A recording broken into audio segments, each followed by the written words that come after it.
Thank you for becoming a member.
I timed this out perfectly. Go me.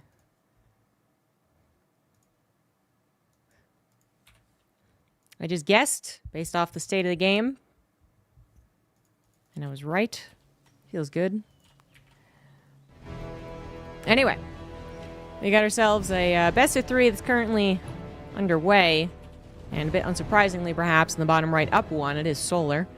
In the top left, it is Baby Marine. I was watching the games on Indie Stream, and Baby Marine is actually doing quite well. I thought it had a solid setup, but basically didn't do enough to keep Solar down. And so Solar started to run out of control. Relentless Baneling Ling attacks, and Baby Marine just got dwindled down about minute 11 or something like that. So, I mean, a tale that's not exactly uncommon when it comes to TVZ, that mid-game being awfully important for the balance of the two races, and then whereas the Clem keep like a stronghold on the Zerg's economy, Terrans who aren't as good as Clem, and there basically aren't any, so this is not a dig at Baby Marine, they tend to lose a little bit of that control, and then can't really play out a super turtle game as well as some other Terrans. But Baby Marine definitely gave it a decent try, see if he can get something done here. Different map. Last map, I do not remember the names of the maps.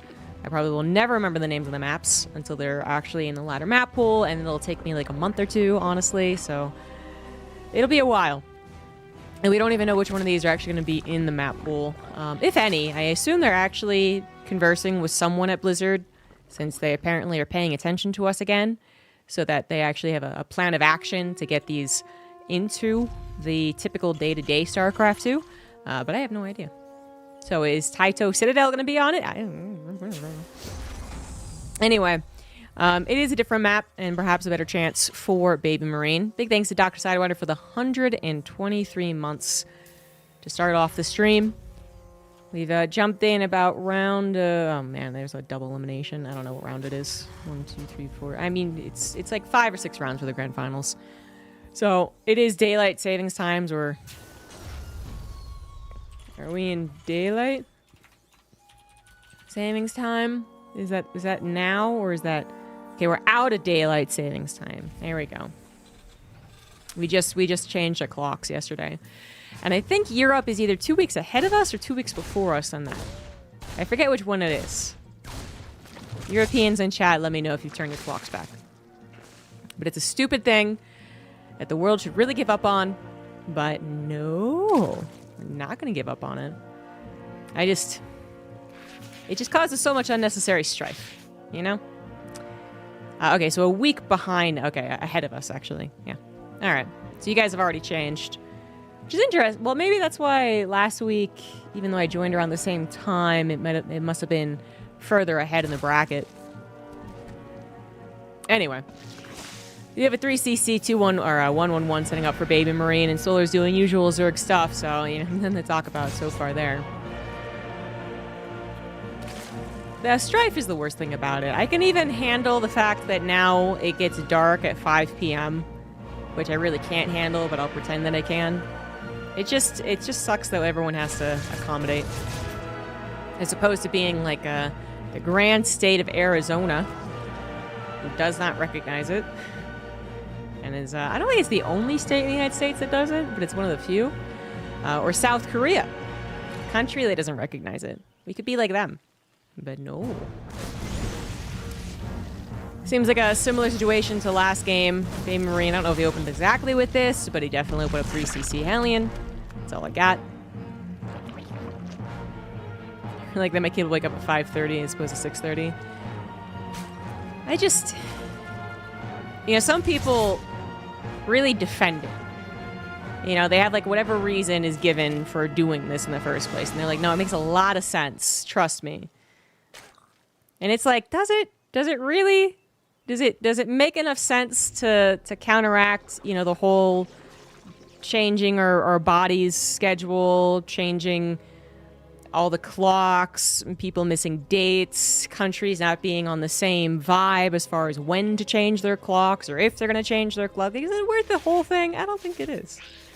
But some people are like, don't you dare to take it away. It's like, why do you have such strong feelings? Positive feelings about this. I don't know. Did I like the idea of getting an extra hour of sleep? Sure, I suppose. That one day is really worth it.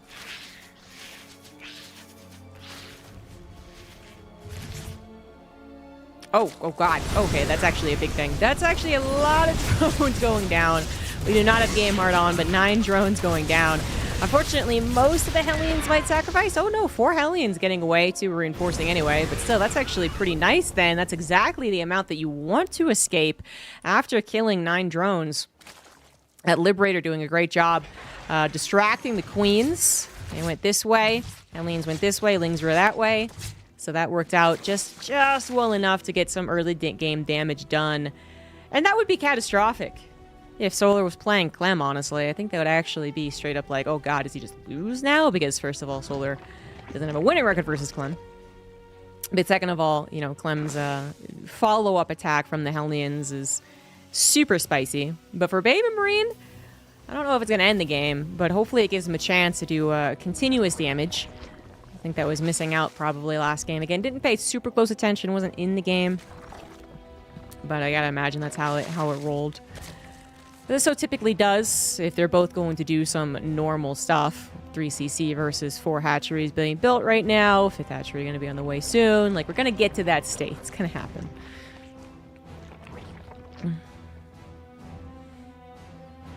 It'll still be lightish come December. Yeah, I think that's one of the reasons that people like it. But I just... You know, for me... I think another reason why I never really wanted to have a normal day job, my parents took me to their work sometimes, you know, like if I had to go to school late because I had a dentist appointment, or whatever appointment, honestly, it was appointments. Anyway, so I got to see like the office culture, and I didn't like what I saw. Okay, it seems very sad. I have since reevaluated that opinion, and I don't think I would mind it, but when I was a kid, I was just like, oh god. But the other thing was the whole getting up early, you know, especially if you had a commute. You had to get up at, 6 or 7 a.m. to drive an hour to get to work. Or 2 hours, actually, because in DC area, it could be really terrible for people. But anyway, as we get the first attack underway, doesn't seem like it's going as well as it could, although the tank shots were nice. Those tank shots were actually really nice on the Banelings at the last second. Those Marines getting almost fully surrounded very quickly is what made me not a believer, but Banelings got popped, and Baby Marine's going to take advantage of that, continue pushing as he should. Combat shield's almost done. Hellbat's now included with this as well. Very on point on the upgrades, too. His macro's looking good. Baby Marine, a lot of potential. I think, we've been eyeing him for a while. As far as the potential of the Terran. Does get his reinforcements caught, but saves a decent number of the Marines. Those tanks, however, are far more important. One of them does get shot down. Another one still lives. This is still a stranglehold, I would say. This is a very good position. But keep in mind that Solar is on 71 drones, going on to 5 bases, and his hive is near completion. So that is a lot of technology that Solar's about to have. If he can survive, of course. I mean, there's only so much more Baby Marine can do to actually get up this ramp and continue harassing and pushing, and we can see that eventually it is going to fold.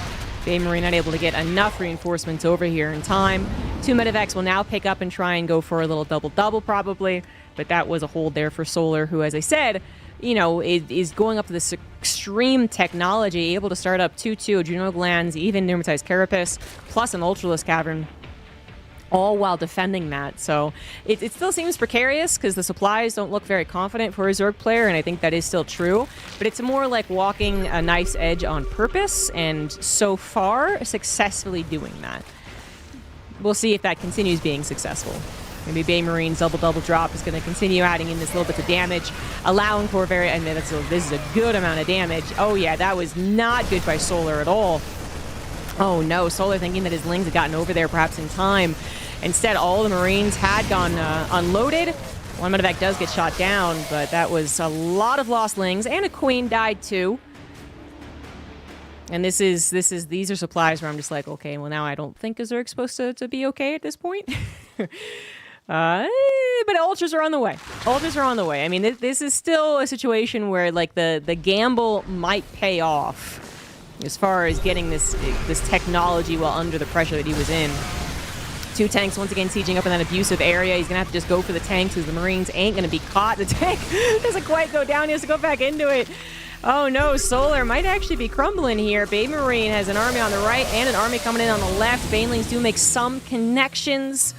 They are playing on the North American server, so a bit bad for both, but yeah, Fuller, he needs more than just 1 or 2 Ultras, because we do have Marauders at the very least on the way. We're not going to have Ghosts for a little while, but Marauders are that first step, and if you're talking about only 1 or 2 Ultras, then that's completely fine. I think Baby Marine might just be able to do it here. Big jump in supplies, we finally eke out a couple of more Ultras. 2-2 Carrot, Chitinous Plating is going to finish for them too. And Solar still does have 5 bases, 84 drones. Again, just like hanging on. But that was really scary around that drop time. That was the scariest moment, I think. Blinding Cloud gun pushes the Marines forward. The Banelings do make some connections. Just a handful of Lings with the Adrenal Glands. Gonna take out the tanks that are now unguarded. The hatchery did get targeted down before the Medivacs picked up, so that's something. But Solar is still at least on 4 base economy. I think that'll cover him for a little while. If he continues to have his 5th denied, then I'd be worried. But it seems like Baby Marine is not going to get victory in the mid-game. He's going to have to go into the late game. I think in a great position. But then this is where, like, the longer the game goes, the more confidence that I have that someone like Solar can basically bring it back and start to reverse the situation. See? Again, a couple of Ultras. Not exactly the scariest thing here, especially without Fungals, without Blinding Cloud. No Microbial Shroud.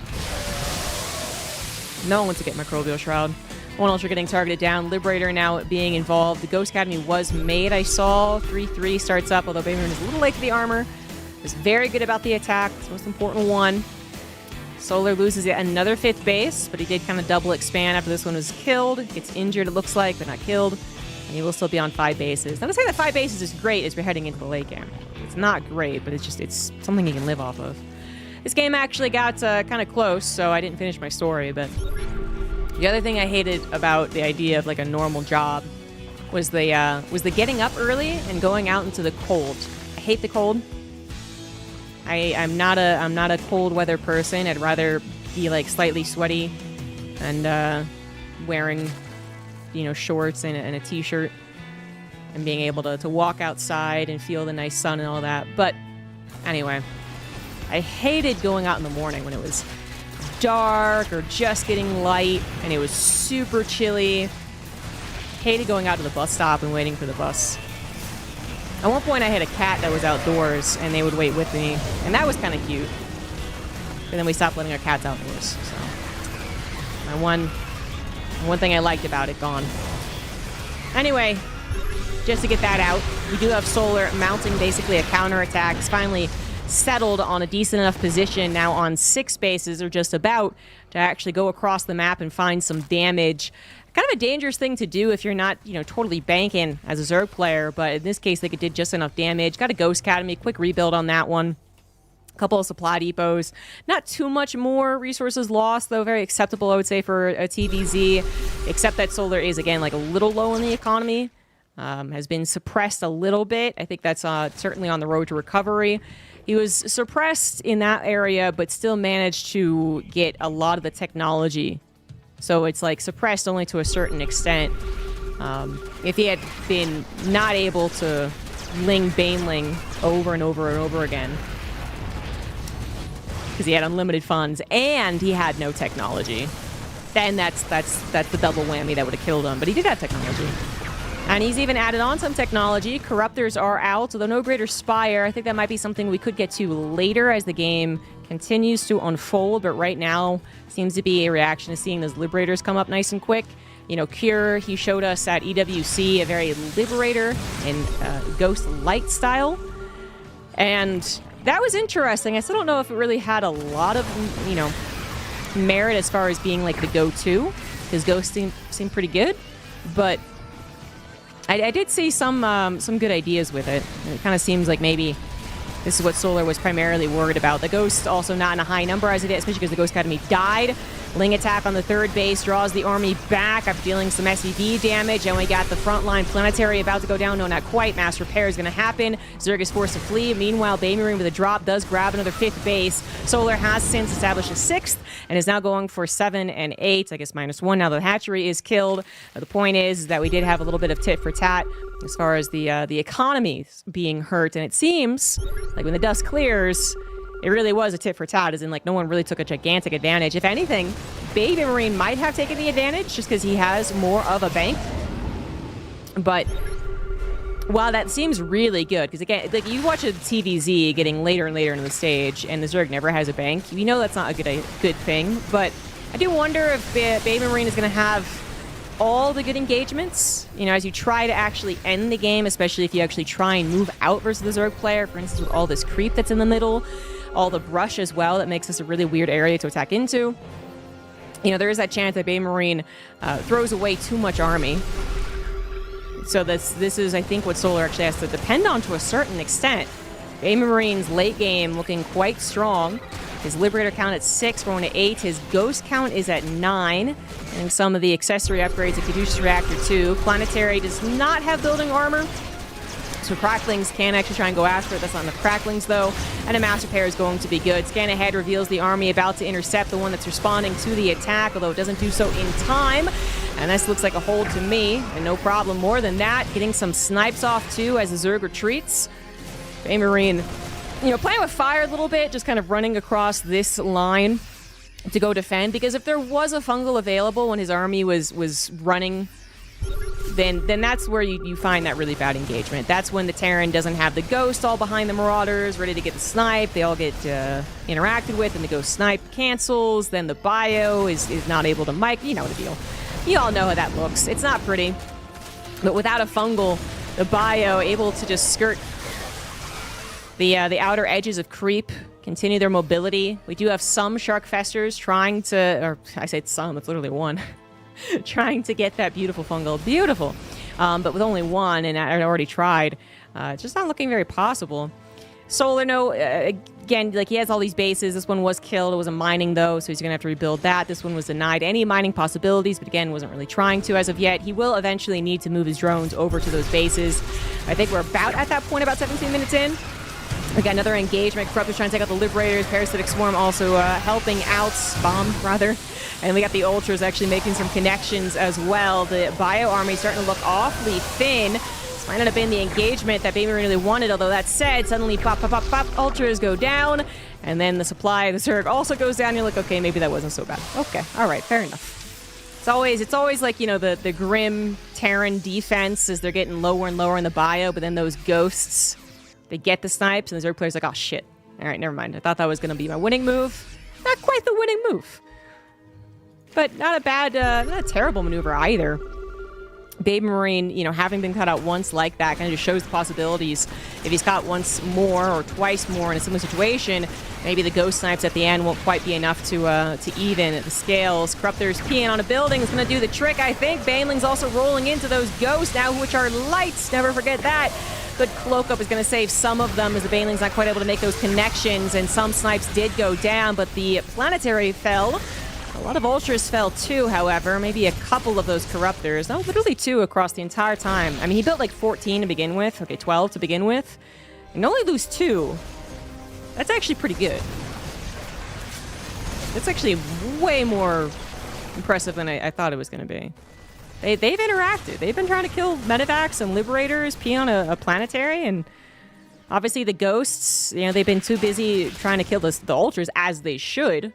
They're not getting any of those last-second Corruptor snipes either, and you can see that they're really being taxed. Those Ghosts are currently what's keeping Baby Marine in this game. Solar's engagement's actually going decently well. Saying that, there's still a 10,000 resource difference, which is about what you would expect in, I think, like an evenish TVZ. But I feel like Solar is nonetheless actually getting the benefit of all of this. So it's not even. It's heading steadily, perhaps, in Solar's direction. Liberator's taken out by the Corruptors once again. Ultra is not quite able to get into the nooks and crannies as they would like, so that's going to be a good hold over here. This maze of the Sim City is always going to be a great place for Baby Marine to theoretically take fights. It's him having to be dragged over to the left side where there's less Sim City, especially as he actually moves through this corridor. That's where he's starting to get the bad engagements. Solar investing into more infestors as well. He's going to get this gold base denied in 20 minutes, actually. Like, his initial bases are all gone. And of course, same for Baby Marine, whose 3 bases originally are all mined out, and he is struggling to secure this 4th base, although a 5th, also to mine out actually a 6th, is more important. That is at least fresh mining. It's a tight game. It's a close game.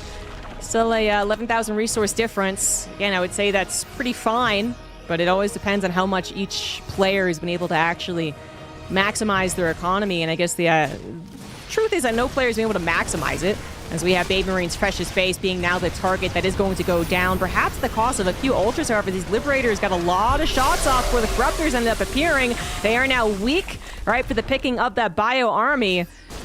And so that was not for freebie, as another snipe takes out a Viper. But it was a very important base, and it is gone now. Baby Marine not able to remax quite yet. Does get fully surrounded by those cracklings. Unfortunately, that full surround is going to force a pickup. You hate to see it, you know, a bunch of bio being forced by a Ling surround, but that's no, I would not use those. Oh god, that was so close to being that was so close to being just the death of every single bio player. Oh my god. I think Baby Marine did last second micro them, but oh my god. Oh, it's gonna happen again. No, you can see Solar wants it as well. He wants the friendly fire. Oh. I don't think it mattered either way. The army was so low. The Lings and Ultras were getting, you know, one shots on him, and Baby Marine fortunately has fallen here. Still, you know, or 6,000 resource difference. Yeah, that makes sense towards the end. Getting better for Solar. But Solar able to sustain himself in a precarious scenario in the mid-game. Get a couple of offensive attacks in himself. Then started taking engagements, I think. Much better. It worked out for him. And Solar does win game 2 against Baby Marine and then goes on to face, most likely, Beyond. It is Beyond. He 2-0'd Fiant.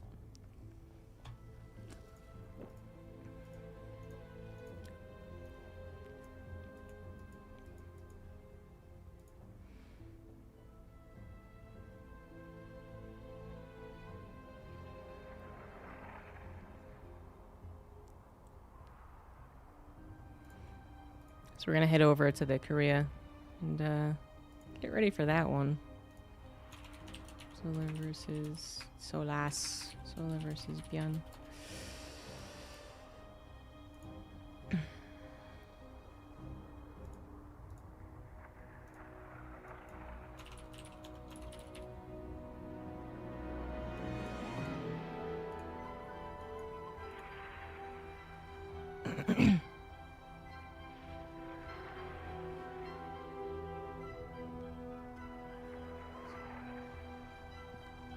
Hopefully they didn't warn you of dog ownership. Pre-dawn walkies. Yeah.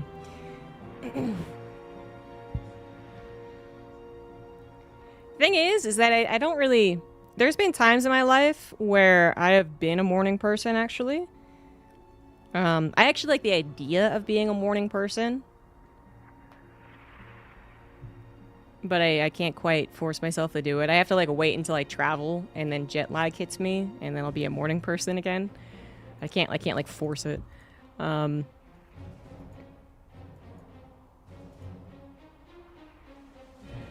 weird.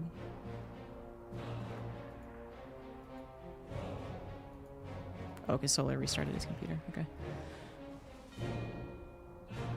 But that said, that's with the idea that, like, my morning is still under my control, right? The idea of having to get up and then, you know, you only have, like, half an hour to do what you need to do before having to head off to your work or school back then. That was annoying. And I could never, when I was younger, make myself wake up, you know, like an hour and a half before school. So that I would have, like, time to myself and time to actually wake up. What you drinking? Ginger ale. I'm hardcore, man. See Solar, I click. Yeah, usually one of the last Zerg players.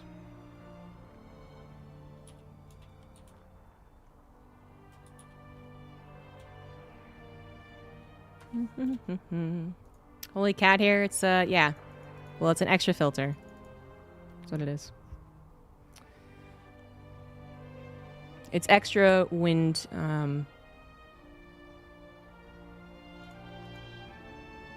extra, what you call it? It's actually called a dead cat. Okay? This isn't a dead cat. It's still from an alive cat, but it does the same thing as a dead cat.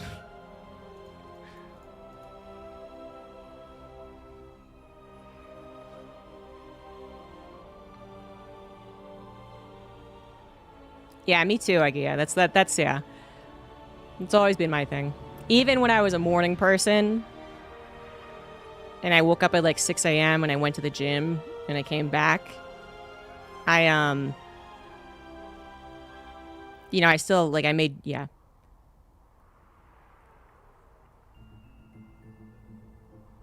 I was able to say, like, you know, I could start work at 9 or 10.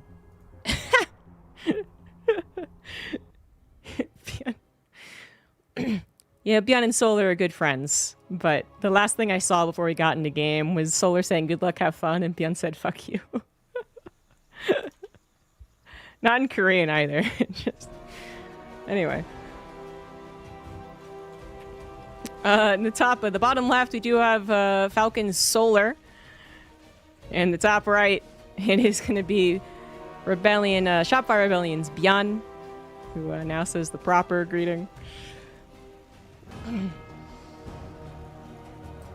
I don't know why it especially tickles me that he said it, you know, in English. Just like, you know, I don't think it's so I would understand. I think it's just, you know, the insults, they mean a little less when it's in your second language, I think. Although for Solar, he is bilingual. Still. Forward racks here from Beyond to start things off. I don't think he hasn't done the 3 racks in a long time, so I'm not gonna assume that. I mean, he's done 4 racks, kind of cheeses, so that's possible. But as far as the Reaper shenanigans, I think it's gonna be limited to 2 or 3.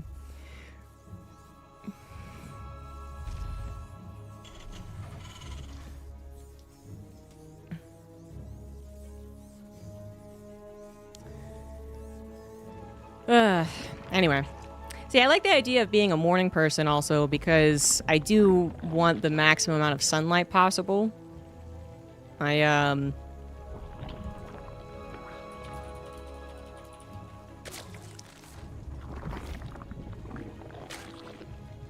hate the idea, especially of ending work and then it's dark outside.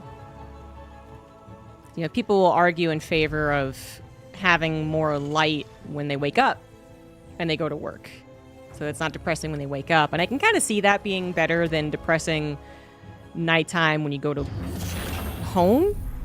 But for me, that's the worst thing. I actually don't mind at all waking up into the... I don't mind at all. I would mind a lot more if I was in a car, but I still think I would hate more going home in the dark. Just because then I don't feel comfortable going on like a walk in the dark, and I would only walk in the evening. I wouldn't walk in the morning. Anyway. Well, how would you feel if you had to answer the same question all the time when Google is the most powerful search engine ever made?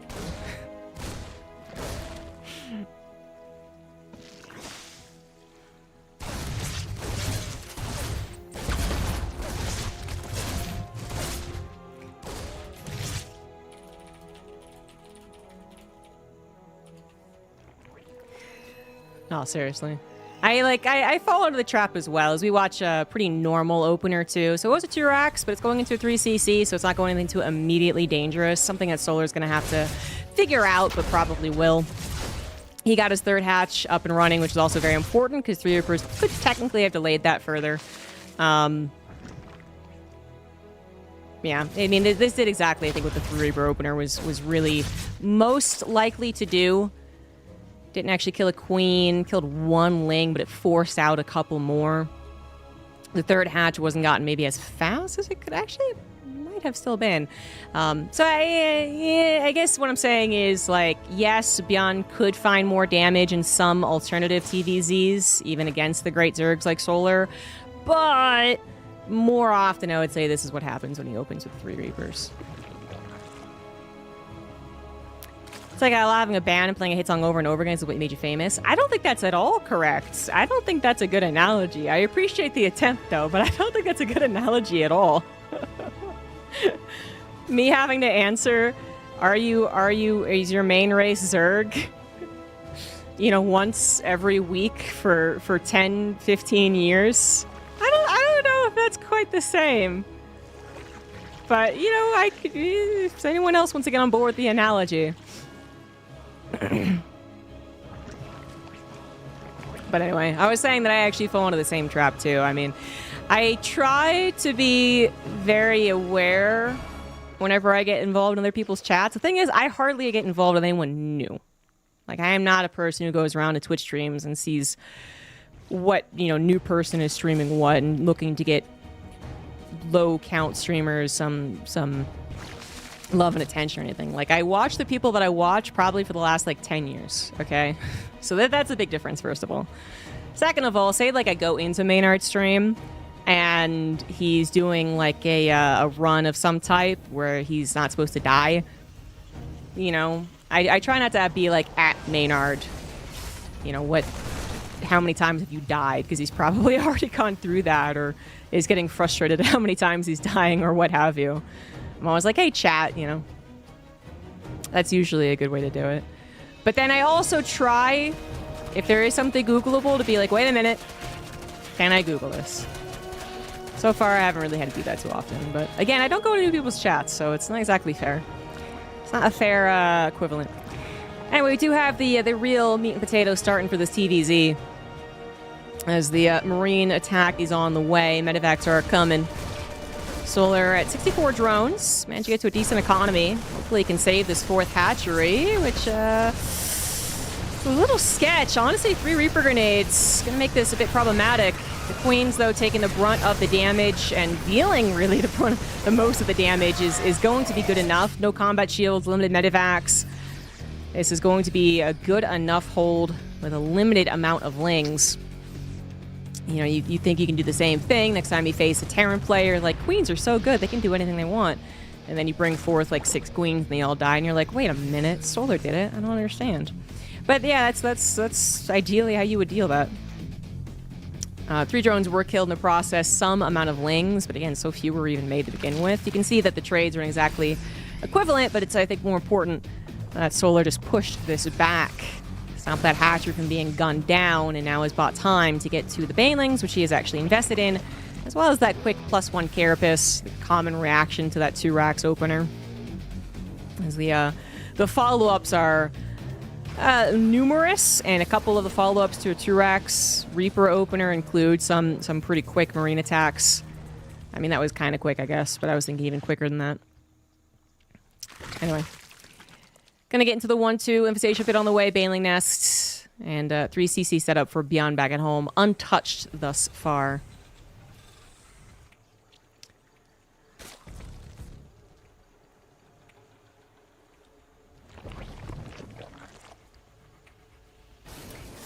Remember Toast Stream Ref, I don't know anything but ZombieGrub. I feel like if you had just searched ZombieGrub, clicked on the Wikipedia, and then looked at, you know, the fact that, like, Base Trade TV is mentioned, I want to say numerous times, you could have clicked on that. But it's, you know, some people's Google foo is not as good. It's not as good. Google foo is a skill. Good attack on the backside to take out the tank. Tank on the front. Not really sure where it wants to attack, but the Banelings did a great job of not clumping up. And more to that, the Marines, they started target downing the Banelings off to the left side. They did not target the ones off to the right. That was an excellent surround from Solar, making that as complicated as possible. Tanks couldn't get beautiful Baneling shots. Marines couldn't just fire down a conga line of Banelings. Beyond is forced to flee back to an awaiting army, of course. But this looks like a very good situation for Solar, who's heading up to his hive. Hydra Descent is on the way, going to be heading to Lurkers. 2-1. Very close to finishing. Whereas Beyond 2-2 wasn't particularly fast with this build. This wasn't the quickest engineering base possible for a Terran player, so he's going to be falling behind a little bit in those upgrades. The 3 racks are on the way, but only after the 4th CC.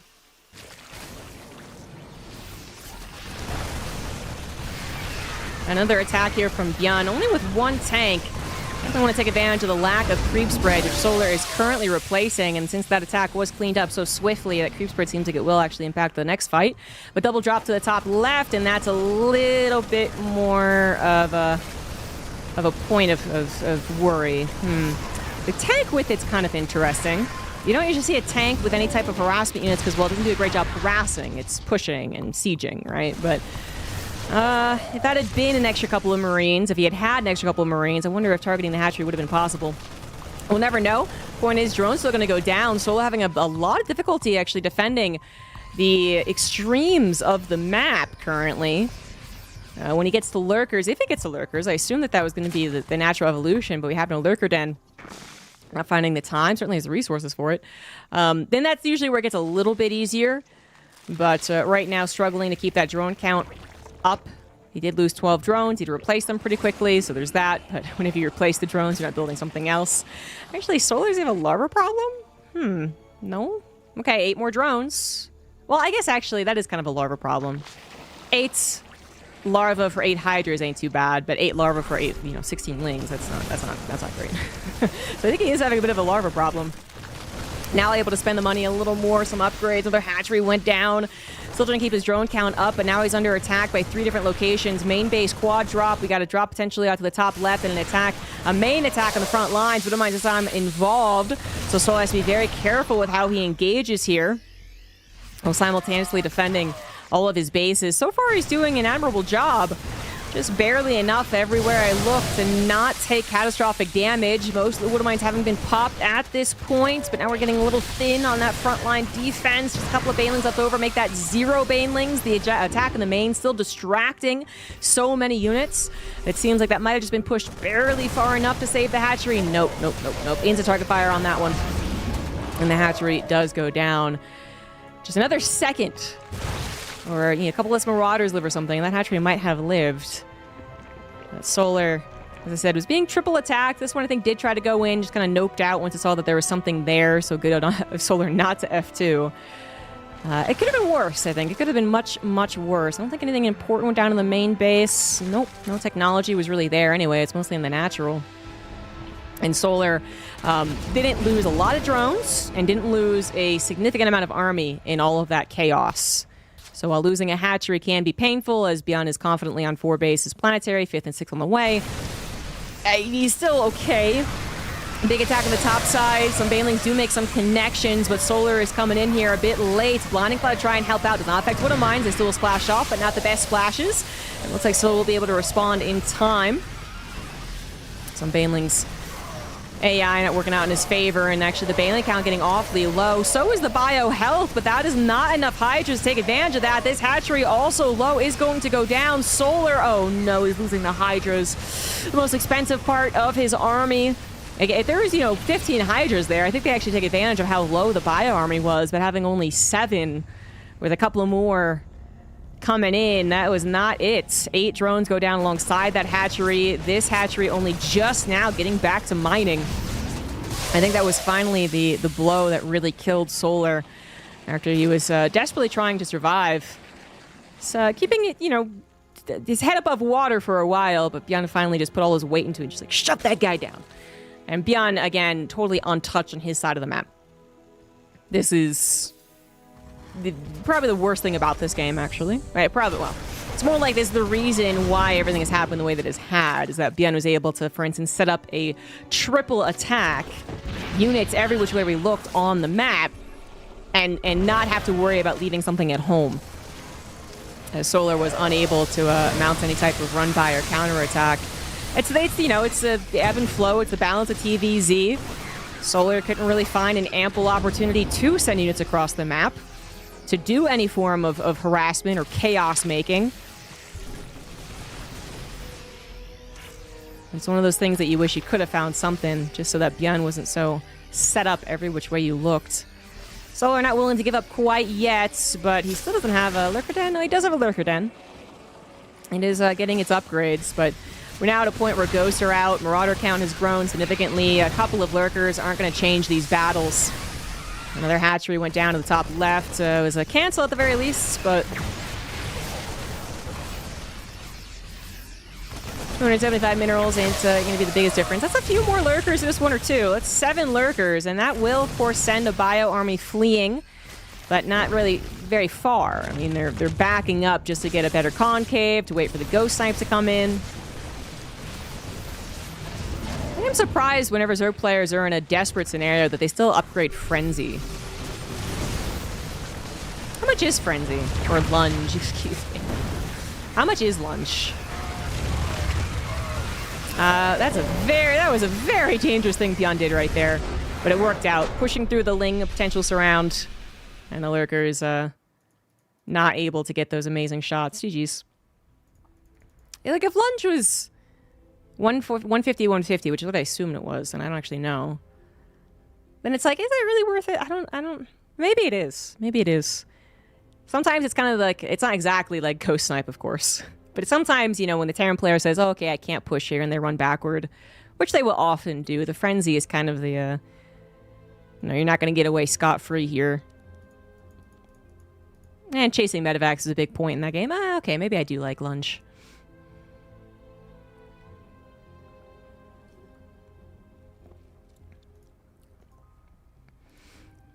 Speaking of Google AI, I'm actually going to Google this.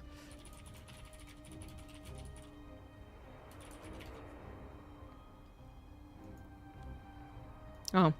So I don't get a Google AI response. I'm not important enough for Google AI. But if I did say, who did ZombieGrub cast with in StarCraft 2? It says shortly after ZombieGrub cast live with Rifkin, Crank, and Livy B for Hell It's About Time.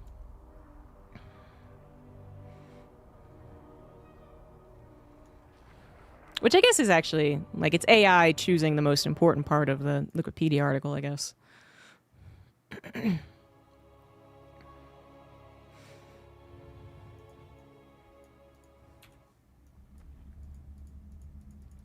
Luby casts. She did when we asked her to. She was never really a commentator.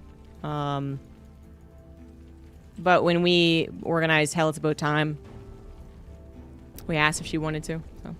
Same with Crank. Crank doesn't really cast, a bunch of English stuff, but we asked him to for a tournament, and he did. Years and years ago. We're on Mothership here, which is one of the more interesting new maps. In the top right, it is Solar. And on the bottom, it is Bjorn.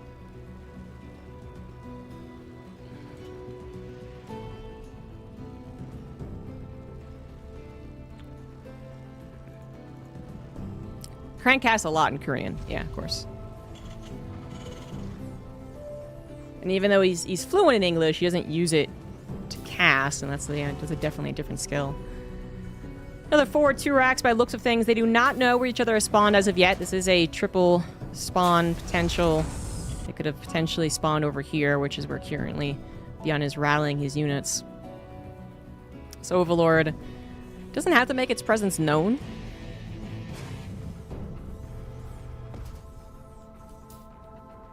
Maybe it does, actually. Maybe that would still see it. Particularly because you don't know if they're going to forward 2 racks, so you might be sending the Overlord a little bit deeper and see the command center. Oh yeah, he's very good at seeming like Scrub wins little BS, for sure. I do not trust the AI summaries when I Google stuff. Every so often, I catch myself saying it. You know, like someone asks me a question and I have my phone handy, and I'll be like, oh, it says that yes, goldfish are immortal. And they'll be like, oh no, that was the AI summary, hold on. And then I'll actually try and find it. Or at the very least, click for it on its like sources. Same if you ever use ChatGPT, which you have to actually point out when it's wrong about something. Does 2 + 2 = 4? And I'd be like, I don't know, I think it equals 5. And you're like, ChatGPT, I think it equals 4. And it's like, oh, you're right. It does equal 4.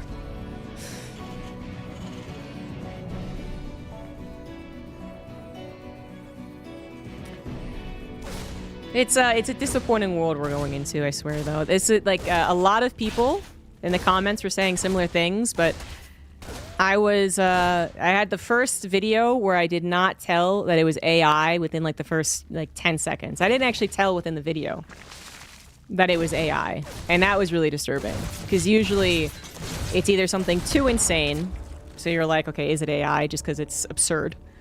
Or, you know, something goes wrong, the background looks wrong, the faces look wrong, the hands look wrong, but, you know, AI is fixing that as well. And that was a bit scary.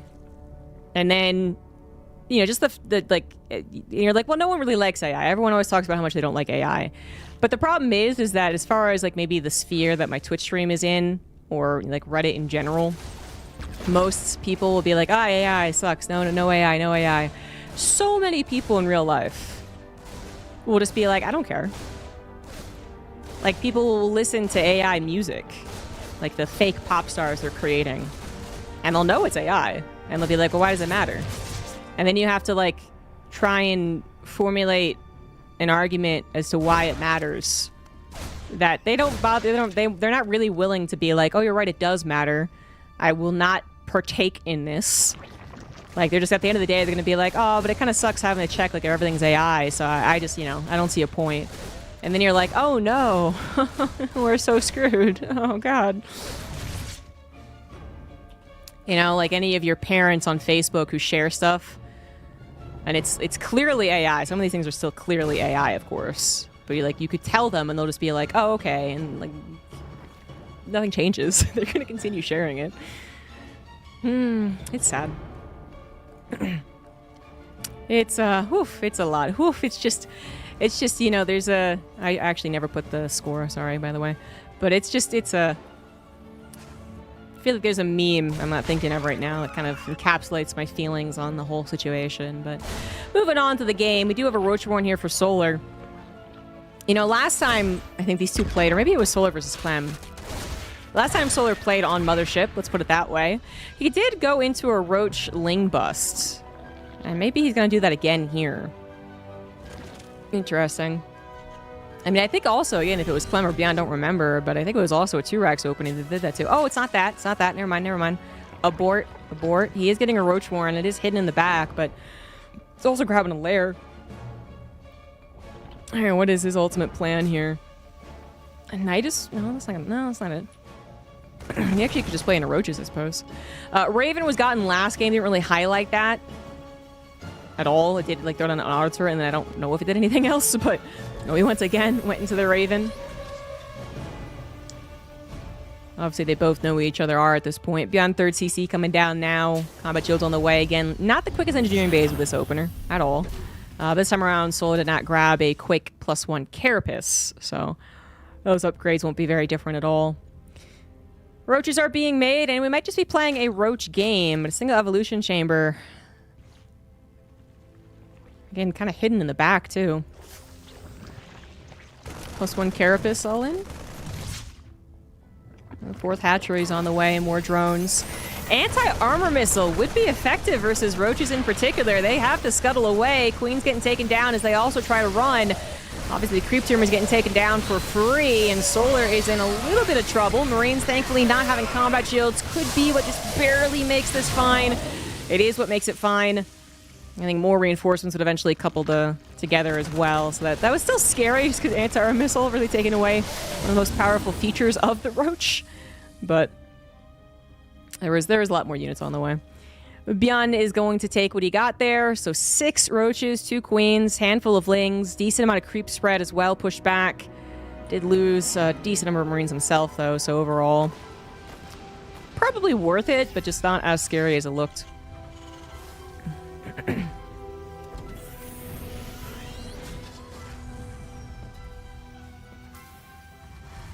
He's actually good at bouncing ideas off of.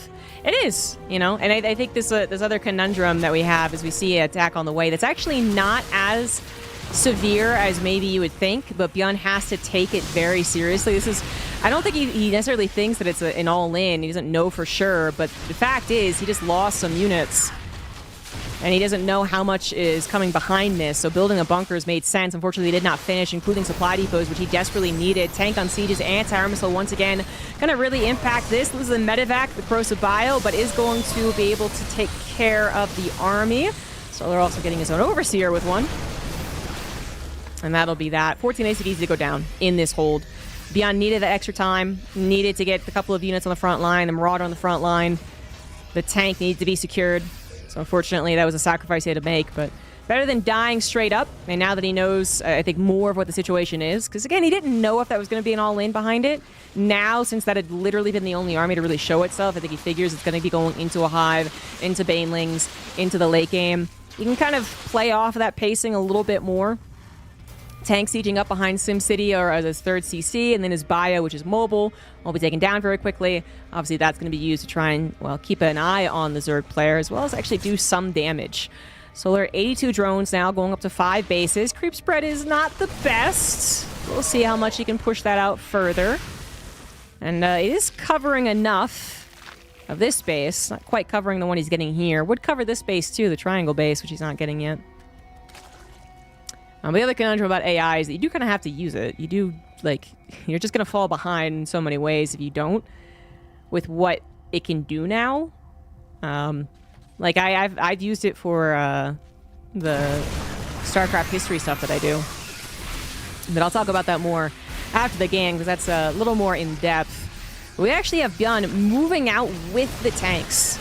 Sees an opportunity to actually go for a push. His armor supply, that about equal to Solar's. Better upgrades for him, though, as Solar only went for that single evolution chamber for a long time. Queen's going down, corrosive biles, trying to buy time. And that hatchery could be within Bjorn's sights. That scan reveals still slow banelings, not a lot following this up, and you can see that they're treating drones. Good sign that you can kill that hatchery. And that would be enough damage. We'll see if Bjorn continues pushing even after the hatchery. I think he will, considering that his tank count still continues to grow. He can safely siege hop them forward as well, and the banelings still don't have speed. Finally, roly-polying around here. It's a little more threatening, but Bjorn can take this nice and slow. Solar tries to go for a run by. It's going to catch a couple of Marauders. Not bad at all. And this is better than nothing. This is something that Bjorn has to consider. A canceled command center. Fantastic for what was sub 20 lings. Another one could be canceled, honestly, if Bjorn thinks it's taken care of. It's actually not. Solar not quite catching it, but saving the lings for another attempt. 5 SV is also going down in that. Scan reveals a saturated new 4th base, if you will. Again, that did not have a lot of creep spread with it, and it would be going uphill into the army if Bjorn were to redirect his attention to it. I'd be quite scared of that, but it looks like Bjorn not going to move his entire force over to the left side. He's liking perhaps the stranglehold he has kind of along the middle of the path here. Ultra is out, but only one. Not quite on chitinous plating. Not the scariest. Lings around. Gonna force the medevac pickup, but Bjorn can stay around his siege tanks. And that's what's really scary. Those siege tanks are not being dislodged. Little drop is in over to the left side is going to be taken care of swiftly. Even a spore crawler being added to help there. Beyond's 4th CC. Now healthy enough it won't get canceled. Is going to be completing, and then I wonder, it'd be a bold move to take it here, but I could kind of see it. If this army was still alive, that is, but he actually left his tanks completely unguarded. A wonderful find there from Solar, who also had a Blinding Cloud to help out, but, I mean, that was just, yeah, he just left it completely alone. And then, oh, the Banelings crashed into the SDVs, 16 of them, the entire mineral line going down. Solar well on his way to victory with that 1-2 punch. Now just going into the natural here. Now there's a siege tank. There is some SimCity. This could be a bit of an overreach as an attack on the other side kills Solar's 4th base as well as 10 drones. I'm glad to see Solar doesn't commit. I really don't think he wants to be losing the Ultra and the Ravagers. This is still one of those scenarios where Terran players, whatchamacallit, they're, God. Their scrappiness. There we go. The scrappiness can still win them a game like this. Solar is not comfortable on his economy. He is actually technically on 4 base. He's got the triangle one too, but it's still not super comfortable. The creep spread is very limited, so we can't see where the drops are coming in, about to kill another base. He could be just run around as medevac continue to take advantage of the lack of anti-air.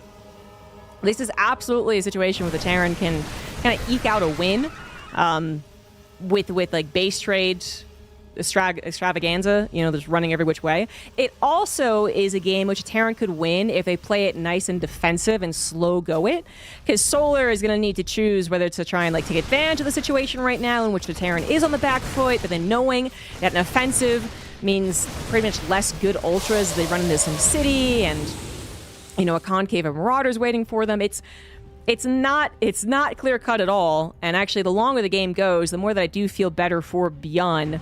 He will not be getting to Ghosts, which seem like the ultimate counter, and they are, to Ultras, and, well, Infestors are now out, too.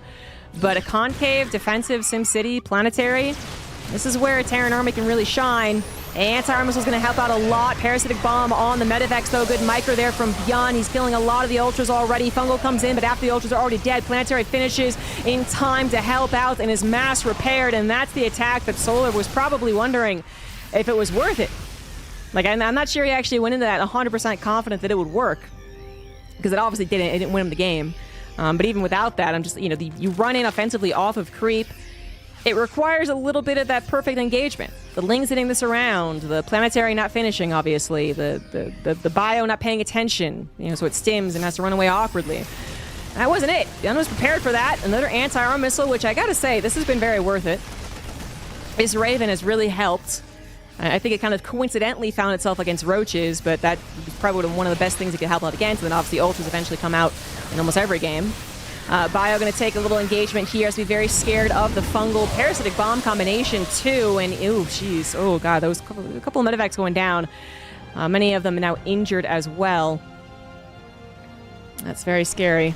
2 medevacs went into the main apparently and were cleaned up. Liberator, I think, was shooting somewhere. I heard it. Not sure where it is. As the focus is still around this planetary fortress, Banelings rolling in to kill the SCVs. We'll get quite a few of them. Medevacs without energy, not able to help, and it looks like Solar did have enough in the bank thanks to the 4-base setup that he was able to secure to remax in the Ultras and win this game. Solar not only on 4 bases, actually did get the 5th as well, so that is going to be it. GG. Solar with a 1-1 now. So it's a fairly scary army, or a situation for both players to be in.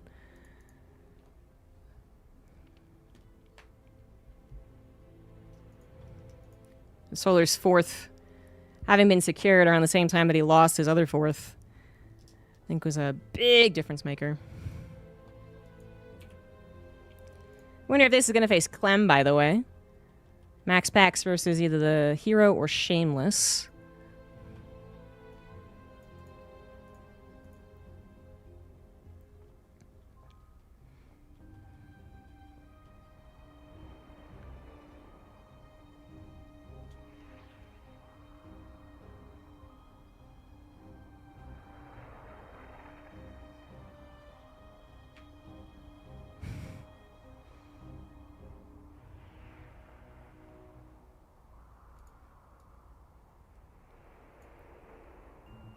TKL, I think, wanted to get in this game.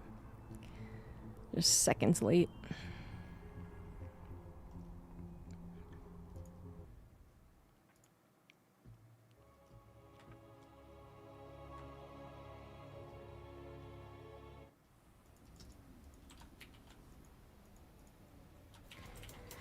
That's all tied up 1-1. Top left, it is Solar.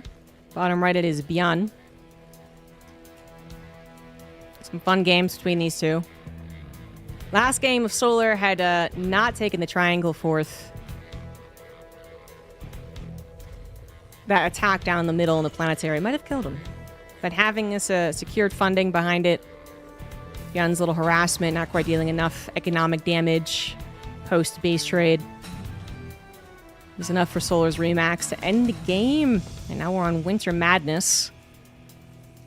I like Mothership. I did end up actually contributing my own votes to the map winners of TLMC. I chose not all super weird maps, but I basically tried to choose the ones that actually had something interesting about them. Winter Madness, I don't think, was one of them. This is a pretty basic map. Anyway, yeah, stuff that I use the AI for is the research product, because it really is very helpful for research. Again, not taking it at face value. If you asked it to look up the weight of an elephant, I would not believe what it said, but I would click the sources that it tried to find and see what they said. And it's a situation for anything related to StarCraft, obviously. Although it is capable of learning more and more that I mean to look up things in StarCraft specific. It obviously isn't a human, so it's not quite understanding it. But it has been pretty freaking important, because without it, I wouldn't be able to organize the transcripts in a question and answer format without going through it myself, which would take hours, which would suck. But now I just, upload the transcript and I'm like, put this in question and answer format. And it mostly gets it right. It doesn't always get it right. I feel like it sounds fairly simple. If this ends in a upward, what's the word? Intonation. There we go. Then it's a question and then they answer. But it doesn't quite get it right every time. It's still far better than trying to go through the transcript itself and do it myself. Inflection. That's what I was looking for. Thank you. Inflection. And I'm trying to get it to make it so that it is, what's the word? Like categorizing questions. But that it really struggles with, so that doesn't seem like a super useful tool right now. As in, like, because I asked all my interviewees similar questions. So if there are, if like 6 pro gamers were interviewed, I would ask them something related to the pro gaming thing. So, if they're all Brood War pro gamers, I'd ask them about the team houses. And I'd be like, can you just, put each interview's question and answer about the team house together? And I'd be like, I can totally do that, no problem. And then ask me a bunch of questions. Detail it out, and it's like, I got it. And then it'll just have something totally random included. I'm like, well, you tried. You tried.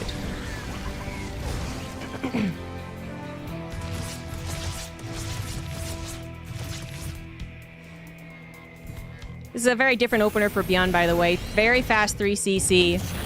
Technically went to a factory, but literally just for 4 Hellions into a 2-1-1. So, it's a bit greedy. If Solar were to do some type of Roach Ling all-in, then this would be a scary hold, especially if Ben didn't scout it. It'd be almost impossible, but it is not. If he did scout it, he actually could probably still hold bunkers and whatnot, but point is Solar isn't doing anything anyway. And that's something that Beyond might have been also betting on. Solar does occasionally throw out the all-ins, not too often. 2 Hellions in the front, kill a creep tumor, notably leaving 2 Hellions back at home, just in case Solar tried to go for any Ling run-bys. Now pairing them up, but very little that 4 Hellions can usually do offensively. Solar going into the Baneling technology too, which He's been doing the entire series, but it's kind of important to note we have had the banelingless style every once in a while come back. It probably would be more often if we had more than one Zerg player get this far. Although some other Zerg players have tried. Solar's the one that gets the farthest. And the 2-on-1 is about to hit, so about 5.5 minutes. Solar does not know exactly what the opener is, but you can kind of read into it. The factory lifted off at some point. It was only 4 Hellions. It was only 2 Hellions, actually, that was shown to him, so very unlikely to suddenly be 8 Hellions. This would be quite a big brain play, I guess, if it was. And I think that's actually, honestly, enough for him to say that it's a 2-on-1. Which he doesn't necessarily need Banelings for, but, you know, potentially if the armory was added in faster, which it actually is being added in, there you go. See, long before it's actually needed. That's when it gets a little scary. Those 4 Hellbats, they do add a lot, and Banelings will make sure to clear this out lickety-split. Good grenade. I just bounced one of those queens forward a little bit. Too many Banelings, I would say, to actually take this engagement on. Those Hellbats tank. Pick up the Marines. 1 Hellbat gets to live. That's an excellent handling from Solar. Looks to be very limited scouting, but really piece everything together and you do get enough information. Spire is on the way, something we've been seeing more often too, which is more exciting to me than the Banelingless style of play. Bunker is on. Oh, okay, just at the 3rd. All right. So I want to deal with run bias.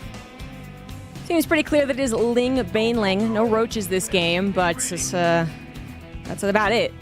Bjorn does not know about the Spire. And even though the Spire has been coming in a little bit more, Solar's using it a little bit more, I'm not sure he uses it that often on Winter Madness. There's some other maps that kind of make a little more sense as far as their size or the positioning of the bases. You will not know that it is a Spire until those mutas show up, making this medevac drop kind of sketchy.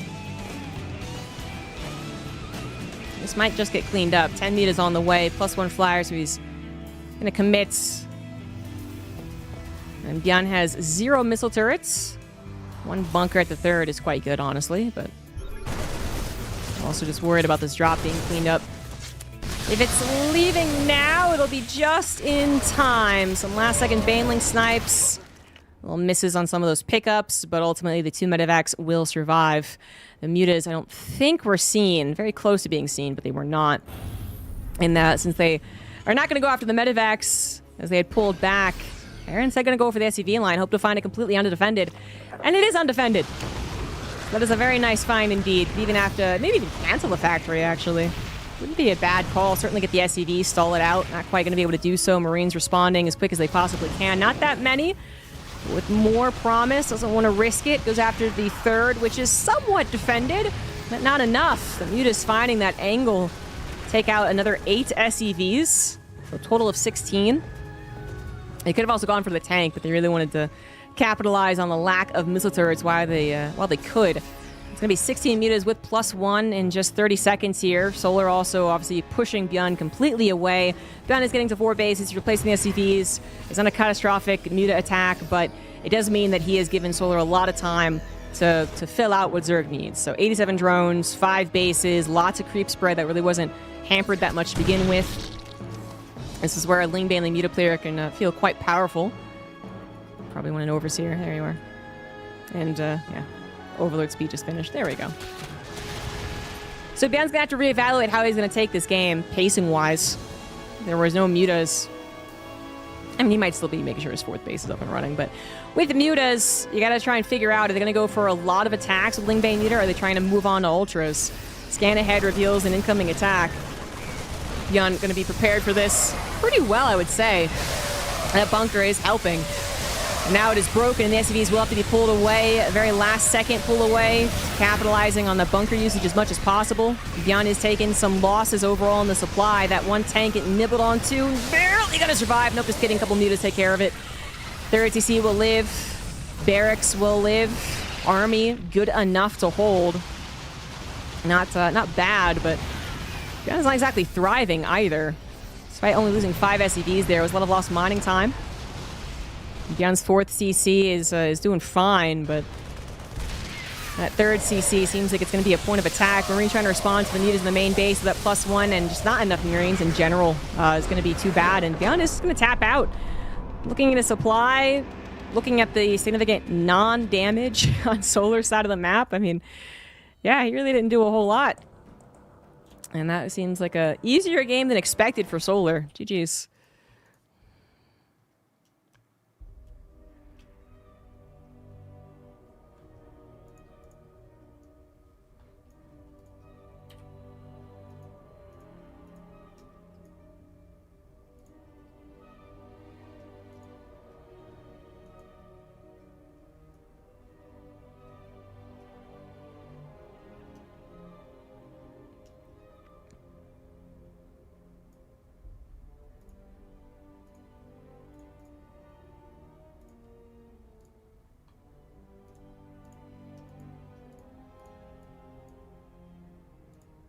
Of course, now Solar gets to tackle Clem, which he typically has trouble with.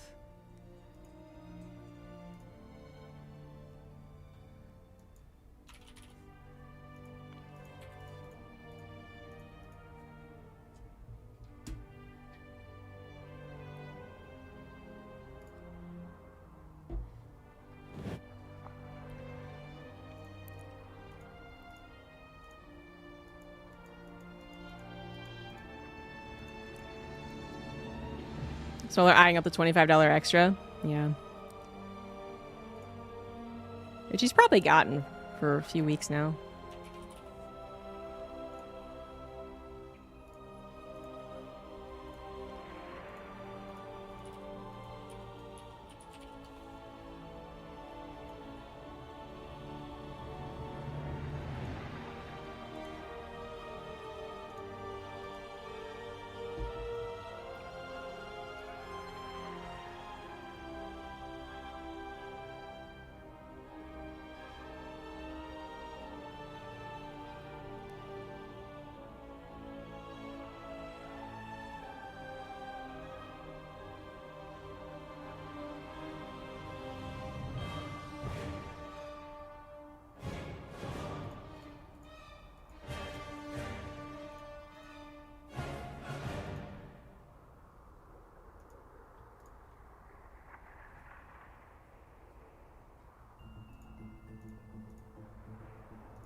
Scaleless forfeited the lower bracket.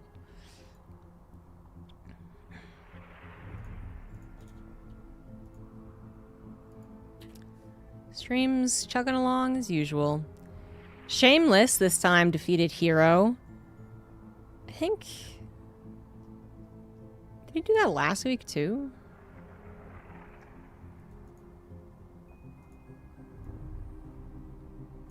And then I think GG Machine knocked him out.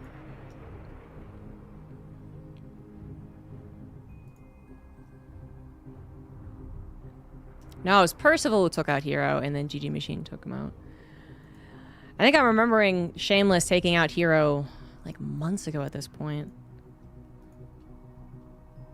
I was kind of hyped for Shameless for a little bit.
No one wants to cast the PvP.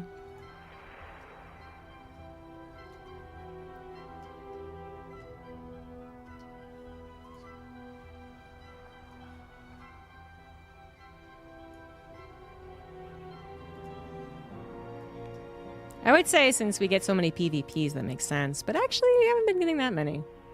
The bracket has managed to work out well enough the last few weeks.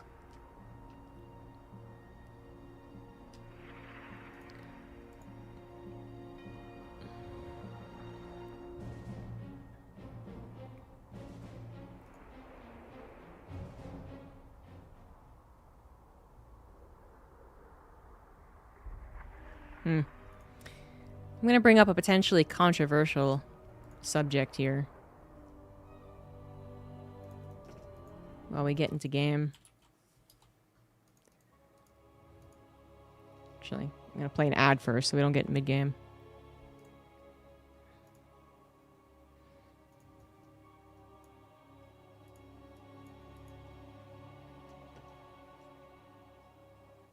Spill the tea. It's Taito Citadel for game 1. Top left Clem, bottom right Solar.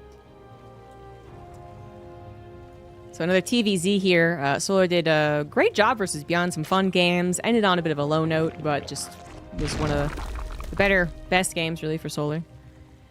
Versus Clem though, I mean, he has the potential, as I said last week when these two played. Solar has the potential to take a game or even a series technically off of Clem. It does not happen very often. Generally, it happens because basically in the mid-game, during the tug of war that Clem is almost always winning, he makes a mistake or Solar capitalizes on something very well, and then the balance shifts at that point. I know that's very vague, but this is to say that it's not necessarily Solar's wins don't come from cheeses. They don't come from getting it to the super late game. They don't come from changing his style, roaches to mutas to banelingless, like whatever.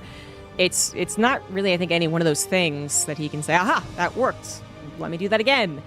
It's more of a feeling. It's more just like in the mid game, can some of these engagements that are happening around the map go more Solar favored or stay Clem favored as they typically do? I think Solar's attempts to change things up is always great. You know, go into roaches, go into mutas, do no banelings, and that will hopefully trip Clem up in some way, but just doesn't seem to that often. Not enough as well to actually win the series. 2x opener from Clem. Seems like it's making a bit of a comeback. Is that what's happening? It's in vogue now. It's stylish. I don't know. But Solar is obviously going to be very equipped to deal with this. He has played versus these guys for a while. And while these were once a new map difficulty, maybe the Reapers found the third faster than you think, and you have to cancel the hatchery because you don't know the map. They've actually been playing on these new maps for so long in so many tournaments. So many tournaments where like, yeah, forget the regular ladder map. Well, never mind. we're gonna do something fun. But I actually don't even consider these really new maps anymore. They still change out 1 or 2 maps, I think, every week or every couple of weeks, I guess. But yeah, these are also the more normalish maps anyway. So presumably this won't do a lot of damage. Solar's reacting the way that he typically does against this, so he's hidden that third drone over so that the Reaper can't find it, and then he builds 8 lings instead of just 4. In this case, he built 10 actually. One already died. But with Clem going for 3cc behind this, this will not get any more dangerous. So that potentially controversial thing that I was talking about, I linked it in chat. I say it's potentially controversial because I don't think it's a bad discussion to have. But White Raw is trying to make an autobiography about his time playing StarCraft, which sounds really cool. But he is asking for $30,000 to do it. And I think that's a lot. And I know, you know, there's plenty of reasons to why it could be a lot, I suppose, but people, you know, will say this on Reddit, and then someone will come in and be like, well, here's the price breakdown, because he literally had the price breakdown on the Kickstarter page, which is always good, transparency. But the thing is that, you know, it could mean a lot of things. Like 17% going to X or Y or Z could be outrageous for all we know. Not saying that it is. I'm not saying he's trying to con anyone. Definitely don't want to say that about White Raw. But it's like we don't actually know. Like, I've never published a book. I don't know if 17% going to the publisher, I don't know, whatever it is, like, is actually standard. Just because it's a percentage breakdown, does it actually mean that it would require $30,000 and not $20,000? But they're hoping that like an extra 10 would be, you know, basically pure profit. We wouldn't know. So, I mean, I think the intent in Kickstarter is very okay. There's an all-in on the way. Is almost I think it says that you can't like actually like make a profit or something like that. It has to all be used in the design of the book. But anyway, it's also a question of like, are you actually, you know, capable of making that amount? Like, is that really what you should be asking for? That's one of the things I was thinking I would talk about. But we're gonna need to slow the roll here on this conversation because this is an actual all-in on the way. So I grabbed a Roach Warren, hit it kind of in the back, building a lot of Lings, building the Ravagers now, and Clem did not pick up on it. He didn't see the roaches, I guess. This is no bunker response so far. First tank is not going to be out. Oh my god. Okay, this seems very, very, very bad for Clem. Solar has successfully hidden this attack. And I don't see how Clem gets out of this one. His units are lifted. He sees the Lings incoming, goes, oh, run by. Oh shit, there's Roach Ravager too. Oh no, and his army is so far across the map. He boosts it back. He gets combat shields denied as well. Ay, ay, ay. Tank does siege in the main, but he never walled. Oh, because he walled in the natural, of course. Oh, Jesus, that tank's not going to last very long. Marines who take out reinforcing Lings. There's still so much army remaining, and 16 Marines without combat shield, I do not believe takes care of this army. SCV's got to be pulled into the fray. Already 19 going down. He will absolutely be losing more. I mean, this is game-ending damage, even if he cleans this up. 40 SCVs is game-ending damage. Solar would have to really drop the ball on the defense if he ends up losing this, which is possible. It is absolutely possible. Not to say that Solar, you know, is prone to making that follow-up mistake, but just more that Clem could force something from sheer force of will. But 30 is about where, like, oh, who wins, really? I mean, the Zerg has some benefit, the Terran has some benefit, you're like, eh. But 44 SCVs killed, that's generally actually game over. That sends Clem into even sub-10 SCVs. He's been rebuilding them while he can. And, that's just too bad. That's there's a big difference between 25 SCVs and 8 SCVs, right? Like, and I think it really was these two that played a mothership last week, and that's when Solar all in and dealt 30 SCVs of damage. And that there's actually two great examples of what that all in does to give the Zerg a chance, and what that all in does to just straight up win it for the Zerg player. And I think this will straight up win it for him. Pretty sure about that one. Clem trying his best to secure 3 base mining so he can also drop mules every which way. Very difficult to do while also trying to be aggressive. You're not building all the army you can. Oh my god. Wow, that... If it wasn't game over then, it is now. Third CC alive. I could see Clem staying in this game. Third CC killed. Not so much. Desperately trying to win the game with the Marines we see here. Again, combat shieldless.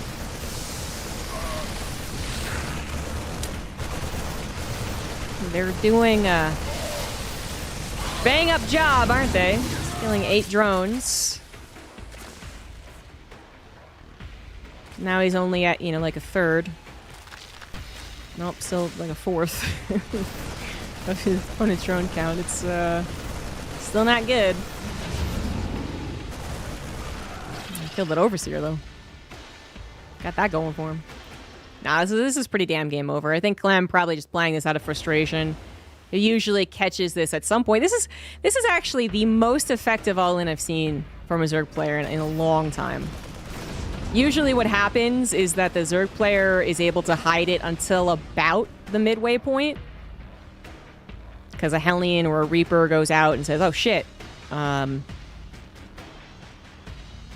Or maybe they even hide it up till this point, but they still, like, the army is still there. So you lift, you pull the SCVs, the tank actually helps. It's something a little more than just literally the army is attacking your barracks before you realize what's going on. And I think Clem's pretty frustrated himself for having that happen. Because when that happens, there's nothing better that Clem could have done. Like, you can't be frustrated that you didn't micro your SCVs better in the defense. Like, there was just nothing you could have done at that point. It's more frustrating that you had no scout whatsoever. And 99% of the games Clem plays against Zerg, he would at least scout it with like a 4 or 5 second notice. And for him, that's a very big difference. Anyway, back to the Kickstarter thing. Yeah, my discussion is again, like, not trying to accuse anyone of anything. I'm sure it does cost a lot of money to actually properly publish an autobiography. It's more that whenever you make a Kickstarter or any crowdfunding initiative, the idea is that you kind of want to prioritize actually being able to access that money before anything else. So you don't just say, how much does it cost? You say, how much do I really believe people would give to have this? Because if you don't hit the goal, you don't get the money. So with that in mind, you kind of you make the actual goal itself is not actually what I would say you want from a Kickstarter. Most Kickstarters, actually. It's the stretch goals that they really need to say, like, oh, okay, this is doing well. And honestly, like, hitting 100% of the goal is actually like a marketing tactic as well. You go, oh, we hit 100% of the goal. Like, wow, it's so amazing. Like, look, it's doing so well. And then maybe even Kickstarter notices and everyone else notices, and they assume that because it's hit, it's obviously going to be made, so they're not potentially just, wasting time. It's just like, it's a whole thing that I feel like was like, that wasn't considered, basically, is my controversial statement. It's just that I feel like the project didn't consider that people would not want to give $30,000 for the autobiography. You know what I mean? And maybe that's controversial. But anyway, we now have game number 2 on Mothership, which again, I still think is a very fun map. Middle left is Clem. Bottom right-ish is Solar. Yeah, goal $1, stretch goal $30,000. Yeah, right? But it goes into the research, right? Which is that, okay, say it 100% absolutely takes at least $30,000 to do it, and you can't make it. That sucks, but that is reality, isn't it? Like, that would just be something you had to have a conversation with yourself whenever was part of the team, being like, look, I don't believe this is actually realistic. So what else can we do? Can we do a shorter run? Can we make it a shorter book? I don't know if that helps. Can we find some cheaper way to publish it? Can we take out the pictures? If there's going to be pictures in the book, I think that costs quite a bit more. Can we take that out? What's going to happen is I can guess how much people will give for this, and I hope they give more. But to evaluate what it costs, but actually what people will give you, it seems like that's where the breakup was. So. Because I am also talking about it because it is going to be kind of sad. I would love to be able to have a book of StarCraft history. There aren't any. There are some self-published Amazon, what's the word? Like, not the electronic books. There we go. And that's okay. But it's still, like, to me, it's not as cool. It's not as visceral as having an actual book. So I guess I'm kind of, you make conversation during some of the early games here, but I'm also like, oh, I'm just kind of sad. It's almost certainly not going to hit its goal. There is one. Interesting.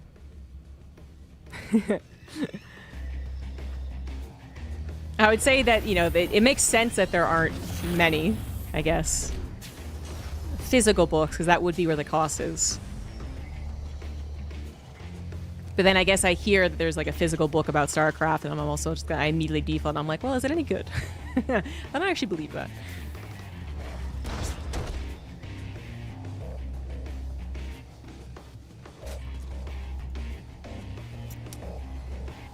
Well, Solar already used his Ling Baneling or Ling Roach Ravager. There we go, all in. I don't think he's gonna do it again. I do wonder about Mothership being a good muta map, though. Kind of want him to do that. The fact that he's already got one on the board against Clem must feel good. Doesn't often get that first win. Sometimes he gets a second win, but he still loses the overall series. Clem this time around is going to go into a 1-1-1 Hellion Banshee. Last game, 2 racks opener into 2-1-1. Gave him a decent number of Marines. Strong medevac timing, but not the ideal against an all-in. Particularly one that is completely unscouted. Hellion Banshee goes up against an all-in that's completely unscouted. It's also less than ideal. A lot of what you defend, how you defend an all-in is by scouting it. But it kind of, like, theoretically, I suppose, has more chances to scout it. Hellions are constantly being out on the map, roaming around looking for this and able to do so without having to fear being surrounded by the Lings. And then the Banshees can just get so much extra damage done if you do end up scouting it that it's less of like a butt clench moment with the Marines desperately trying to get into bunkers that are barely finishing. But, you know, this is also something that Clem does as a bread and butter build, where it just does that good amount of scouting, harassment, maybe a decent amount of straight-up damage if the Banshees get lucky, and then goes into a totally fine mid-game. And it's something I talked about last week, which I feel like Clem... You know, he was doing a lot of SCV scouts. Seems like he's not doing it today, but he was last week. In Zerg players, he was always SCV scouting and then blocking or ignoring the hatchery. I feel like that's something that a guy like Clem can get away with, because you can SCV scout against any race all you want if you are not a professional. There is no way that lack of economy is actually going to affect your overall game, okay? Improve other things before you start thinking about not SCV scouting. But then at the pro level, it's like, well, that actually kind of is important. Like, hold on, like maybe we don't want to do that this time around. And then you get one step beyond that, and that's Clem. And it's like, well, just do whatever the hell you want. and then hit him in the mid game, and that's where you're gonna win. Yeah. I'm sure it's easier said than done, especially if you're facing like Savastero or Raynor, who often take games off of him. But versus Solar's a great Zerg, but he does have a weakness to Clem. Hellion Banshee finding a lot of damage, as I was speaking to, far more than a Zerg player would ever want to take to this opening squad of units. 8 drones killed, a queen as well. They make that 3 queens. Good lord. Oh my god, it's not even quite done. Oh, he's gonna go after the drones? Okay, still. That was way too much damage, and the Banshees escaped just barely. Maybe this is not gonna be controlled, to be fair. Okay, so that Banshee's dead. Still pretty worth. Still pretty worth.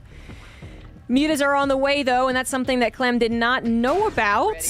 And his army did not get into necessarily the nook and all the crannies of seeing the gases. He did see the third base gases quite quickly, though, and I think that it was enough of a tell. In fact, I'm positive he is building missile turrets at the exact right time.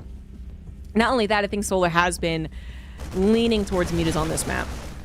So there's a lot of things that could have given Clem a feeling, and now I think that was a good enough scout.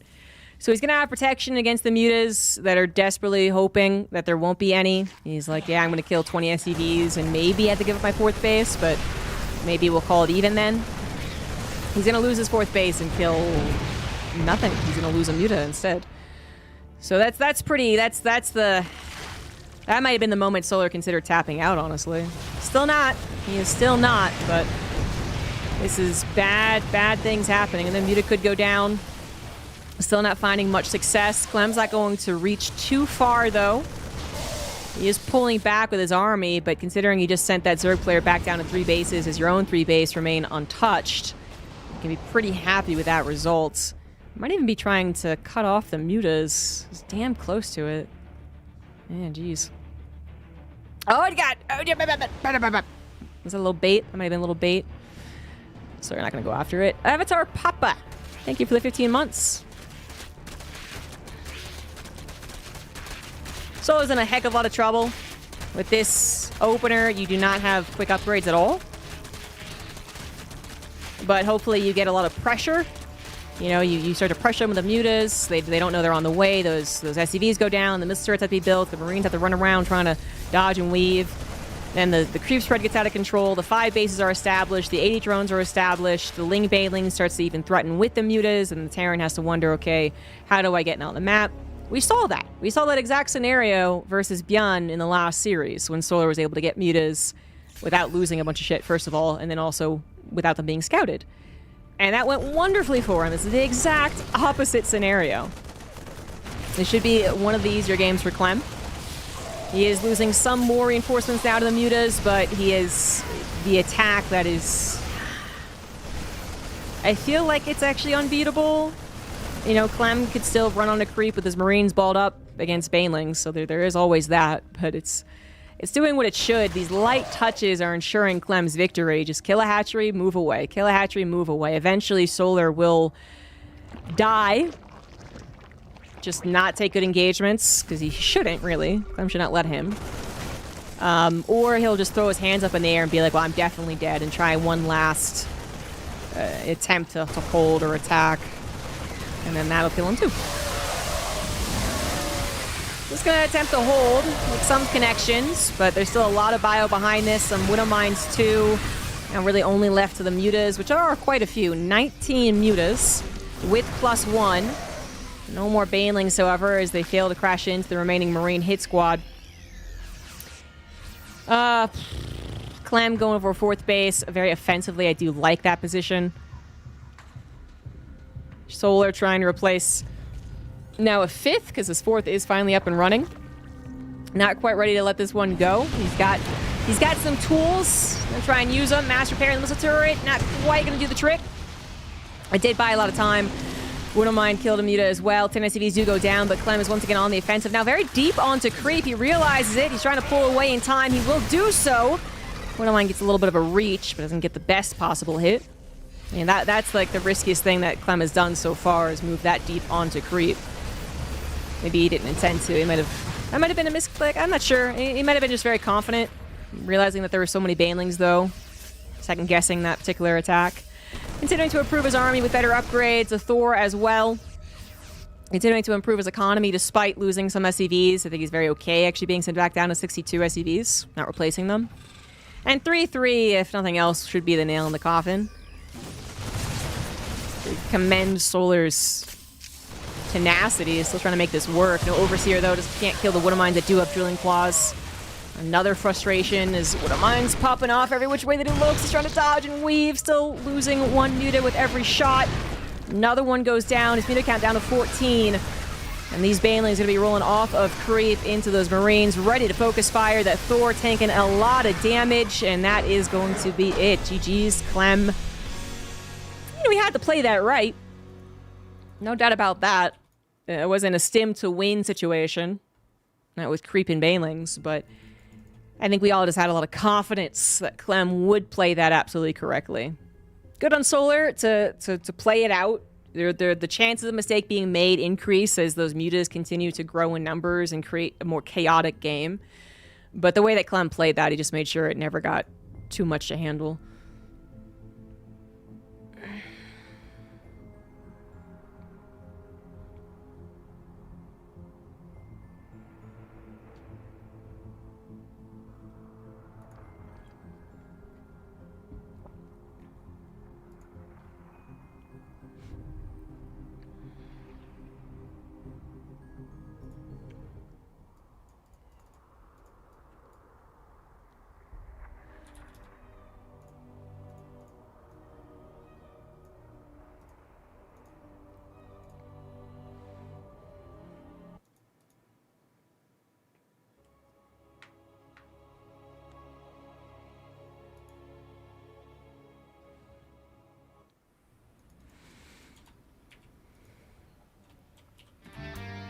And now it's all tied up.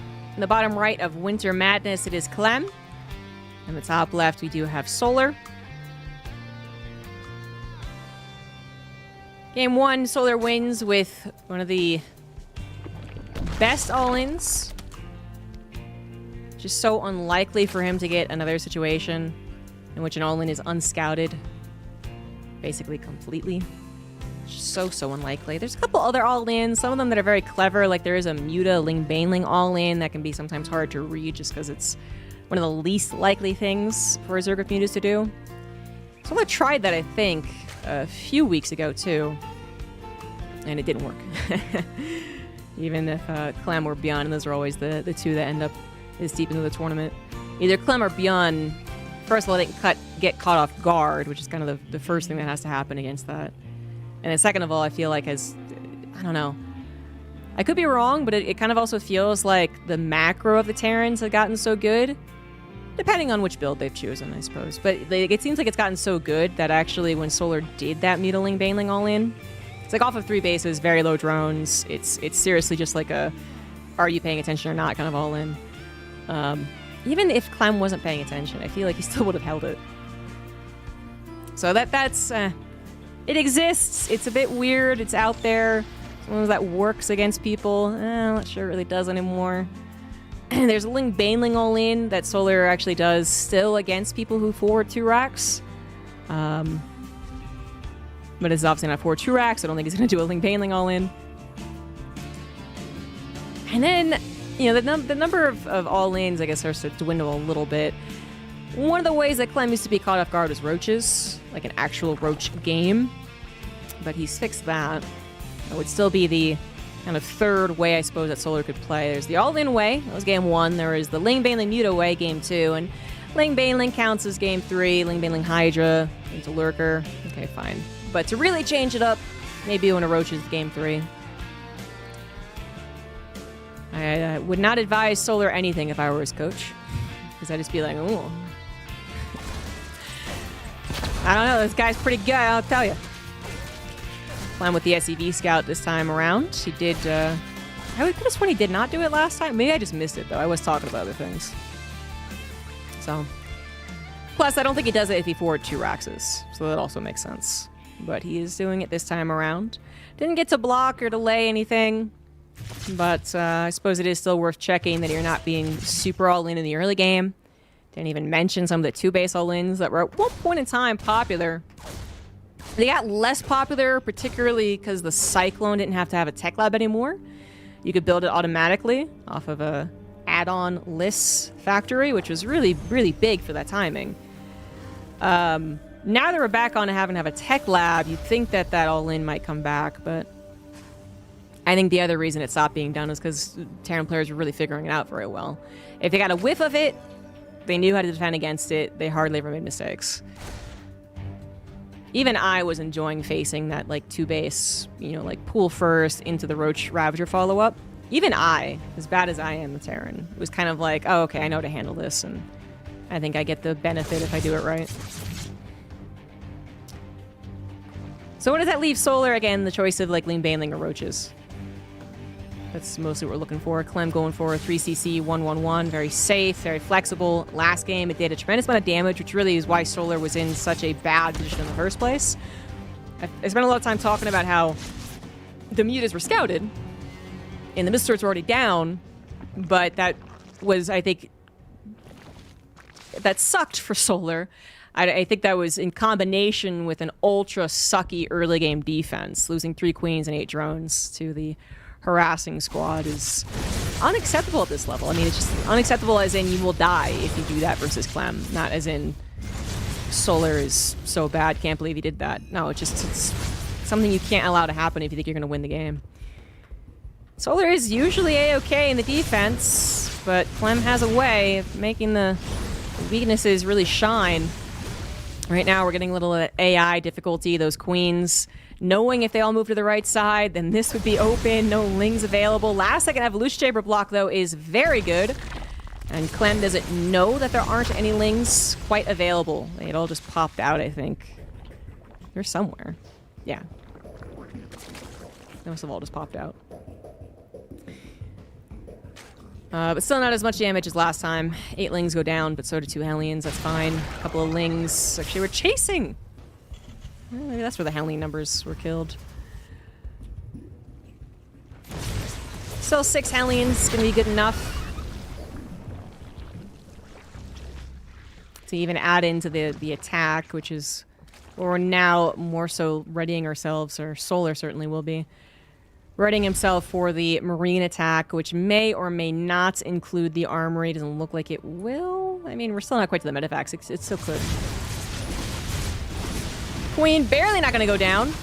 She might... Nope. More transfuses come in here. Ling's trying to stop those Hellions from chasing. Some of those Hellions, so injured from earlier, do go down. And it's not going to get quite the same freebies as last game. Those Queens are forced to use about every scrap of energy that they have, but they are defending. Hellions now getting into the natural. I don't think they're going to kill a ton of drones, but they are in the one-shot territory, so this is where it's still really scary. No, not quite going to happen. There we go. Last Hellion cleaned up. More so, I was going to say that Clem also gets a little scout. One that often gotten. Also miscontrols the Banshees. Oh, with that in mind, this has turned from, well, let's account for the drone losses, plus a little bit of the chaos, little lost modding. And so, okay, no, actually, Clem has lost all forms of early game aggression.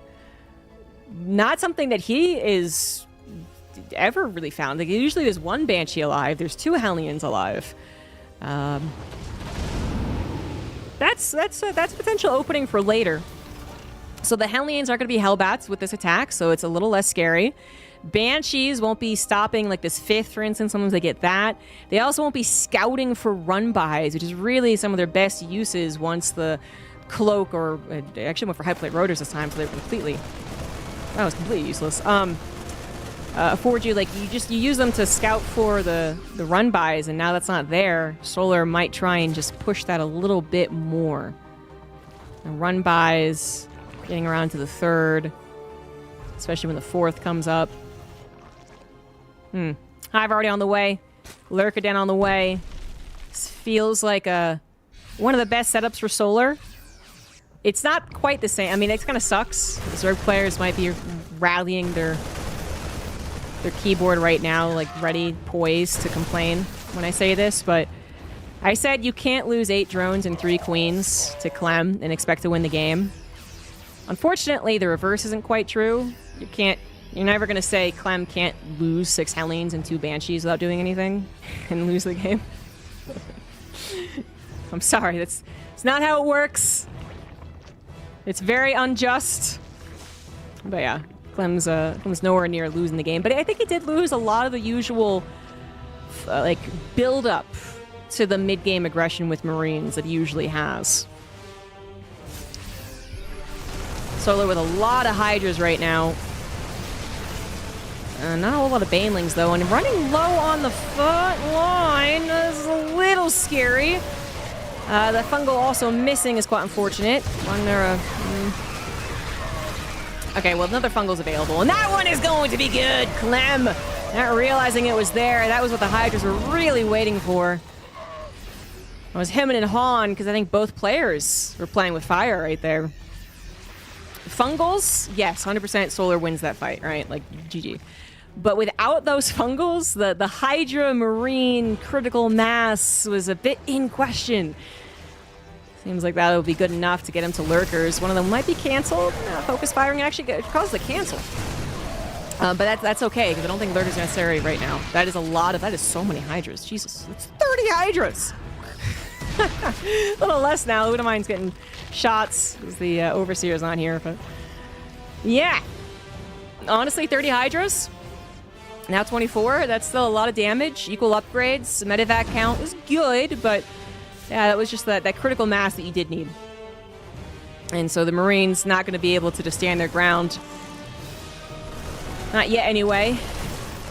Clam attacking now on the left, just dropping off to the right. Solar. One thing about the Hydra, though, if you're going to rely mostly on Hydras, is that splitting them is when suddenly that critical mass isn't there, and you could start to lose a lot. But if they're going to have Lurkers, then beautiful, easy defense, that'll do the trick. 4 Lurkers combined right here. You're going to need either a lot of attention focused on the drop to deal the damage to them, or you're just going to say, okay, Lurkers are there, fair game, and you're going to run away. It requires too much effort to try and tackle. So the main army can stay here and continue to be a surprisingly strong presence against Clem's Bio Ball. Lurker is still on the main army too. Now we're up to 8 of them. Infestor is also still alive, something that Clem has to be very scared of. I think Solar's found himself in one of the best positions, macro-wise, mid to late game-wise against Clem in a few games, in a few weeks. 2-2 is about to finish, but we got lurkers on the front line, and 2-2 isn't the response to that, you know? You want those ghosts, and they are here. A couple snipes go down, take out 2 lurkers, and there's only 2 available. That's not so bad. You do need the concave, though, so canceling the command center is a bit of a twofold reasoning for that. Another snipe went down, but this bio not really getting the situation that they want. Mass repair's gonna have to happen on Planetary. He does have the army off the left side, but it's mostly medevacs, so that's not as intimidating of a surround as it might look on the mini-map. In fact, actually, Clem acknowledged it. I actually really like, I think he might have even thought about going in for this round, and he realized it wasn't going to work, so he just sends the medevacs over to the more important army, where the medevacs are actually needed. Under this much pressure, sometimes you make silly mistakes against lurkers, and Clem did not. Just a little drop to the top left, going after the base, maybe drawing some units back. Lurkers do reposition, creating more of a choke, possibly, that the bio has to force itself through. Now 5 lurkers on the front line, too, so none defending bases. Clem's little drop continues to find bits of damage. It looks like Clem is going to buy enough time, holding onto the Planetary, building up that ghost count, preparing possible surrounds that Solar is going to back away. His lurkers are still very intimidating, getting a lot of shots off on these ghosts. Snipes are coming through, however, despite that, and now the lurker count dwindling. Fungals on the front again, kind of missing maybe from some of the previous engagements, but I think that was just kind of a fair game scenario. Yeah, the lurkers were intimidating. Now that the ghosts were in higher numbers and the bio ball wasn't as panicked, well, the lurkers are a little less intimidating, and they kind of have to pick and choose how they engage. In fact, and this is not surprising, they might have to actually pick and choose actually making lurkers. Like their time of the power spike of lurkers is gone. And I actually like that Solar is basically giving up on them. Maybe they'll come out again later when there's a Nidus Worm. Maybe they'll come out again later if there's a really good fight, and then 8 lurkers sieging a natural would be the best possible scenario. But right now we're not going to try and enforce the lurker issue. 3 lurkers, maybe even used offensively for the time being. Solar is on now 6 bases. Almost 7, trying to get this one set up with Rich Vespi and Geyser. Clem is going over to his 5th now, as it had to be canceled and delayed for a little while.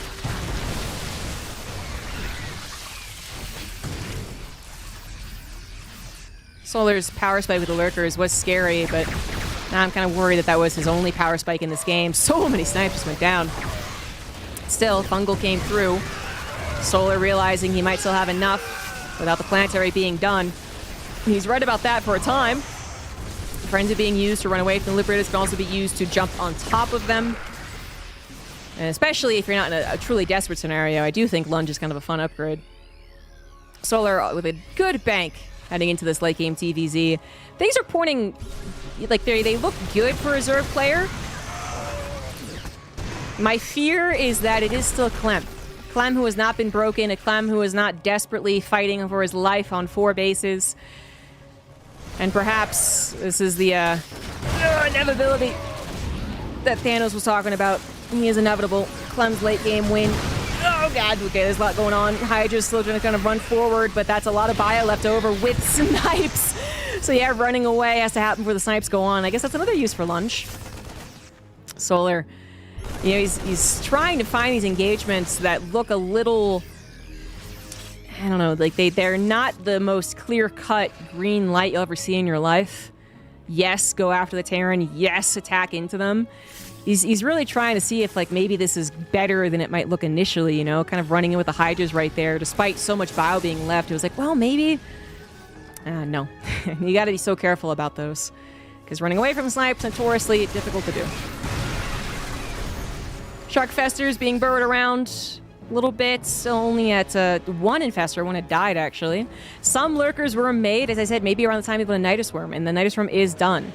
So you can see if that has any effectiveness. They don't have any missile turrets around. The Nidus Worm is not being set up either. Clem able to defend both bases pretty well. We're going to go through the middle. Liberator gets taken down, but this Sim City is once again just so damn difficult to push on through. It does kind of create a barrier, though. I mean, this might be an attempt to go after the planetary, as Clem's own SimCity is working against him as far as reacting quickly. He kind of pushes through his own choke into the Banelings, crashing through, killing a command center, killing a factory, killing a couple of those ghosts for sure as well. Oh, whoops-a-daisy. Accident burrow hotkey being used. Clem's still left with a bio army that can chase down the last little remnants here, but overall, that was the attack I was talking about. It was like, I don't know, the bio is still behind on the SimCity. Do we really want to push it? Yes, we do, not only because it worked out, but also because a Nidus Worm was being planted in the main, so Clem's focus was entirely on the attack, as was mine, and Solar had plan B, and it is working out really well. Lurkers in the main base causing havoc in the production line. Ling's trying to help out elsewhere, not going to be too important, but we have 24 SCDs going down, potentially another command center going down. Clem's supply not able to recover from that last engagement. Some last second splits mitigating the damage. Clem absolutely on the ropes right now, and Solar just trying to remax as fast as possible to take advantage of that. He gives Clem 60 seconds, and Clem probably gets maxed out again. And another, I know that's about, and gets another chance at this game. Mule drop, I don't know what hotkey went awry there, but Liberators once again trying to find those chokes. There was only one Liberator on that choke last time. Maybe having 6 in a choke would be better this time. Clem's still not maxed out, but he does have an equal army supply. And Solar's remax and running across the field was not fast enough. I mean, it's not his fault, but it just wasn't fast enough to quite capitalize on the, I think it was on time, a 40 supply difference. Now a 20 overall supply difference, but again, army count is a little different. Another orbital is going to go down. These are important bases. This is not a situation where Clem had built up 10 or 15 extra bases. And he's like, I'll get to that later. He actually not only needs those to potentially get bases in the future, actual mining bases, he needs those to recover from what is certainly going to be more SCV losses. He also needs scans. He also needs SimCity. All things being taken out as Solar continues to thrive on his own however many bases economy this is. 9, 10, whatever. Creep spread over halfway as well. I mean, Clem is full-on turtle mode to win. That's the only way he's going to win, is that he turtles, and Solar does not quite get those victories that he had gotten a minute ago. A couple of ghosts found out. Taking the wrong path here. Liberators are going to be a nuisance, to be clear. Although these do not have advanced ballistics, so some of them going down, but a lot of Hydras also falling. Oh, that wasn't it. Oh, that wasn't it. That was not it, guys. Oh boy. Without advanced ballistics, I think I was like very Solar minded right there. I was like, yeah, you know what? Those Liberators are a little too close. Go after them. Get them. Get them, Hydras. And they did not get them. They barely did not get some of these. But while they were not getting them, they were a-dying. Solar falling in supply for sure after that engagement. 8,000 resources down for a Zerg player, though, is still pretty good. Like, that was his first, I think, really bad engagement in this game. And he has the economy to recover, although you can see he has used up that bank in that recovery. It was quick. Liberators, some of them repaired, some of them not. The bio army pulls back to where they can siege up into a choke. And Solar, I don't know, he's going to do it again. Is he really going to go after this? He is. Those Liberators are sieged up, man. The bio is ready to go. Those snipes also threatening to take down many of Solar's retreating units. This is where I think also the Liberator patch, it's a bug fix, but really a buff, is really shining. The fact that these Liberators can be used as if they are part of the bio, as they are siege units, but they siege so seamlessly now, is really big for the way that Clem is playing. Like, I spoke of Cure's style at EWC, actually, a couple games ago. And if the Liberator patch had happened before that, I think that Cure wins against Serral in those games where he did that. Maybe not overall. I think it was like a 4-0 or something. But still, this lib change is big. Clem is surviving, I say a lot thanks to that. Another base trying to be taken, though, is going to be difficult. Clem does not have that just rock-solid SimCity, planetary, static defense, whatever else you need, Liberators, that covers these bases. He could be sacrificing the right side of this map to attain the left side, but it's something he has to do, as that right side is already being taken by Solar. Clem is alive. The Liberators instrumental to that. Solar did not go for those 14 corruptors he did versus Bjorn, kind of almost preemptively as soon as he, or it was Baby Marine actually, as soon as he saw a couple of Liberators, he was like, Liberators, and he went for 14 corruptors. This was not that game. The Liberator count kind of snuck up on him, and now he is responding, but I'm not going to say it's too late, it's just, it's part of the reason why these last few engagements have not gone swimmingly. 5 corruptors also ain't quite enough. The Liberators are not involved in this particular fight. It is a high ground concave of Bio. Infestor's out of juice. Once again, Bio happy to take the engagement once those fungals are gone, once the banelings are gone. Planetary did not quite fall, though the extra orbitals did. How many Command Centers have fallen in this game? 4 of them. Clem, I mean, this would be... Some of these engagements are... They look so good for Clem, but in no world does he get to say, aha, I won an engagement, let's immediately counterattack. You just be going so deep on a creep into presumably an instant maxed out Zerg, it would be suicide. So you have no choice but to just hope that you continue to have good defensive engagements. Ghosts left on one side, Bio on the other. This is a very, very, very scary scenario, but Liberators once again coming in clutch. Drawing the line in the sand, protecting those ghosts. Bio then coming in for a threatening surround. And again, those Corruptors just not high enough in numbers because, 3 Corruptors are not one-shot a Liberator. You're basically looking at one-shot Corruptor numbers, or you're looking at losing a lot of Corruptors in your attempt to kill the Liberators. Again, those ghosts, alone as they are, looking just so succulent. He really wants to kill this side of the army, and you think he will. The medevac's forced to try and flee, but there are Corruptors and Hydras. Planetary's going to fall. Command Center's going to fall. Clem not taking a particularly good engagement. Loses his Liberators, too. I mean, the Ghosts, some of them survived anyway. Clem. This might be a little bit too much. Another orbital falls. He actually has 0 orbitals, guys. Am I reading this correct? No, and he's got 2. Okay. I'm like, wait a minute. He should have his main in natural. But he is awfully low. Something that is very necessary. He's trying to get some counter damage done. And he did. He killed a hatchery. But that's not enough. That isn't enough. Clem's army supply is still equal to his opponent's. His economy completely in the gutter. Somehow still building at least 1 new command center. That's got to be a cancel. And no cancel. Oh, Clem wanted to continue the attack on the left, forced to defend his natural and main. Liberators can't be in the right spot every time when you have no singular area to defend. For a while it was working out when his defense was just around this, but being pulled to the extremes of the maps takes away the power of those siege units. And as soon as Clem can't just completely abandon this avenue, because that's suddenly his main base is in trouble. But he has to get economy, and this is a funny situation. That Spore is going to get you. I think we're looking at a very possible, very likely Solar victory in the late game after a good start in the early game. Clem down to his last bastion. Defense, Planetary is going to help, but I mean, how many more engagements do you have to take like this to actually win the game against a Zerg player who has almost the entirety of the map? There's actually a 14,000 resource difference, which seems good for the Terran, but not when Solar is as rich as he is. This could lift, it probably should, but now we're up to 13 Corruptors, so anything will fall to this. Clem at 100 supply, probably knows that he is dead. SOL. Maybe can't believe it. Usually he wins against this guy. What's going on here? But Solar 100% has this in the bag.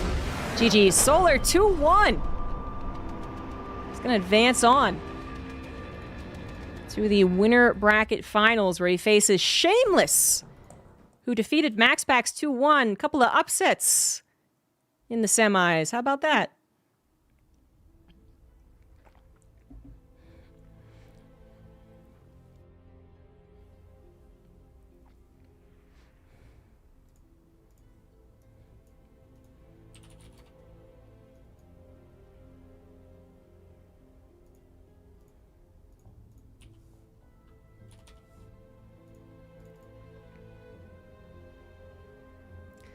So just to put that in perspective, the last time that Solar won against Clem wasn't a Monday Night Weekly, but it was 8 months ago.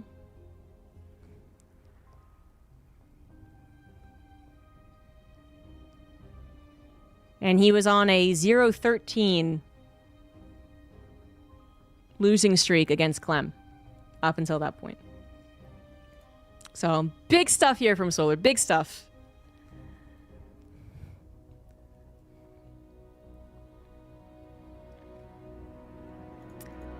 And then I was going to look up Max Packs versus Shameless, because that's also an upset.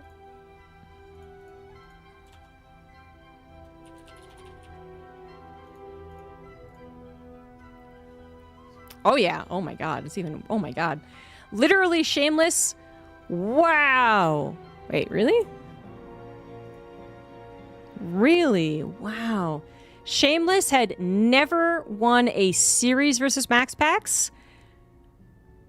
More than that, he's never won a game. He was 0-28 in games versus Max Packs. In PvP. Some of these are best of fives. I don't mean to make Shameless feel bad, but that's almost unlikely.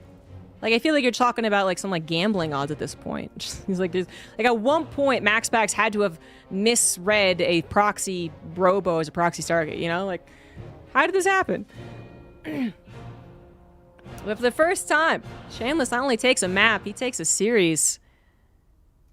Whoop! It's a day of upsets.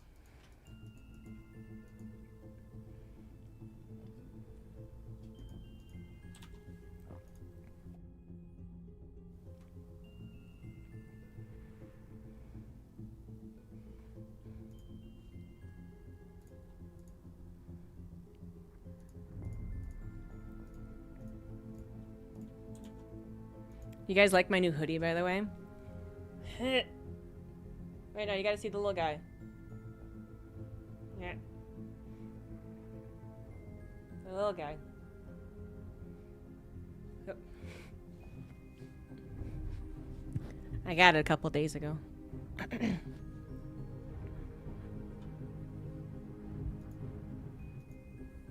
Let's have a chicken nugget. The little guy, he's the Nuggets' old mascot. He's a nugget miner, like, you know, for gold nuggets.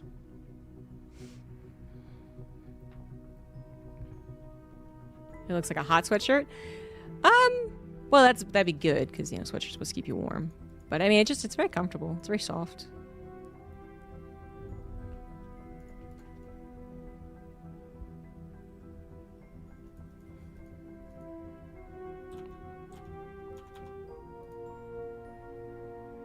I wanted to get an Aaron Gordon jersey, or a t-shirt actually, not a jersey. Jersey's expensive.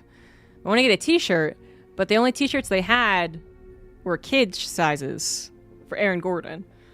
They had Jokic and Jamal Murray t-shirts, but if I want an Aaron Gordon one, I have to order it online. So I used a gift card and a coupon to get this instead. And I'm going to a Nuggets game tonight.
So we had the realization that maybe because it's Korea versus Russia, it should actually be on Central instead of West.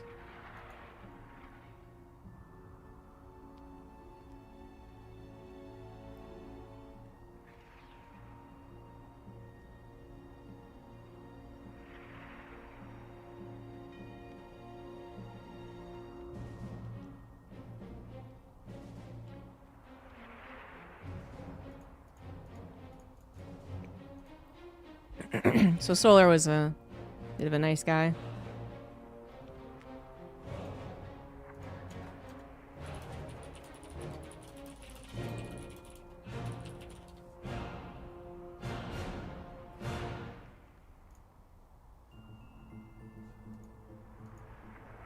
Whoop. Oh, okay. It looked like we were missing a commentator, but then no one was in the chat channel. Okay, now we get everyone.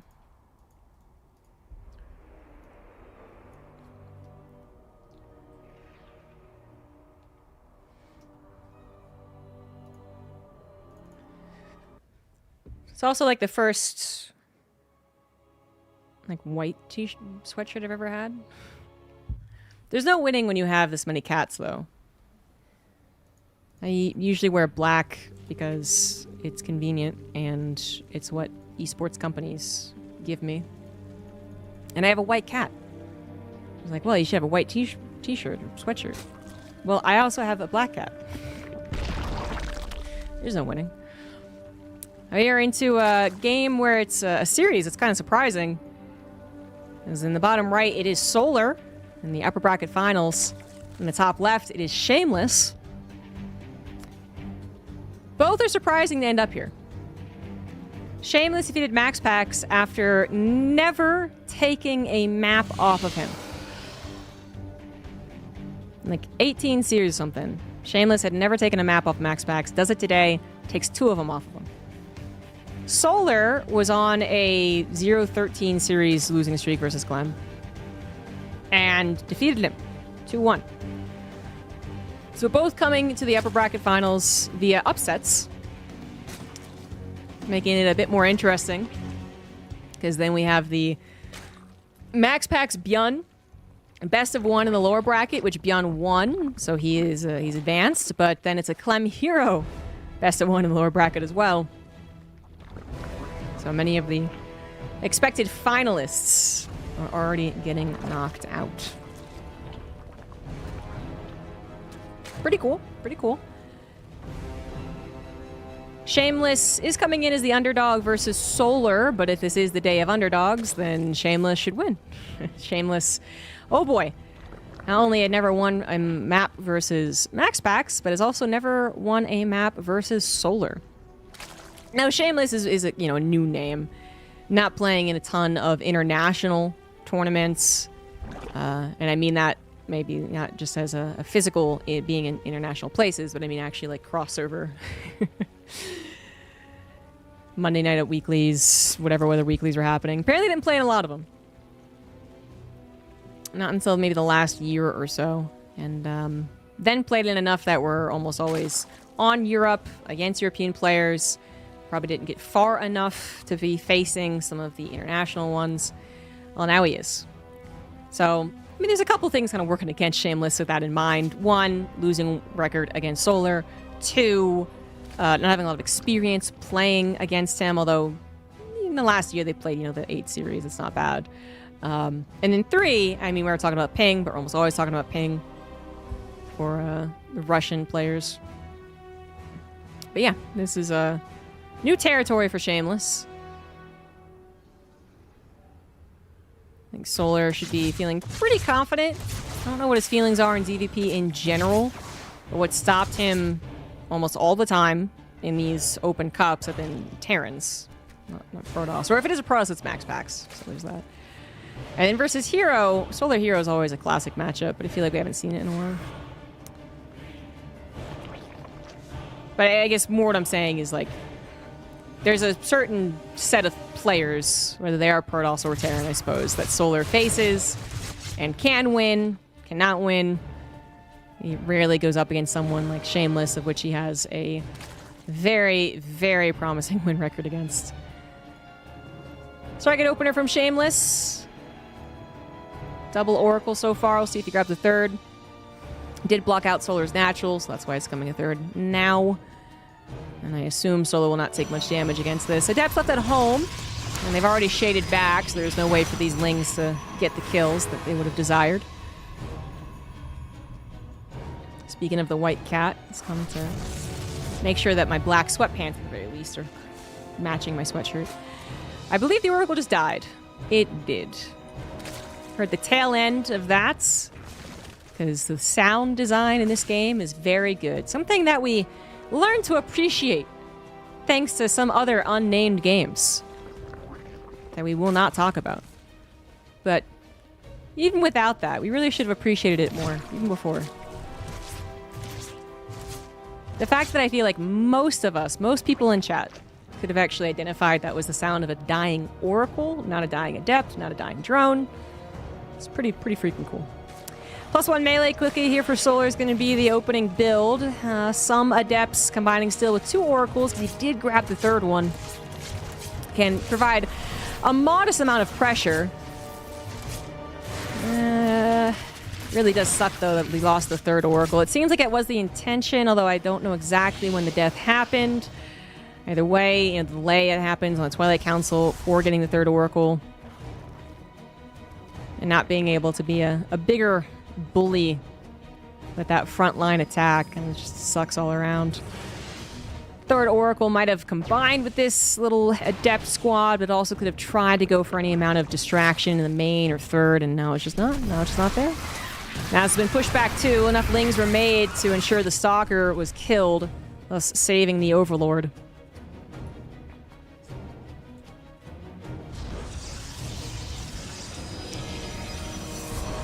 Well, Shameless's offense doesn't look like it's going very well. Overall, this game isn't terrible for him. Losing an Oracle is painful, painful indeed, but he has not made tremendous mistakes on the defense. He hasn't forgotten a pylon. He hasn't buckled to any pressure he might be feeling. I'm not sure that he is. This might be the farthest he's gotten, or the most upsets he's gotten, both, but it's probably not affecting him that much. Temple Archives on the way as the 4th base finishes. Solar is going into that, as I said, fast +1 melee, but then the Hydra sets coming down. So Ling Hydra will be it. 4th base a little undefended. A little underdefended. Oracle's catching some strays. Ling's not quite catching the army. Some Adepts will be going down. All seconds for a +1 melee, which really would have made that much faster. Actually not paying attention. The Oracle's currently holding Solar's attention as they found yet more drones not being defended. They were on the transfer. Oh no, oh no. Solar realizing that Shameless had simply stopped paying attention, got those queens as far ahead as he possibly could. And so, yeah, you know, then suddenly it's an Oracle for 7 drones. Is that worth it? Question mark. But unfortunate, Shameless didn't move away. Just an inch across the screen. He was also distracted by whatever. It seemed like only a handful of Lings were left, but well. Overseer gets into the natural in main. This will be the first scouts outside of scouting gases, and of course Nexus. Should have said, you know, you're not being attacked anytime soon. And Solar Ling, Baneling Hydra. Personally happy to see Banelings again in this matchup. I know they had a moment where they were the most talked about in a negative fashion. The fact that they one-shot those probes, the +2 was a bummer before that got fixed. The fact that it felt like it was all about the Banelings all the time also was something people complained about. Personally, I would have always preferred mass Baneling all the time over like Roach Hydra all the time. Not that we see that, but just, for instance, a very boring composition in my mind. Banelings go boom. Banelings are volatile. It makes it fun. And, well, they were not being used for a little while. I feel like they've really come back to what we remember. So Ling, Baneling, Hydra attack on the way. Storm is done. Some Archons are available. Looks like Shameless realizes an attack on the way. More than that, what's... Oh, I'm looking at Solar's point of view. I was like, wait a minute. No, okay, yeah. So he doesn't know quite the extent, but the Observer is going to see the extent before quickly dying. Some Banelings rolling into that fourth base. Shameless is paying attention. Will lose attack defense. That gives him that heads up, though. Further attacks could be difficult to hold, and he is going to be attacked from multiple directions. Immortal barely joining with the rest of the army is going to help out. Solar now looking to target the natural. And he is going to be able to break. If he just breaks through with a handful of lings, it's already very annoying. Shameless, mostly being attacked on his fourth base. Now those cannons are down. The shield batteries are down. Probes are being pulled. Looks like he might just be choosing to sack the base. I mean, there's not much else he can do. The army just simply is not making its way over fast enough, having dealt with the natural in third. But it's better if you're going to lose the Nexus, lose the Nexus. No reason else to let the probes die. You're not necessarily out of the game because you lost the fourth. Although that is a bad blow to him. Other Observer is also going to get taken down, so he's not exactly swimming in intelligence. Doesn't have all the scouting he would like to see where the next attack is coming in. And potential threatening counterattack wasn't quite threatening enough. I mean, there's always that chance where a player dedicates too much of the offense. Suddenly that big Protoss army with +2 done is actually overwhelming, but I'm not sure we're there quite yet. Once again, Natural is under attack. Lings get into the main base and cause further problems. A little bit of a split did happen here for Shameless. Seems like a good enough split for now. Another canceled fourth base and perhaps another canceled fourth base. Limiting his economy, that's going to be a kill on the cancel. And the storm hits well. Archon merges. It's the best case scenario for Shameless as far as that particular army, but it looks like he lost army on the right side. He lost probes as well. He has not gotten his fourth base back up, and that is going to be it for game one. Solar's relentless aggression wins out. GG's.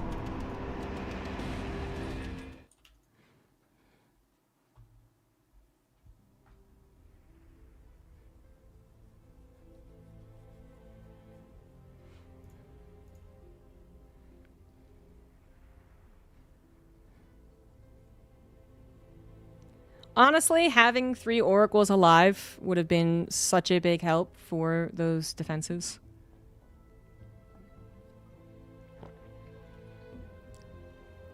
Stasis Traps could have helped. Oracle Pulsar could have helped against the Baneling-only run-bys. Obviously, Revelation tags would have been tremendously helpful. Observers were not cutting it.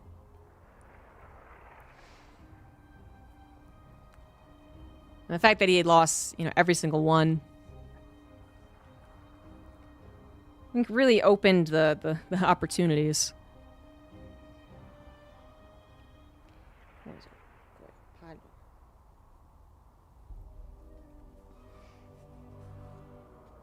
So much fur.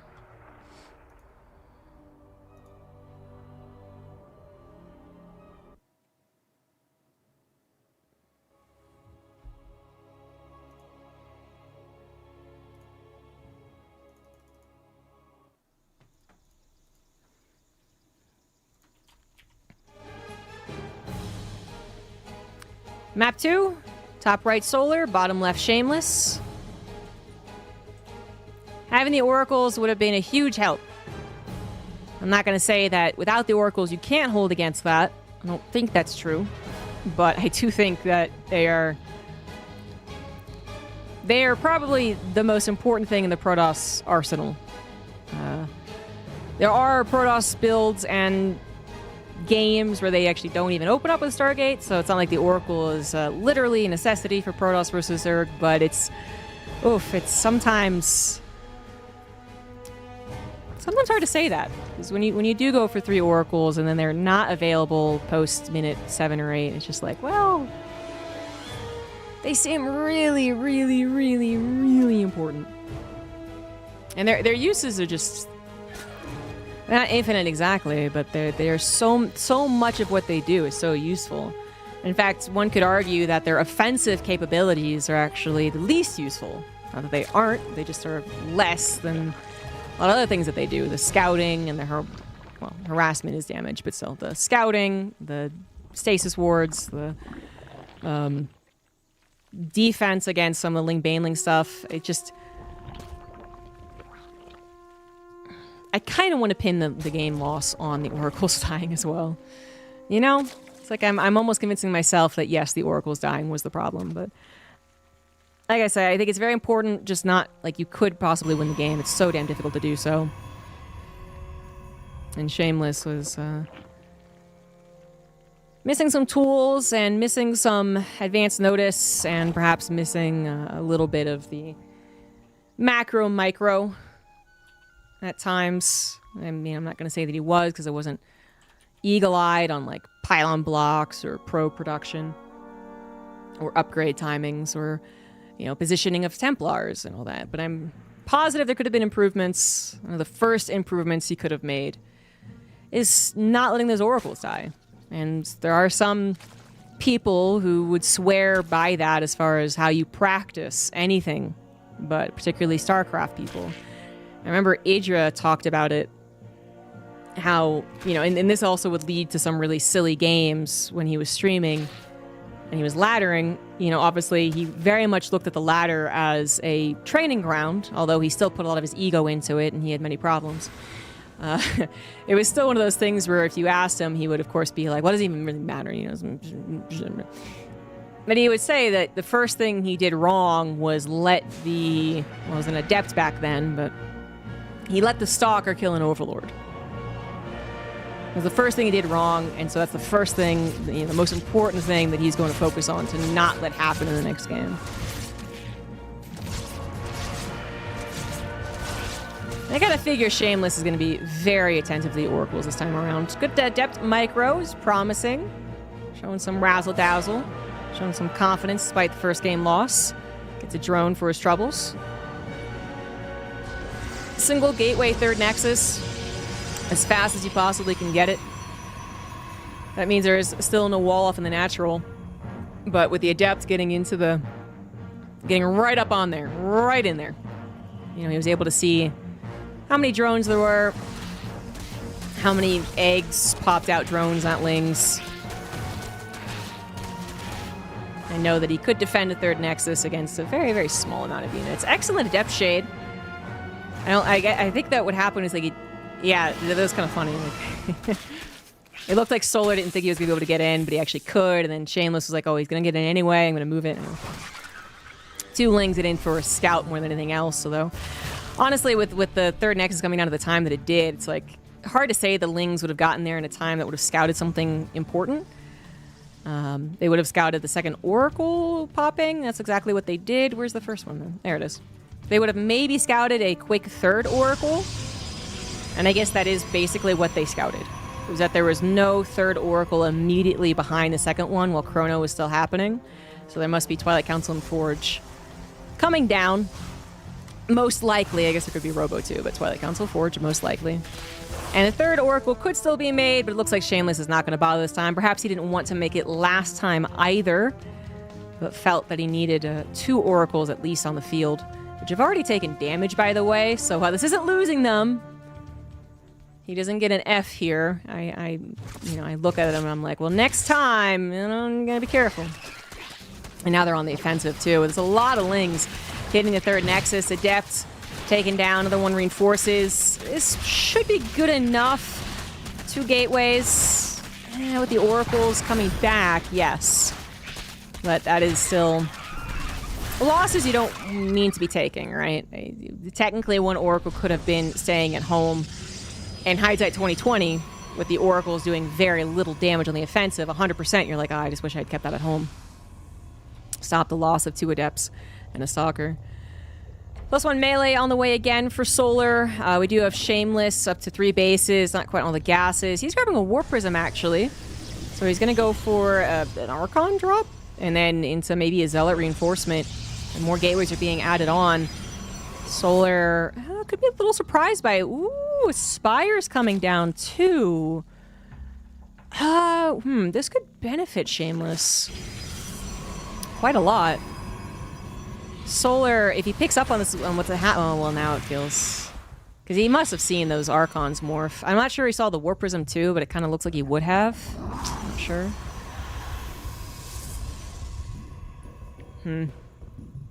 In my mind, I was envisioning him not realizing an Archon drop was on the way that was reinforced by Zealots, of course. Archon drop itself is not that scary, but suddenly 8 Zealots accompanying it is scary.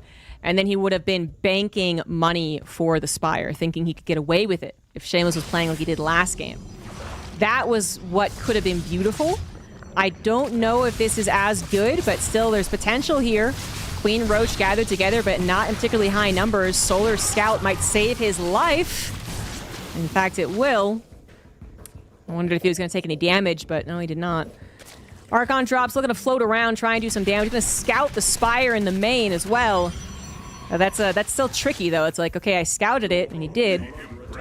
I know that it's a possibility, but one, he doesn't have to make Spire play at this point, and two, even if he does, it's actually probably still difficult to handle, so he probably will. And Solar absolutely is going to make at least some mutas. That's just going to... It's going to create problems as Shameless tries to defend all 3 bases, having lost his army that he made. Those Zealots just disappeared like that. His Archon drop suddenly is now super, super, super dangerous. He's going to be ready to recall that in an instant, but still, this is not the setup that you would typically want. Solar ready to bust on through here, and Immortal trying to hold its ground, but not enough defenses. Oracles are around, and this is a lot. This is a lot of damage coming out from the Oracles. Really helping out. Prioritizing defending the Immortal is a great choice, but it probably won't be happening fast enough. Zealots are warped in. Nicely done. That's it. That's the play. Phoenix lift on the Immortal. I would not have thought of that. I would have 100% lost it. That said, though, it's neat. It's not the end of it. He was already at double robo, too. Oh, I didn't even catch that. Things that do not shoot up.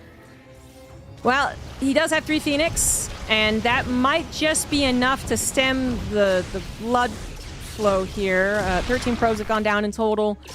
Again, 3 Phoenix might be enough, actually. If you think they're not going to make more mutas, then I think 3 Phoenix is kind of perfect. They've got 2 Phoenix, but Stalkers and Archons getting involved as well.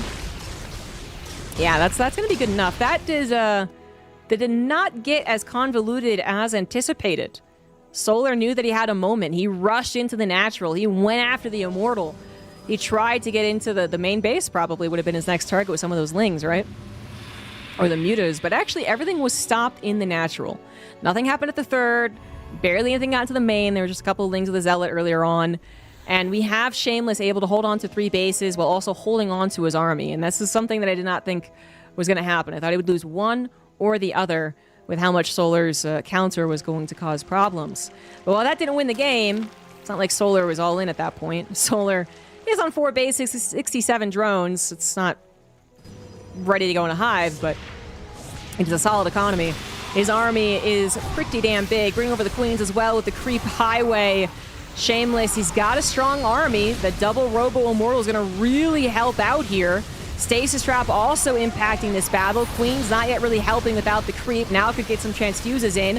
Corrosive Battle taking on an Archon is important for Immortals, but with very little in front of them to protect them. More Zealots have got to be warped in. Probes are being pulled. The Nexus is going to be abandoned. But he already lost a decent amount of army in an attempt to save it. 4th base is done for Shameless. He'll still be on 3-base economy. I want to say there's still potential for the Protoss. You know, the army is getting to a decent size of a decent composition, but it's not quite there yet. Another Immortal gets caught by Lings. All the Archons are gone. Queens are helping as well. Yeah, this is going to be it, unfortunately. Shameless. Yeah, put up some good fights. Both games put up some good fights. Had some things going well for him, but I think this game was... There was this glimmer of hope that he actually would have gotten the benefit of a little build order here. That didn't work out, and that still felt like it hurt him a lot in the follow-up defenses. Of which, yes, he saved his army and saved 3 bases, but still had a very late 4th base. Still didn't have a lot of army, never met that critical mass. Yeah. Solar 2-0. Somewhat of an expected result. Today will not be the day of all upsets. And so Solar will wait in the finals, the grand final, for the winner of Shameless versus the winner of Hero versus Beyond, which apparently has not started. I'm almost positive it has started. It's not done yet.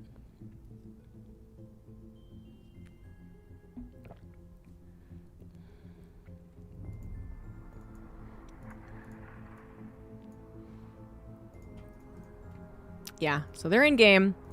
It's just a best of 1, so we'll just wait over in the Americas.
TL is partnered with Displate to make official StarCraft metal posters.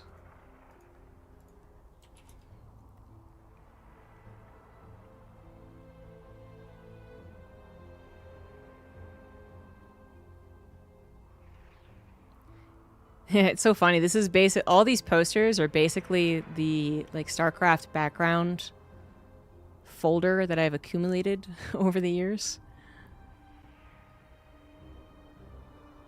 Not every StarCraft 2 concept art image is in here, but a lot of them are.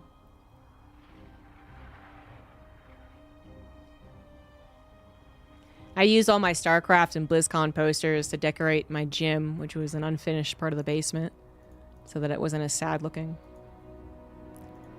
So I don't really need more, but it's still neat that they're doing this. Is this on the subreddit? I don't think so. They just tweeted this. Or okay, 4 hours ago, they just tweeted this.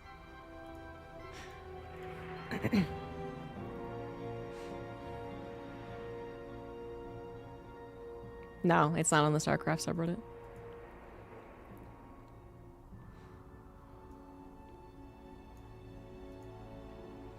Which one of these would I get though? And not that I am gonna get them because I don't have too much money, so I really don't need it. But so I have these as posters, which is why like I probably wouldn't get those.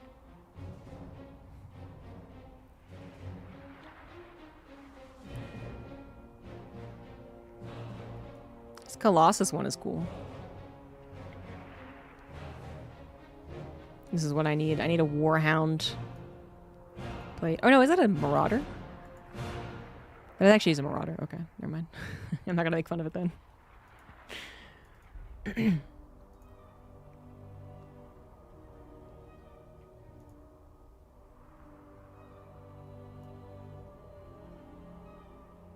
The Colossus looks so much War of the Worlds. I mean, they are definitely War of the Worlds units for sure, but they look so much more in the concept art.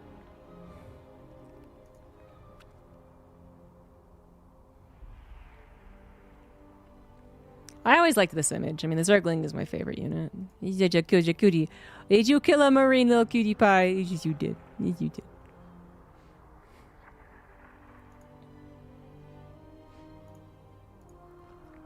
But like I said, I don't need it. I don't want the big titty anime Kerrigan. That's the problem, actually, I would say, is... So I think they've chosen like a decent number of concept art images that are not... Yeah, big titty anime. But the problem with getting older and thus, you know, marketing to an older generation, I think, is that so many of us Even though we try not to be judgmental to other people who do it. Yeah, we don't look at these very... How to say, like... How would you say, like... It's not that it's anime or not anime. It's just that it's very obviously the thing. You know what I mean? Like, it's really hard to explain.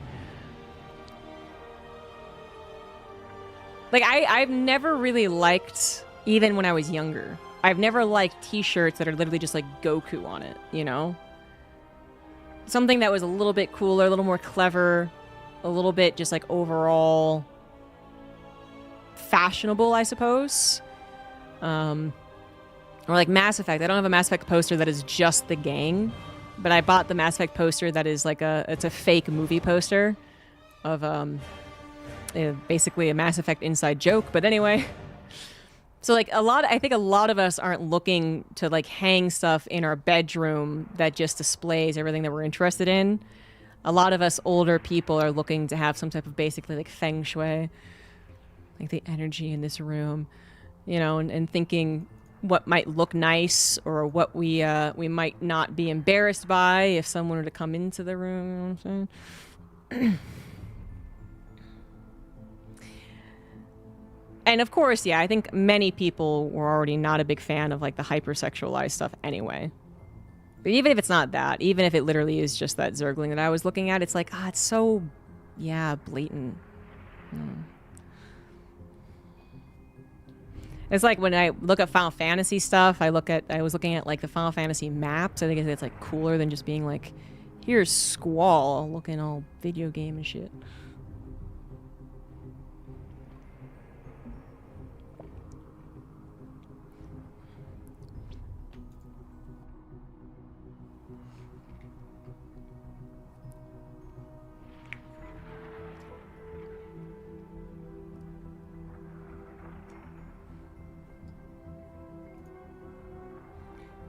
Yeah, you gotta be a little less on the nose about your nerdy fandoms.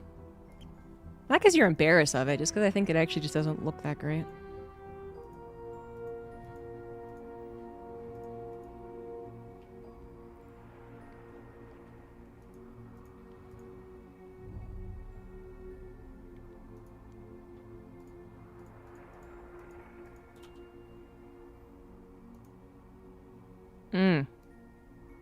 Banned in Rotterdam's chat. Well...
Shameless Hero's coming up.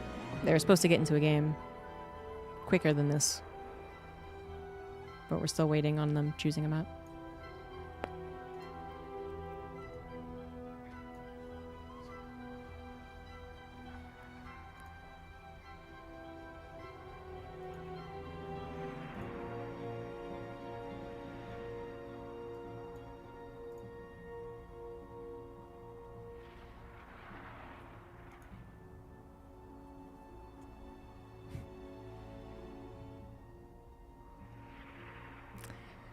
Today I was gonna make dinner, but now, oh shit.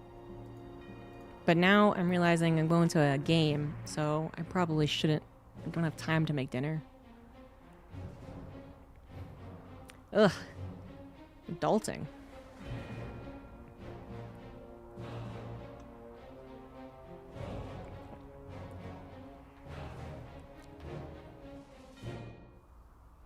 I was gonna make a mushroom pie. And that might sound really gross. It could be really gross, I don't know. It's gonna be an experiment. I think it could be good. I think it could also be bad. We were gonna find out. And now we'll just never know.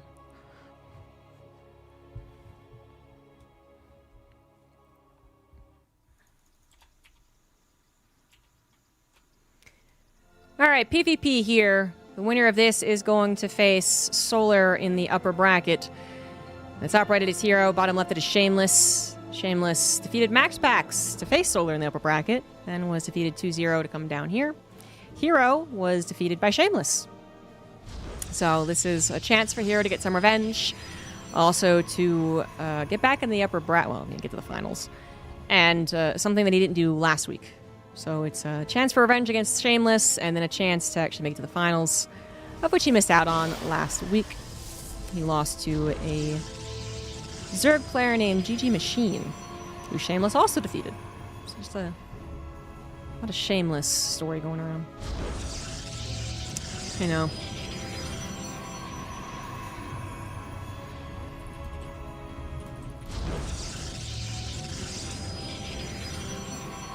So PvP, Shameless did defeat Max Pax and Hero. Points to a pretty good PvP. But it's PvP. You know what I mean? You know what I mean? Who knows what'll happen? I know that both players are going for a 2-gateway opener.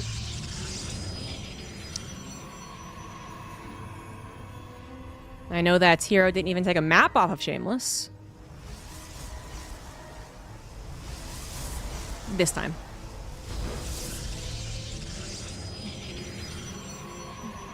But in a best of one PvP, truly believe anything can happen. And Hero would be the expected winner, but not according to their most previous result. Hero would probably also have a better time versus Solar, for being completely honest, but it's always nice to see the fresh faces make it to the finals. So while Shameless didn't have a grand time versus Solar in their best of 3, it'd still be cool to see him in the finals, giving it a go in a best of 5. Stargate opener for Hero. Shameless going for a Sentry opener, preparing himself to get that 3rd Nexus. Make sure you don't fuck the 3rd Nexus.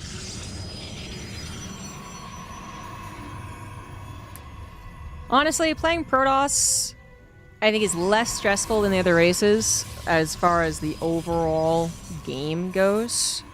Like the whole 12, 13 minutes. But I do think it's more stressful for the first 5 minutes. As a Terran player, I've never been so concerned about my SimCity. Even though I need it, to me, it's like very obvious what I build and what I do, because I can lift a bunch of shit, I guess. But for Protoss, it's like I can't lift this pylon out of the way. That would be devastating. Anyway, Oracle number 1 is on the way. It should be scouted, and the hallucination is just seconds away from doing so. 2 Adepts, though. Gonna get right on top of that sentry and not kill it. Deciding not to go too deep. Might lose the opportunity to kill it. The Adept are shading backwards to ensure the survival of the Adepts, meaning that Shameless's block on the high ground is good. Nice save. A little miss micro there from Hero. Kind of probably just Just gonna get that sentry just to get it, you know? Wouldn't be cost effective. Just really want to. Another block in the main base is good. The sentry has gotten its shields back too, so I think everything combined together. Oh no! That's not his own oracle. That's another oracle. The main base has no shield battery. Main base has no shield battery, guys, and the Adepts bought time. 5 probes do go down. I think that could have been a little worse. I was thinking 7 or 8 probes were to fall. 5 might just be bearable enough.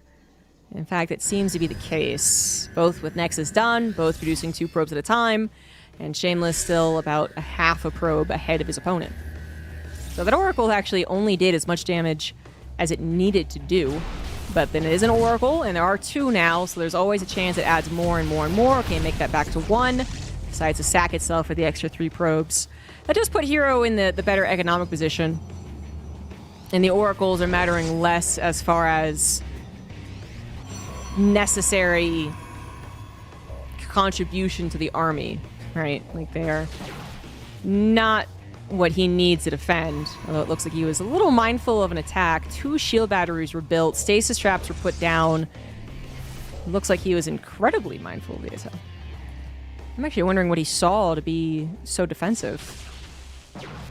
I guess he did lose 2 Adepts, and he was, you know, the Oracles are what he had as an army, which isn't very impressive, but Shameless also did not build much of an army. He was eyeing a 3rd base, loses 2 Stalkers as his army got segmented every which way, trying to chase down the Oracle. Ouch.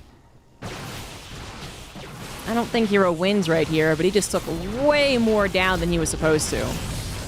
Shameless would have had plenty of units to deflect this little push, but he had some units in the main, some units in the natural, and some units at the 3rd. I think they were trying to maybe go after the Oracle. I'm not completely sure about that, but either way, he segmented his army. Hero collected his army. Big losses. 500 resources down in the hole, but he did get a 3rd base up pretty darn quickly. 3 Adepts do get into the main, but not quite close to the probes. They could be pulled away. A little body blocking stops the 2nd Adept from getting the 1 shot. Nonetheless, 4 probes go down. Still, 3rd Nexus is much faster. I don't know. Some of these things look really brutal, but then you look at the overall state of the game, it's maybe not catastrophic. More probes do go down as the Stalkers did not remain in the main. Still no shield battery there either. At this point, it's very clear Shameless just didn't want to build a shield battery, wanted to get away with not building it. Decides to recall the Oracle, which is interesting. Didn't trust it getting back home safely. So Hero, he does take a 4-worker lead, but his 3rd Nexus was much later than his opponent's. It also seems like, not kidding, the shield batteries are also probably contributing to some of this. It looks like Hero, every time he engages, has something in the back of his mind. I can't quite tell at any point in time, but like something that was like, okay, well, I need 2 shield batteries. Well, he actually didn't. Apparently he didn't. Maybe he would have had Shameless actually collected his forces, moved across the map, but he didn't. We saw what happened then. And then ditto on the 3rd shield battery. Shield battery comes down. It's a priority. Shameless, a bit shameless in his lack of defenses. I mean, he's kind of playing it cool, but kind of like a guy who keeps like tripping over the sidewalk and is just like, I'm cool. And he trips again. He's like, but I'm still cool. And he trips again. He's like, but I'm still cool. I have sunglasses on and it's nighttime. I am fucking cool. Okay, guys? And it's kind of working. It's actually kind of convincing me that he is A-okay. It's interesting. +1's going to finish up around the same time. It looks like Blink was heavily delayed. That does seem to be on purpose because he emphasized getting 4 Immortals. So that, yeah, usually with an Oracle opener, even a double Oracle opener, you know, you're not this much later to Blink, but that was a choice that Heroes made here. Little supply block fixed now. 1 Oracle still alive. Scout, get a couple more probes. Stasis traps could be helpful. Hero's 4th base, similarly timed. Shameless is going into charge at this point. His own +2, a little later than his opponent's, but I'm looking more at the dynamics of the composition. 4 Immortals up against what is now We're the only stalkers. Brilliant. Fantastic. As Shameless continues to add on charge lots, we'll see what the Immortals are actually shooting at. Oracle's gonna dip in for these freebie probes. Cannon, no, a shield battery is on the way, but not fast enough. Oh! Aggressive blink forward there from Hero. He wants to take that battle for sure. Shameless opposite needs to run the hell away. Avoid that stasis trap too, which he narrowly does. No! He did not see the stasis trap. Now 4 stalkers. Make that 3 stalkers. Gonna try and maybe kill a couple of probes. No, they get stopped! Oh, the probes around! Oh no, Shameless. Just losing stalkers, and now this army... I mean, what do you even do? Can you time a recall? Wait, I've actually never tried this. Could you time a recall to the end of the stasis trap? I don't see why you shouldn't. Like, because recall isn't like a click ability. It's just like a hover ability. So could he have actually tried to recall that perfectly timed as the stasis trap finished? Why have I never seen that happen? Probably because it's too damn difficult to do. But anyway, it loses a lot of stalkers before the actual recall went through. 21 stalkers killed. Only 4 for Hero. War Prism is the target here. Shameless knows that he's in trouble. He just lost so much army, and the only way he wins this is by stopping reinforcements. The Colossus was a fake, but it was not something the AI could figure out. Probably tanked a couple of shots. The mass amount of charge lots that Shameless has gone for is definitely the best thing about his army right now. Even an Archon trying to help out here. Another stasis trap. Oh, no. You know, last week and the week before, a Hero was the one getting stasis trapped all damn day long. He's finally... The stasis traps have forgiven him. They now work for him. And just takes that 4th base, lickety-split. Well, Shameless has run out of options, I think. He no longer looks cool. He is straight up losing this game. Down 50-ish supply, most of that in army. Down a base. No comeback ability, no disruptor, no dark shrine.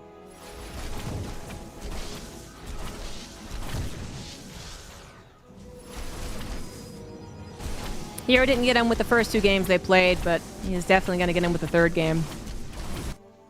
I mean, the only thing Shameless really could do at this point is add a dark shrine and pray.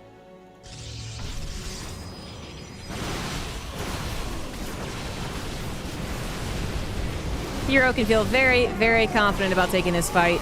Almost doubling the army supply now. 4 Immortals still available for when there's only Stalkers left. GG, good luck. Hero will advance to the finals to face Solar in a best-of-5 PvZ.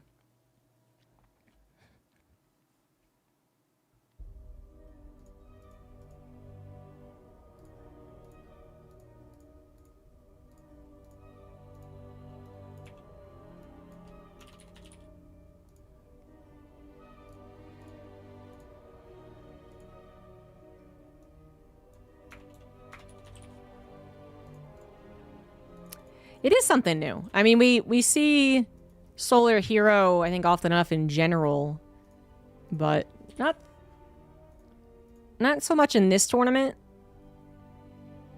and certainly not in the finals, where 1 slot is always given to either Clem or Max Pax. Yeah, last time they played was just a couple days ago, in fact. Like I said, not so much in these weeklies. They played a couple weeks ago in the lower bracket, just a best of 1, though. So if they do face each other, okay, in this tournament, it's in the lower bracket. Hero is winning more often.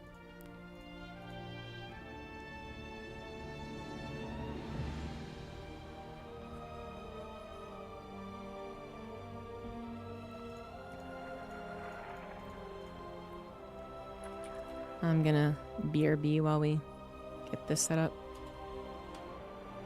Have a cat.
thing, I was looking at the lobby, the chat channel.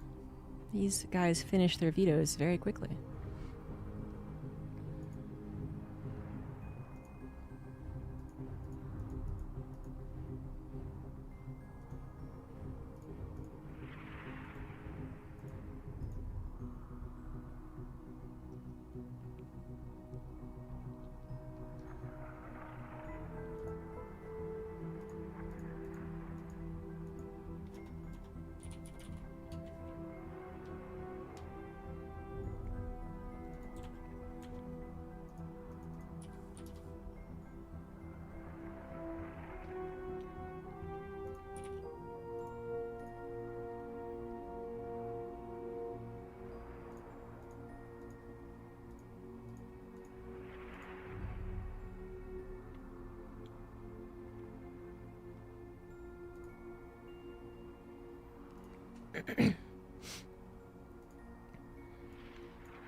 It's a best of 5 PVZ in the grand finals of the Monday Night Weekly, and it's not a TVP between Clem and Max Packs.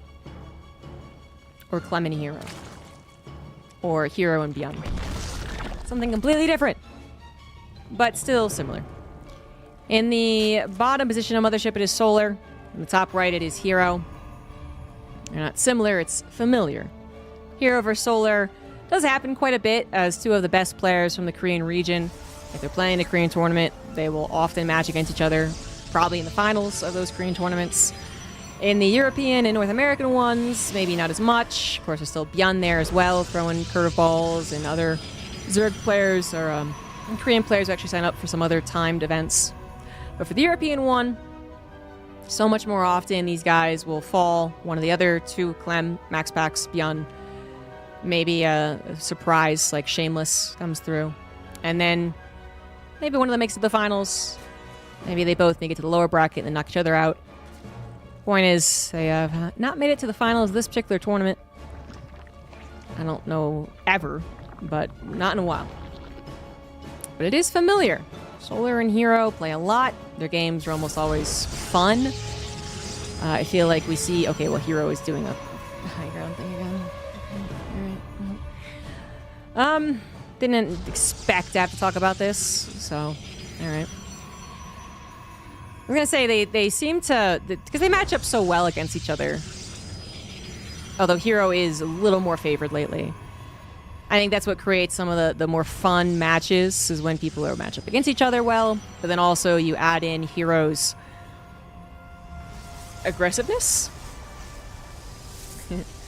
and a bit of wackiness, and then it kind of doesn't matter who he faces, it's always a little bit interesting. But with Solar, it always seems like it always creates some type of dynamic between the two, because when Hero was experimenting with the mass gateway style, Solar was one of the guys he was experimenting on, right, with. Like, he was his test dummy for so long before he actually got to a big tournament to test it out. And Solar was the one that was tasked with trying to figure out what the hell to do against it. That was years ago at this point, but fun time between the two. And even though we're kind of out of that meta, or it's just a choice, not the thing that is always going to happen, that mass gateway style, I think these two always have fun games. Hero goes to these high ground gateways every once in a while nowadays, and I still haven't really figured out why. The last time we saw it, it kind of ended in disaster. I wasn't confident saying it was because of the high ground gateway, though. I mean, I don't think that was the reason, but I don't know / I don't remember. And I just don't know what the benefit of this is, aside from one, more probe economy, because the probe doesn't have to go as far to place down the pylon, then the gateway, then stay out to build the Cybernex core and the Nexus. And two, this will give you a second wall eventually, but you know, if you really wanted a second wall, you could also just do that after the first wall is down here. So I'm not sure about that one. I don't get it. I don't know. You have to ask. We'd really just have to ask him. I mean, maybe Roddy has a much better guess, or more knowledge. Solar did get a scout in, saw the high ground, but this is probably something he has been experimenting with quite a bit. Not necessarily surprised to see it. And I will say, as much as this is like, well, why not just wall here? You know, when you're basically saying the Zerg players are not going to Ling flood you, either in a small amount or in a large all-in amount, anymore in StarCraft 2's meta. And it doesn't really matter.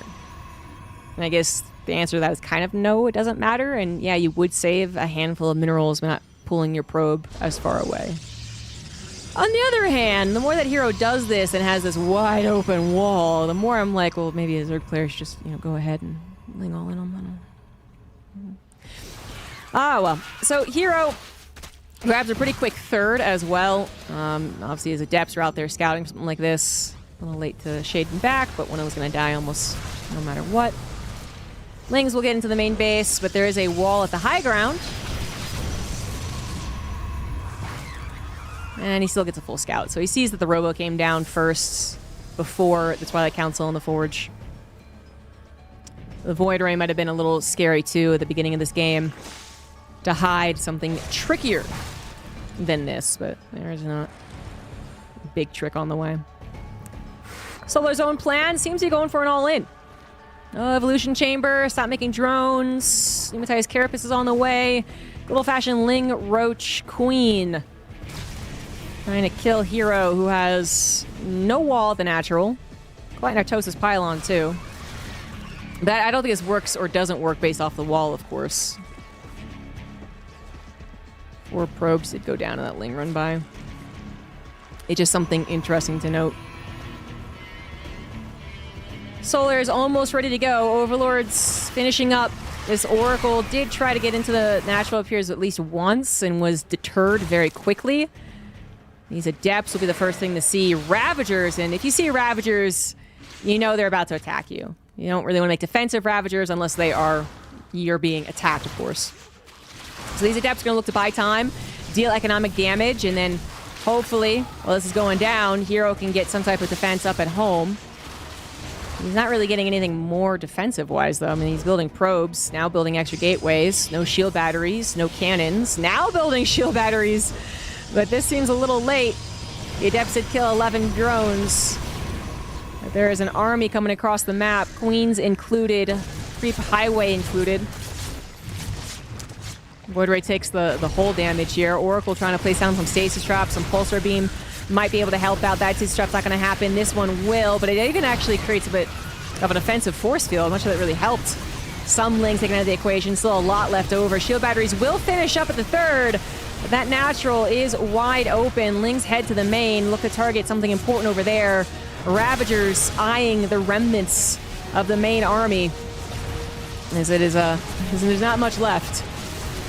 The supplies, though, still looking weirdly even. Remember that Hero, 14 more probes, going to be losing those. The Queens are left behind a little bit.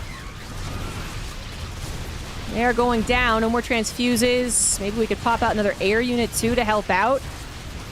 There's a lot of Ravagers left over, but Ravagers alone, not usually what you want. More Lings trying to flood on in here. 20 more are on the way, but this is a very small army. And Hero was reinforcing elsewhere, able to actually collect together a force. Again, buying time mostly with the army that died on the third. And it looks like this might be a good handling of the situation. Solar didn't really go for the throat even though he went for what looked like the main army, and it was at that time, another main army was being built, basically. And so he doesn't grab the Nexus? No, he has to go back in for the Nexus. Oh, boy. Yeah, he grabs the Nexus, but he loses his entire army, and Hero had rebuilt a decent one. Overlords need to skedaddle, and this game is certainly not clear-cut. Solar on 40 drones, Hero on 49, but only 2 bases. Hero's army is a little intimidating. So Solar can't get back to fixing his economy.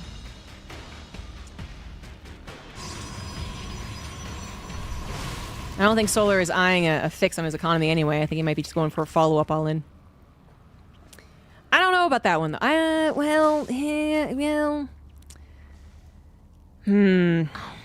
Damn if you do, damn if you don't. Hero might have lost the 3rd Nexus, but the fact is his probe count doesn't have to be rebuilt as extensively, and his army can continue to be added on. You know, it didn't really dwindle as much as one would hope in the first place. So Solar's follow-up all-in, I don't know if it has a lot of potential, but if he had made drones, could he have really played a macro game out? Probably not. If he had saved those Ravagers, if he had killed the Nexus and gotten away with, 8-something Ravagers, there would have been, I think, much more potential. Still not quite out of the woods yet. Hero does find another army segmented off to the side. Not quite on that +2, not quite on the Colossus. Some shield batteries are still active. A cannon even helping out here. SimCity helping against the Lings. They do take out that last Immortal. Stalker's starting to lose on the right side. Oracle gets taken down. Reinforcing Queens came in. And Hero still trying to play this on 2 angles. Might just work out if he can blink Micro as well as he usually can. The Colossus is about to pop. More Stalkers are being warped in. Probes were killed, but just evening up the worker count at this point. Stalkers still at a pretty good number. Make that 14. Colossus is also out. +2 is about to finish. Charge is about to finish. Solar desperately hoping that this is the final battle, that he actually wins it. But a Colossus appears with the Stalkers. Queen's out of juice. Creep spread almost non-existent. And it does look like Hero is once again going to hold. Some Stalkers saved from that 3rd base thanks to blinking up into the main base. But some is really all he needed. He just has enough here as the Ravagers are very vulnerable without the protection on the front. The Queens can't escape, and Solar's follow-up all-in does not win the game. This time does not kill the 3rd Nexus. Hero will hold, and it looked like he was calm the entire time. Very little in the way of panic. I'm a little surprised Solar doesn't tap out right there. He did not kill the 3rd. Just want to super emphasize that. This is... That's kind of the biggest problem. With the 3rd killed, it really is a weird game to call, certainly from one player's perspective. When the Nexus lives, then it's easier for me to call, and I think it's pretty easy for Solar to call too. Solar doesn't want to give up. If the all-in doesn't work, do it again. If that doesn't work, do it again. And that's what he's doing. Hoping that Hero makes a fatal mistake. Goes for a 4th base, gets massively supply blocked, rallies his Colossus into the middle of the map.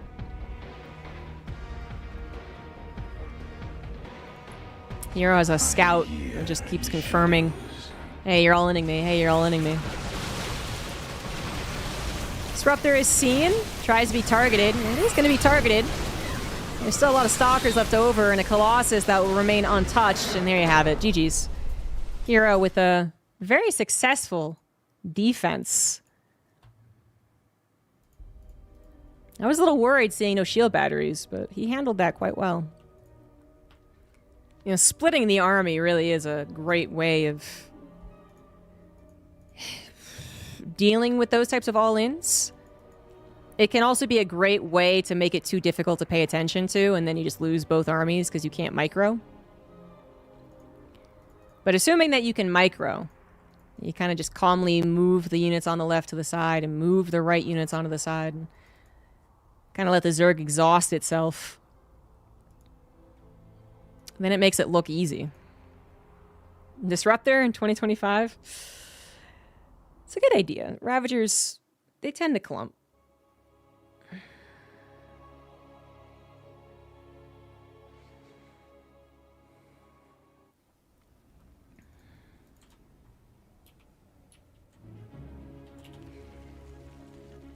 Second game's going to be on Winter Madness. Top left Solar, bottom right is Hero. And this time around, will Hero go for the natural wall off? If he doesn't, will Solar ever ling all in? Gonna go for the natural. Hero did come from the lower bracket, so if he were to win this best of 5, there would be another best of 3. Although Solar's all-in hit more like a wet noodle than I expected.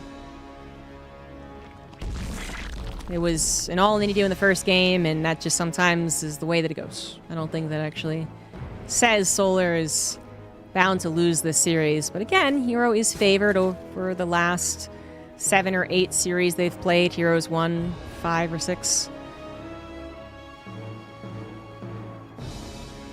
Some of those are best of 1s. Don't know if that counts or not to you guys, but...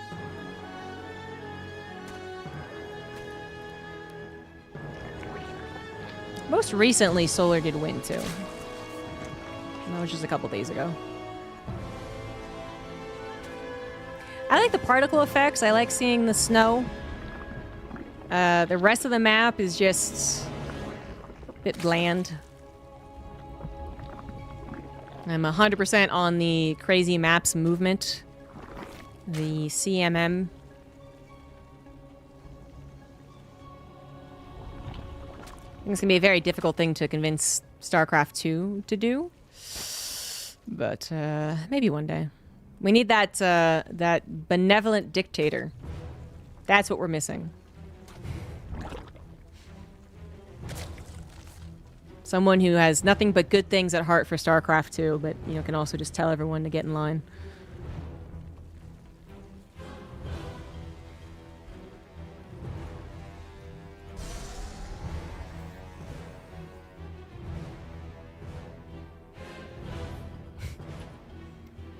Well, we're missing the benevolent part, aren't we?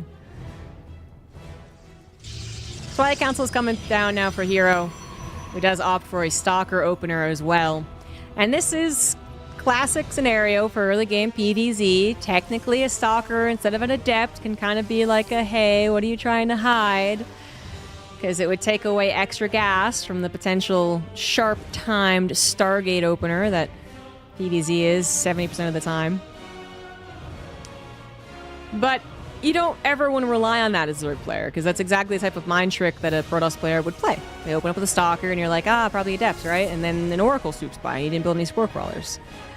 So, can't trust it, but you can start to wonder. So Overlord's going to dare try getting into the main, and it's not going to be successful. I mean, there's... Nah, yeah, no, I wouldn't.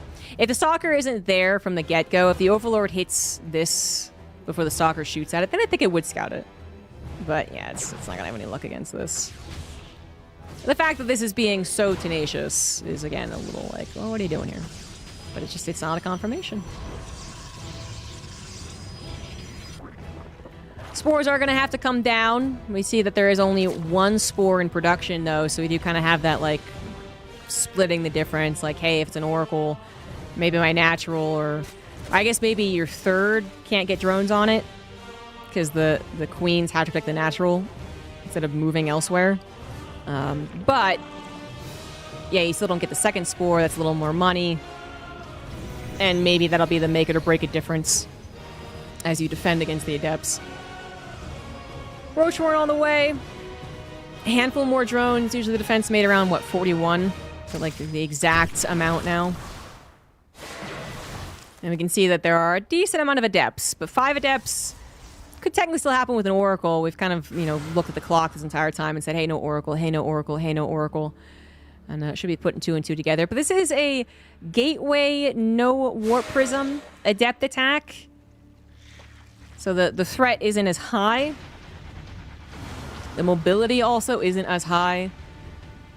You gotta be a little fearful of the potential of a Dark Shrine opener too, though, or follow-up, excuse me. In which case you might, again, wonder if you need an extra Spore Crawler. But so far not seeing anything suspicious. I don't think the Overlord is seeing very much. It's a third Nexus. The Adepts choosing not to actually use themselves. Didn't make that many to begin with.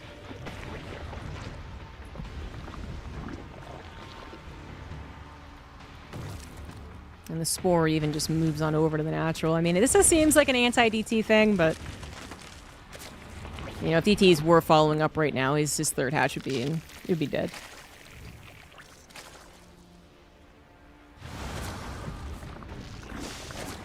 What Solar needs to do is, you know, first of all, again, worry about the Dark Shrine, sure, but then worry about the Immortal Adept follow-up that can happen. If that is on the way, he still needs those extra drones. Still needs to actually sustain building army. Layers on the way. Potential upgrade about to happen. Getting up to 61 drones. Might just stay there for a little while until he really gets a handle on things. Or he goes for his own attack. I mean, certainly up until the patch. I don't know how much the patch really changed for this matchup. The narrative was Zerg players are going to all in at some point. Whether it's, you know, a cheese, so earlier, or just an all-in, so like more mid-game, or, you know, a frantic, I don't even care anymore attack. It's just very clear that they've grown frustrated with not being able to tear down the Protoss. Like, the point is, like, they want to end the game before it gets to late game. And I think we're still at that point. Very few Zerg players, in fact, basically just one Zerg player plays games where it's very clear that their mission is to get into the most macro game possible, and that guy's Cyril. No one can really match him. Adept threaten the natural, main force attacks on the front. This is going to come with a Warp Prism eventually, but it's also grabbing a 4th Nexus. So this is not the 3-base follow-up. It's very dedicated, although it is missing some gases. We're not getting quickly into Storm. I mean, this is not all hands on deck for this attack. Charge is on the way, +2 is on the way, second forge, 4th Nexus. The army moves out, possibly frightening Solar, making him go, wow, shit, I can't make drones anymore. But then it pulls back. And for Solar, I just don't know if he's going to really make that many more drones. He is investing into the bit of the future, too, with an Overlord speed upgrade on the way, centrifugal hooks, not going to finish soon. But I think it's a fast enough upgrade that it will as soon as he's ready to attack. Because we got nothing else but army. He is ready to attack. And Hero needs to know that. I think he does. He can do a lot to try and make sure that Solar doesn't have a picture-perfect attack where he got the exact amount of drones that he wanted, exactly when he needed them, into the exact timing of the attack that he would like to do it. But he can't really stop this from being an attack. Well, the Warp Prism is going to buy some time. Sometime, not all the time, realize it's in a little bit of danger, tries to get out of there, and it will. Adepts are forfeit, but they're getting some scouting done. Seeing just, you know, a lot of Zerg. It's just a lot of Zerg army, and not a lot of drones. How about that? That Hero did not take any careless engagements where he felt like he should be able to catch Solar off guard. He has made sure to keep his army alive. Defensively placed, shield batteries ready to go at his 3rd, more being built at his 4th. If you can buy a little more time, perhaps that +2 will also impact this battle. And again, that little bit of extra time buying from the Adepts. Good on them. An extra 5 seconds. Warp Prism also making its way home, can help juggle the Immortals. A lot of Banelings available, no Archons, no Storms, a couple of Force Fields are helpful, Immortals are chunky, the Banelings looking for those great connections, not finding them quite yet, the Stalkers need to blink the hell out of there, and they do just in time, but the Immortals are forfeit, the Warp Prism went elsewhere, emphasis on the Charge Lat or Warp-Ins, which are going to be helpful, but it is a damn shame he did not save 2 Immortals in the Warp Prism, that was absolutely available. Easier said than done in the heat of the moment. Looks like Solar's all in, is doing good game-winning damage. Yeah, I think that might just be it. Hero tried to save the 4th, lost his army because of it, now just trying to save his 3rd as his natural is wide open and under attack. Overlord looks like it dropped Lings there to begin with anyway. And yeah, that's gonna be it. GG's.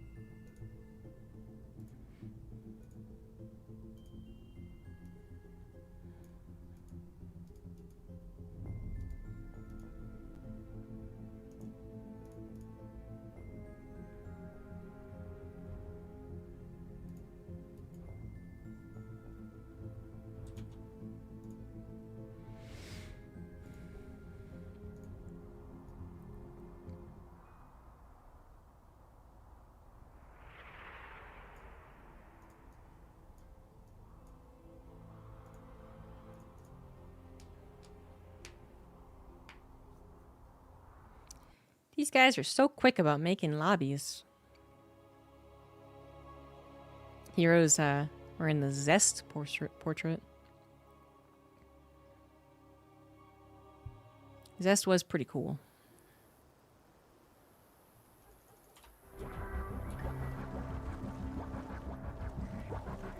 And now the series is tied up 1-1. Bottom left, Solar. Top right is Hero. Some commenters pointing out, I know storms. Why doesn't Hero like storms? Yeah, I don't know what it is about that. I haven't seen his PvZ a lot, but I can assume this is a trend. Probably noticed by Pig. I mean, there's something to be said about the way that game played out overall. Maybe not allowing the easiest storm transition, but I don't think that's the end-all be-all as to why Hero didn't get Storm. I think you could get Storm, even as you open up with the Adept thing, went into kind of almost like fake Immortal Adept push. Storm could have been researching behind it. It would have still not given him a lot of units, and that's always that trade-off. Storm is a very useful AoE spell, but in the hands of a very weak, vulnerable units, and very expensive, so you don't have a lot. But with 2 Archons and a couple of Storms have been better than the, I don't know, 2 Immortals, and however many extra Stalkers. Maybe. Maybe. They certainly would have tanked a lot more Banelings.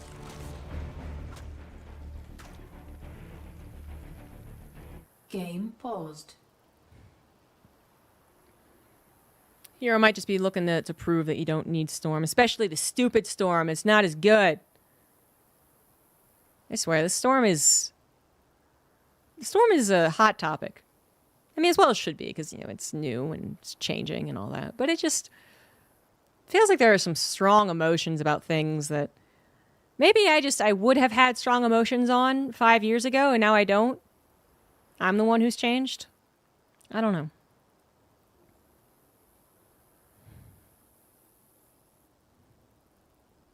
Hero of the Storm got canceled.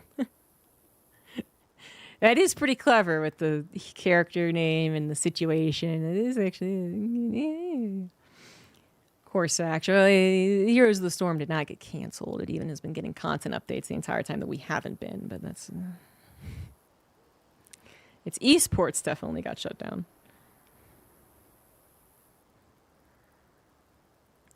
As a Terran player, I much prefer current Storm. See, that's so divisive about it, though.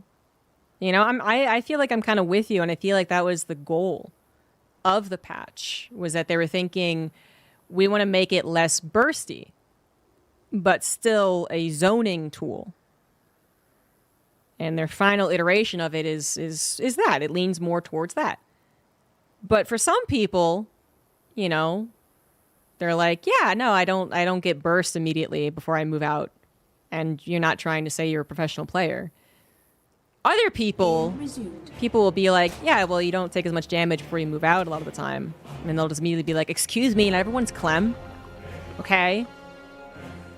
I don't just move out of Storm. What am I? What do I got? 500 APM? Move out of Storm? Are you insane? That requires godlike micro. I'm being a little facetious, but it's just... I agree with your point. I agree with some other people's points as well. Like, people were just like, yeah, I see where they're going with it. I think overall, it's a very frustrating spell, no matter what it is. I mean, the first iteration of the new Storm was bad, that's for sure. But it's a frustrating spell for anyone going up against it, no matter if it's the new Storm or the old Storm. Which is that, yeah, it does depend a lot on your ability to pay attention to your army. And it is easier cast than defended. That will always be the case. Storm feels like the most imbalanced spell in the world if you are Bronze League and you actually have 60 APM and you can't ever move out of Storm. And those people exist, and I'm not making fun of them. But it's also like,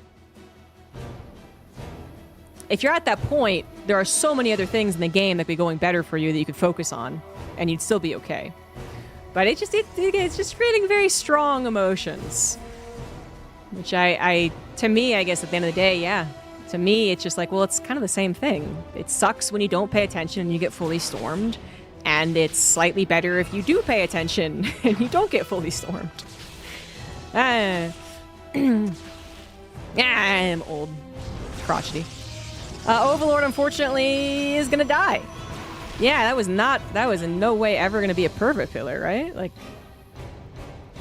did Solar actually think it was? Maybe it had been in one game that he had played. I don't know. We're on Old Republic. Not, again, a map that doesn't have too many interesting features. Oracle opener this time around for Hero. Maybe didn't appreciate how those adepts did nothing. And then the follow-up did kind of nothing. And I do mean nothing. As far as the idea of the Protoss kind of tippy-tapping the Zerg and being like, hey, you can't just drone. You can't just do your perfect build. You gotta worry about this and that. I feel like because Solar was planning to do an all-in around 61 drones, like that, I feel like that didn't actually do anything. He was like, yeah, I don't mind stopping at 41 drones to deal with this. I did. Okay, great. Add on the drones I need. Okay, you followed up with an attack? Yeah, right. I'm following up with an attack. You know, it just didn't seem to really impact Solar's overall build.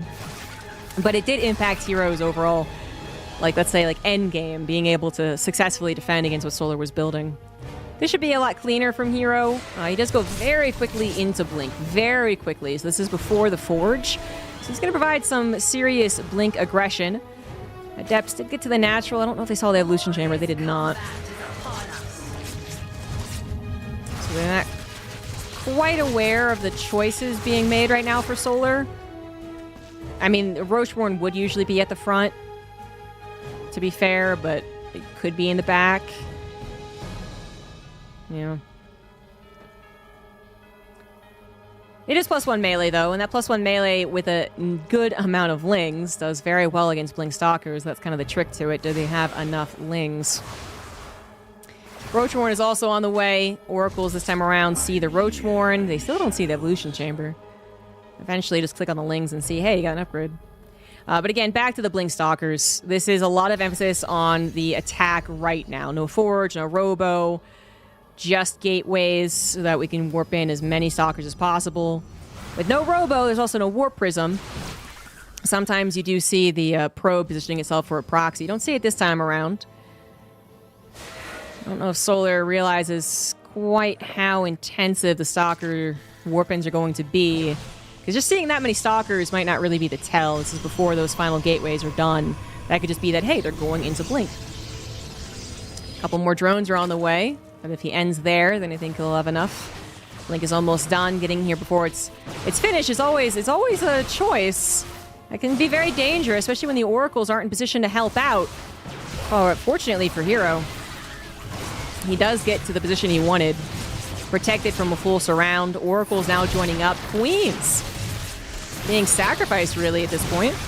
Because there's not enough lings. All on hold position to get the Stasis Trap to pop. More lings are coming back. +1 melee still not quite done. Pulsar Beam now being used to help out. The ling numbers are getting awfully thin. More being made as the Oracles had to go after the Queens, thinking that they'll win that battle eventually, and I guess they do. The Stalkers are losing their lives to the +1 melee lings. Where that was happening. The Stalkers trying to blink to the main, or the high ground, only some of them able to do so. With warp-ins in proximity, I feel like this could have been very, very dangerous for Solar to defend against, but having to walk across the map might just give Solar the time. In fact, it definitely will. 10 hives are on the way. More lings just popped out. We'll definitely give him the time to defend that fourth base. A little scary, though. It was a little scary. Already taking that much damage. The Oracles having as much energy as they did. I mean, if the Queens had been taken down before the Oracles had to go after them, then that would have been really bad. But the Oracles made a choice. This might not be enough Hydras, though. That's, it is going to be enough now that lings are on the front lines again. A couple of Queens, but man, Hero, he does not want to let this go. He's like, you don't have quite enough, and as long as you don't, I'm going to try and push it. But those +1 lings, when they finally get to nibbling on the Stalker butts, they're pretty freaking good. And Hero is a long ways away from having his own upgrades. Zealots now coming in, though. They do have charge. Hydra is forced to flee. Queen's being pulled to the front lines as soon as they're built.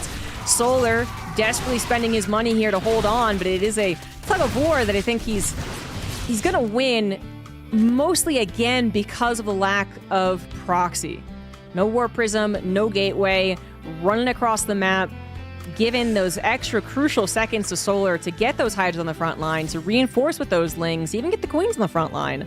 But once again, he's trying to go for a run-by to the 4th base, and that means Lings not protecting these Hydras. The Hydra numbers, are they high enough against charge lots? No upgrades on the Protoss, by the way. Queens once again pulled into here, and the Zealots have evaporated, leaving mostly the Stalkers, only the Stalkers now.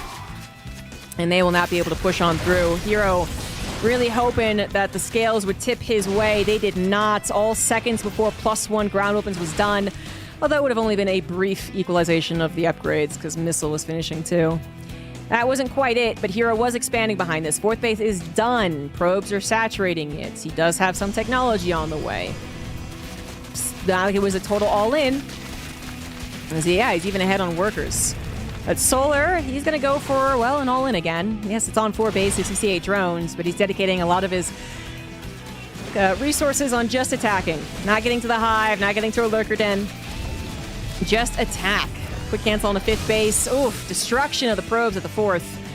Hero does have his own run-by, catching a lot of those reinforcements, however. These Zealots now with +1, very effective against the Lings. So pretty effective against a low number of Hydras. The seesaw will keep on seesawing back and forth, apparently, because Hero even chases after the retreating army with his Stalkers. I don't know, this feels like such a bold thing for him to be doing, but Hero is one crazy lad who reads games far better than I do.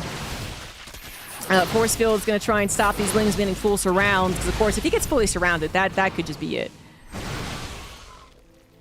And he stops it from happening. Robotics Bay now on the way. Probes rebuilding at the 4th base, already saturating it, in fact. So that didn't, that loss of economy didn't seem to last very long. 69. Things grind to a halt, which I think benefits Hero. Solar having to recollect and defend first before going back into his attack. It's giving Hero a lot of time to advance his technology, advance his upgrades as well. +2 will be done for the upcoming defense. No Colossus will be on the field, though, that's for sure. It's going to take too long. I don't know if Hero quite realizes the entire army is heading his way. A group of units off the left just meant for run-by denial. Now just taken out very efficiently. Natural also. Oh, well, stopped, at least currently. Hatchery goes down. Hero Zealot run-by. Finds some damage itself, but can he hold back at home? That Nexus 100% gone. Will that be enough for Solar? Is also looking for the engagement. Banelings rolling in. Last second split on the Stalkers. Immortals, not necessarily all that helpful in this scenario. Supplies, very, very similar. +2 Stalkers, pretty freaking damn good, though. And those Hydras are weak. Lings, though, barely reinforcing in time. Helping out. No Zealots to do so in turn. Solar holds on to, what, 17 Hydras. Against only the 11 Stalkers. Bold, blink forward once again by Hero. Good lord, man. Good lord. Oh, Colossus is intentionally controlled this time. Okay, I thought it was misrallied. And that would be so helpful against this composition with just a few more Zealots. Oh, it's close. It's close. It's actually going to be good enough. Ling Hydra, super vulnerable to that Colossus. That Colossus is an absolute boss. And just enough Stalkers to send Solar packing back to his home base. He's got more Lings, more Hydras, even a Queen to help out. Hero, once again, without any Warp Prism, only has so much real presence, it feels like, on these counterattacks. I mean, I think literally the size of the map is why no one has won this tug of war yet. 100% Solar would have, I think, already just won if it was a super small map. It would have already hit the 3rd base and gotten on top of this Robo. And then same for the beginnings of this game, where if Hero had a proxy gateway somehow with the attack on the 4th, he probably wins then too. Supply is still super low despite 12.5 minutes, although it seems like things have truly calmed down at this point. Solar lost a 4th base, but had been building a 5th, so he's actually still mining on 4 bases, almost, I would say, continuously. Hero straight up lost a 4th. Was not rebuilding it, was not getting a 5th at the same time. So that seems like a bigger loss for him, as he's also down on workers. Yeah, big spikes to the economy for Solar. Now also getting into a hive, still has a comfortable army supply. That hive and a couple of Vipers to abduct Colossus would be big. He's going to add on lurkers too, and it's going to be difficult for Hero to get an appropriate amount of anti-lurker units, but also activity going on, because he is on the back foot. He is the defender. And one of the things you want to do against lurkers, besides get immortals, is also just outmaneuver them. Attack before they're burrowed, attack where they're not, so they're forced to retreat. I mean, Solar could be looking at one hell of a final move. Comes in with a max out army of, let's say, 10 lurkers with at least one of their upgrades, probably range, and a Viper. And these Colossus get abducted, and the lurkers are in this choke. I don't think there's anything that Hero can do about it. Here's like the chunk friend who won't stop trying to fight everybody. That actually is pretty appropriate, especially for this game, where it's like 100% if this was Archon mode, 100% his partner would have been like, no, pull back. What are you doing, buddy? He's like literally grabbing his arm. And he's like, what are you doing? Why are you chasing? And Hero would just been like, no, let me at him. I can take him. I can take him. I got this.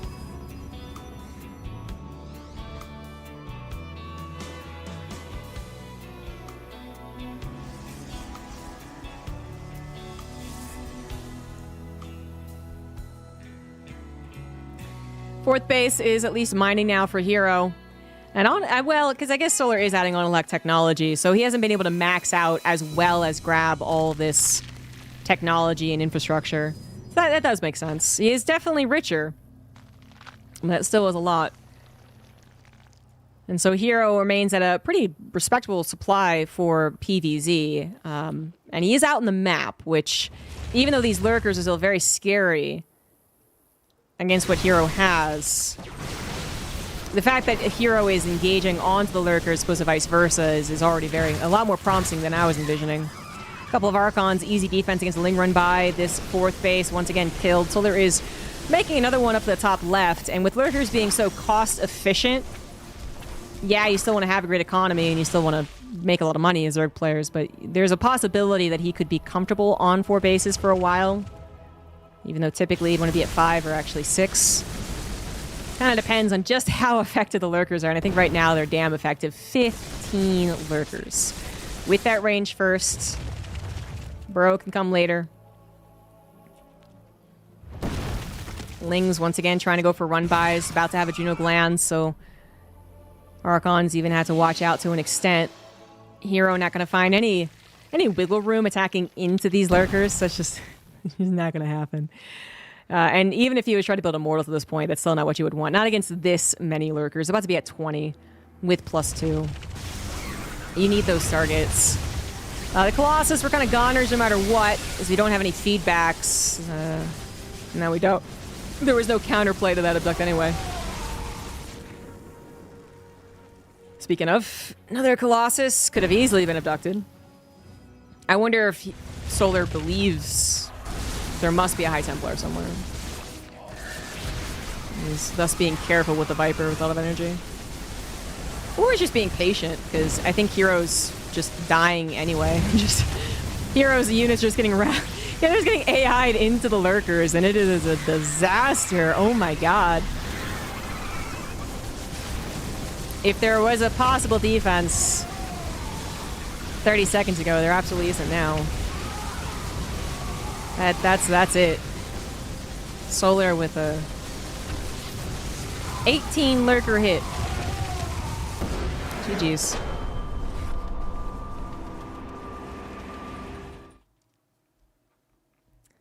This is a fun game for the first 12.5 minutes, though. That back and forth.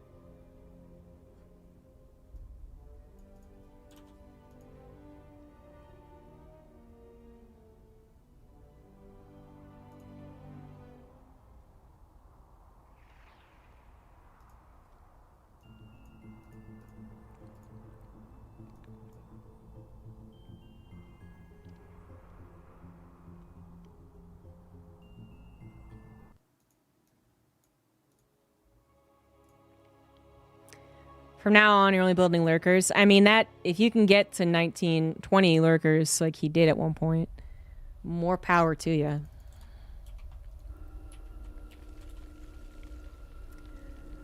We're now on the map Satellite Years. In the top left, it is Solar. In the bottom right, it is Hero. So Hero finds himself on his last life. Even if you were to win this best of 5, you'd still have to play another best of 3. I liked that last game a lot. That felt classic Solar Hero. Classic Hero in particular. Just the audacity to blink forward when everyone would blink back. To counterattack when everyone would just thank goodness that they didn't lose right then and there. But if it wasn't for the size of the map, I feel like Hero did have the first advantageous position. Size of the map / just complete lack of reinforcements. Which, you know, if you had a genie and you could wish for reinforcements faster with Hero's opener, you would.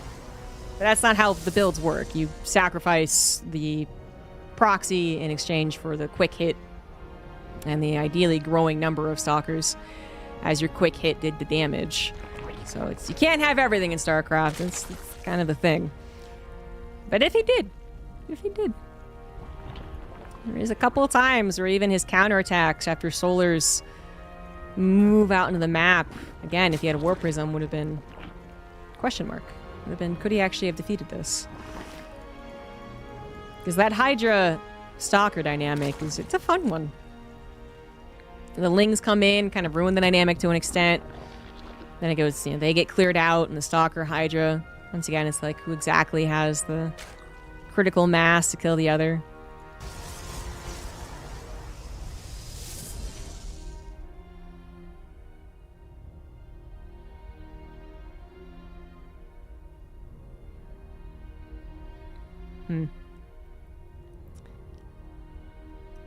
But Solar is able to defend and attack and get to a very, very good technology. Mass Lurker. If you can get there, get there.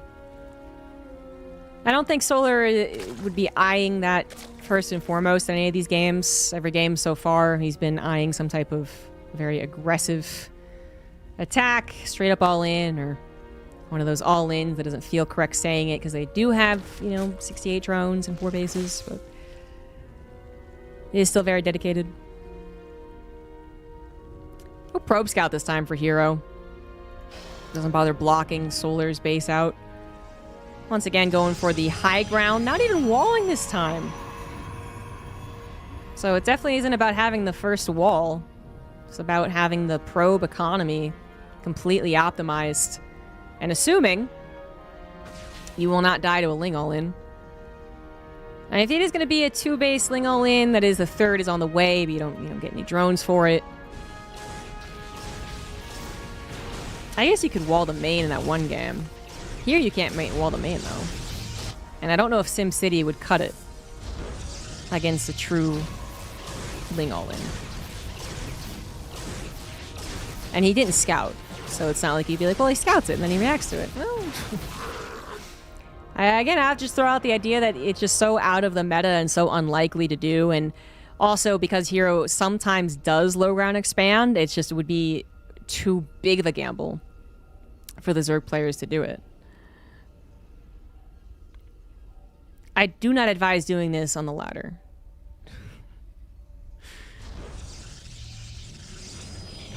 Their next is coming down pretty quickly, but actually not, you know, it's after 3 gateways, actually. 4 minutes, not 3:30. Hero did opt for the Stargate again, but he actually did get a Sentry, too, and a Stalker, so this could have been... This actually should have Solar thinking that it's not an Oracle opener. And he's even hiding the Oracles currently. Yeah, that's why that happened. Okay. Very few people would be grabbing the Oracles after a Stalker and a Sentry. After the Stalker, fair, you know... Oh, a lot of needs being made. Fair mind game. But after a Sentry? Who do that? Who do that? Ling, Roach, and even the Queens walking across the map. I have no idea how long Satellite Years is. I don't know the rush distance, but it looks kind of short, and it gets shorter. If the third Nexus is kind of pushing out to the front, I was pretty sure this was an all-in. There is a lair on the way as well as spore crawlers. Is he thinking... Did the oracles appear? No, they're still stacking up. Is he thinking this could be Dark Shrine? No, drones are being made now too. Well... Huh. I was also calling the all-in because it was long... It was like he was only at like 37 drones when he started making. So I didn't think it was a reaction to an adept build. But now this is all kinds of funky, and I don't really know what's happening. 3 oracles appear. They were supposed to be a bigger surprise, but Solar, feeling something was off, built spore crawlers. And that alone has saved, I think, a lot of drones, even though the oracles are doing their best dancing, as the queens are forced to just chase after them. And they're also out of... Oh, no, they still have juice on them. They could go after a couple more drones here. You're not going to, however. Maybe the focus has to be back at home, but Solar, as I was saying, didn't really... It looked like he was going to all in, and then he didn't. And he made a Ravager, apparently. Someone who plays these races more is going to tell me what happened here. It just looks very, very awkward, and not in a way that favors the Zerg player. As these roaches get beamed down from above. Hero has 3 bases. You know, kind of for all intents and purposes, his plan worked out fine. Yeah, the oracles didn't completely surprise a naked drone line, but still, it was fine. And did damage, and kept the oracles alive. So it feels like the chaos and the uncertainty of this game benefits Hero far more. Solar is working his way up on the drones, getting to Hydras.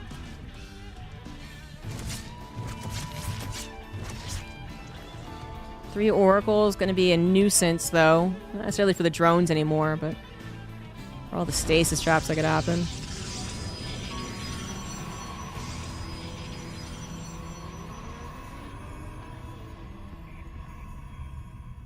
Fourth Nexus on the way. Ling's going to scout that intent. Solar's building a lot of Overlords. He's also getting +1 missile. Could this be now the all-in attack? I mean, he's got to defend first, so he definitely needs to worry about that. Hero doesn't have, again, a Warp Prism or a Proxy Gateway. He has 7 gateways, though, in total. He's about to have 11. And that 4th base, while is certainly going to be gotten, this is, again, after an uninterrupted 3-base situation, despite how wacky this game kind of looked. Storm is on the way. No longer allergic to Storm. We meet our fate. Hero sees 4 bases, Roach Hydra. Not gonna bow to the presence, keep his stalkers checking on the front lines, but Solar is building nothing but army. Going for an attack of Roach Hydra. Classic Roach Hydra, +1 missile. Hero's gonna be very thankful he has Storm, and probably plenty of it. Is he already warping in High Templars? Yeah. Oracles might want to start thinking about... Oh, 2 of them died. Whoops. Oracle might want to think about building stasis traps. And also wanting to... Revelation. Army is moving out. I don't know about that one. I don't know about that one. I don't know about this one. Oh my god, the High Templars are in a vulnerable position. Storm's not quite done either. 3, 2, 1. One High Templar goes down. Still, them being on the front lines, less than ideal. I mean, yeah, he's going to run past Storm at this point and go after the High Templars, force the Archon to merge. Now you don't have the High Templars on the high ground abusing the chokes like you were supposed to, and Hero might have just thrown away a possibly very good position. I know there's a lot of mights and possiblies there, but still, the idea, I think, was solid.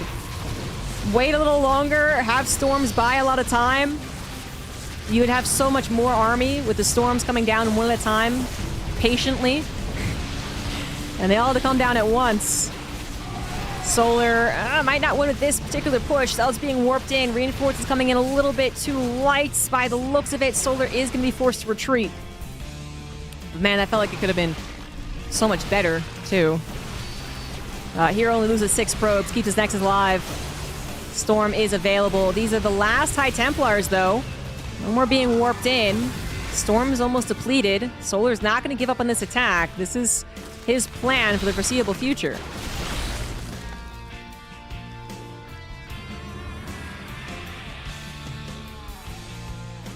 A couple more High Templar mistakes, and that could be it. As long as he doesn't make them, probably still has a good chance to win here. Oh, well, that's not a particularly good storm. Great stasis trap. Took away the army that was going to force another storm, and not only that, probably go after some of these High Templars. Solar not going to want to engage. Well, if the Stalkers move forward like that, they do. Not going to engage without a significant chunk of its army. Hero sent Zealots across the map. They almost did an equivalent job in the last game, right? There were a couple of Zealot run-bys that did good, but not quite enough to win them it. And now they're not back here defending as well. Storm did try and stop the incoming army, but Archon gets taken down anyway. Corrosive Biles, not going to hit anything. Storm's absolutely going to hit stuff, though. Oh, doesn't have that same burst damage. Kind of walk through it to an extent. Still on a knife's edge. I would say Hero is stabilizing. There's just enough supply. The Zerg player could maybe win one of these battles. +2 has also been done for Hero, and that is definitely helping out right here. Ravager's getting corralled, and Hero absolutely is going to hold. GG's. Hero with the hold will bring us to a game 5. Again, if he wins, it's not the end of the series anyway.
Now tied up 2-2. Oh, I do not want to hear myself. I pressed a button somehow. Ugh, hear myself. Gross. In the bottom left, it is Solar. In the top right, it is Hero.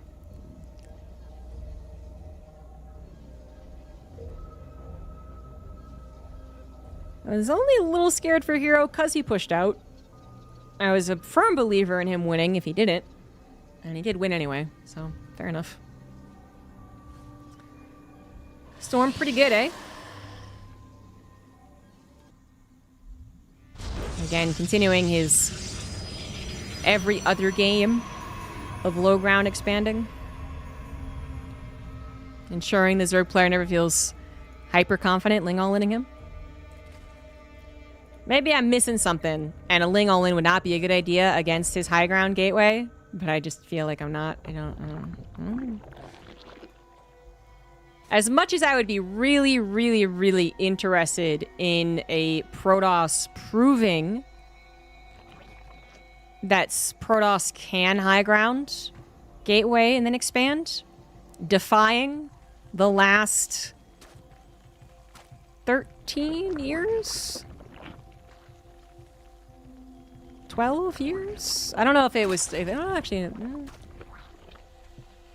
When did it stop being? I mean, maybe even 14 years, actually. I might be going the wrong direction. The point is, disobeying all the laws of Protoss and what we know of StarCraft 2, I just don't think it's actually going to happen. But you know what? People were saying mass gateways couldn't work versus Zerg. And Hero made it happen, so... I don't think it's quite the same. But I like the experimentation. I like the idea that Hero really does get that little economic edge from not having to build in low ground. And I would be interested in someone, I'm not even going to say smarter than me, not as lazy as me. I would be interested in someone actually calculating how much that does give him. It could be... Probably could be as easy as seeing when the Nexus comes down, I guess. Trying to think of when, you know, the accumulation of minerals would match up. But I'm guessing that's the first big difference? I don't know. Someone get on that. Someone who likes getting into the nuts and bolts of StarCraft 2. Me, I'm a real feelings-based person. What do you think of the Spore Crawler range? Spore Crawlers should not be touched ever again. Why? I see no issues with the Spore Crawlers. They build fast. They have anti-bio. They're cheap. They're fine.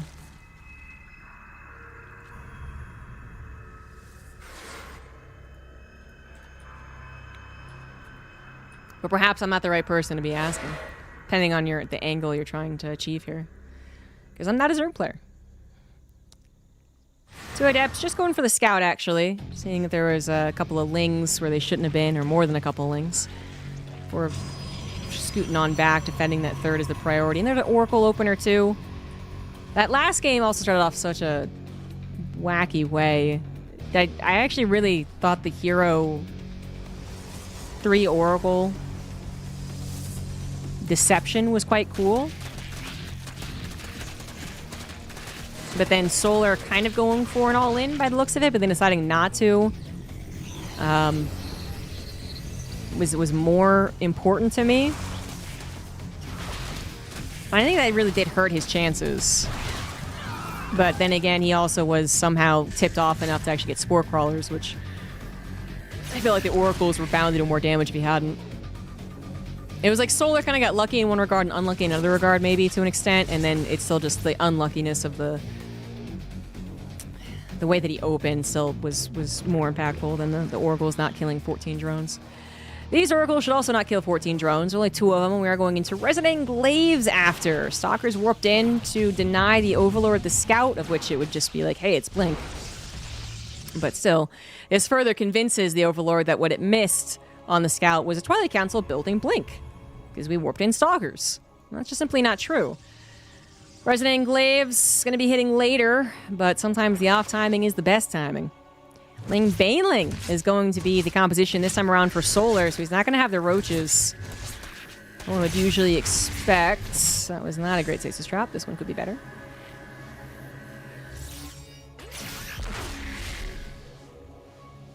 Isn't the only Bioflyer Zerg? Oh yeah, it was a completely anti-muta change.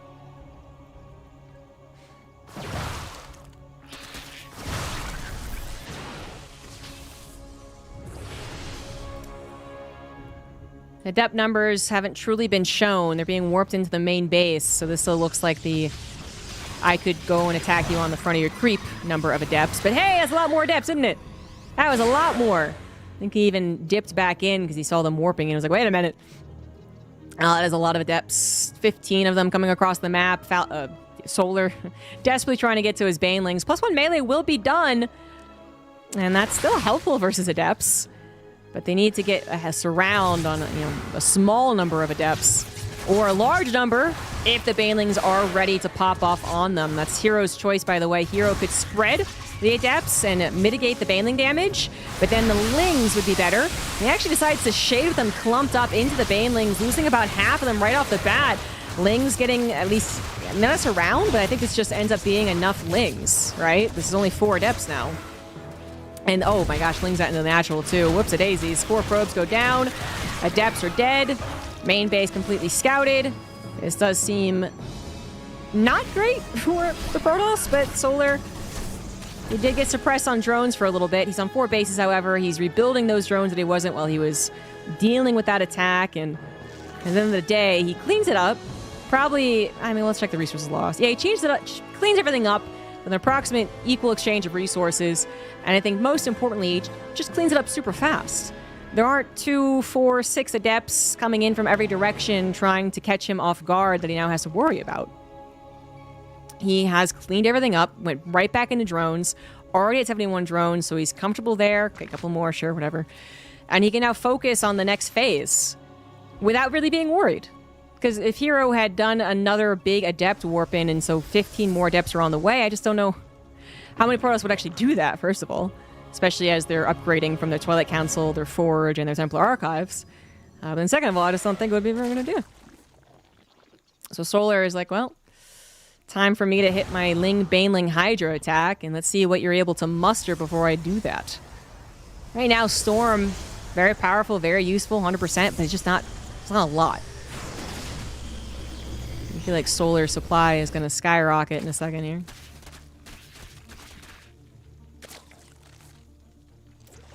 I feel like spores don't help with air harassment unless they're right underneath the air. I mean, yeah, that's fine, though.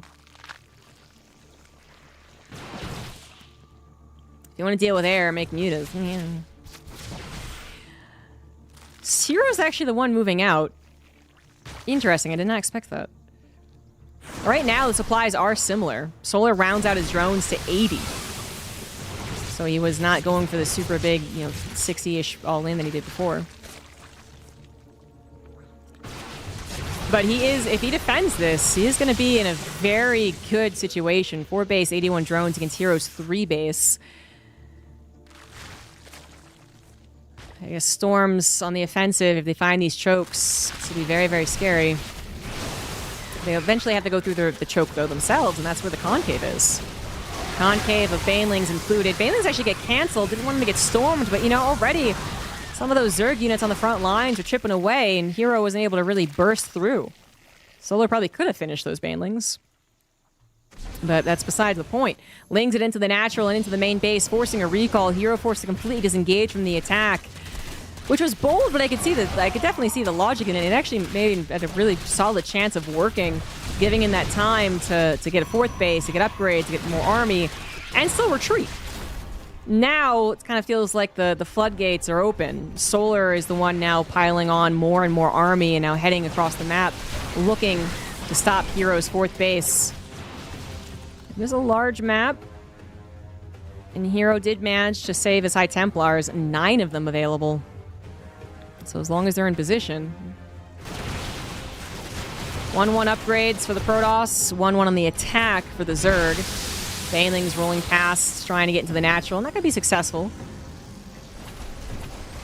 Solo supply, never really getting that explosion like I was expecting. Forced to take these engagements, losing some Hydras to Zealots, losing units to those Storms earlier on. The back and forth between these two will continue. Hero's 4th base will finish, although he's not at a high probe count. He's already running out of minerals, so he'll probably saturate that pretty quickly. 5th base is here. It is done. It is mining. Can it be defended? That's a lot of Storms. This is where he'd rather have those lurkers. But he is not able to get maxed out, much less try and add on that technology. So many Storms. Hero even running into them because no one is used to how long they last. Might be better off abandoning the base. The Banelings on the backside, though, forcing the Archon merge. Getting some good connections as well. Drones have to be pulled into this, but as the Archons finish, they're not going to be that helpful. Maybe helpful enough. Ling's coming in, Queen's coming in, transfuses, barely keeping the Hydras alive. Hero thought he had the game-winning move. The Banelings from behind spoiled that.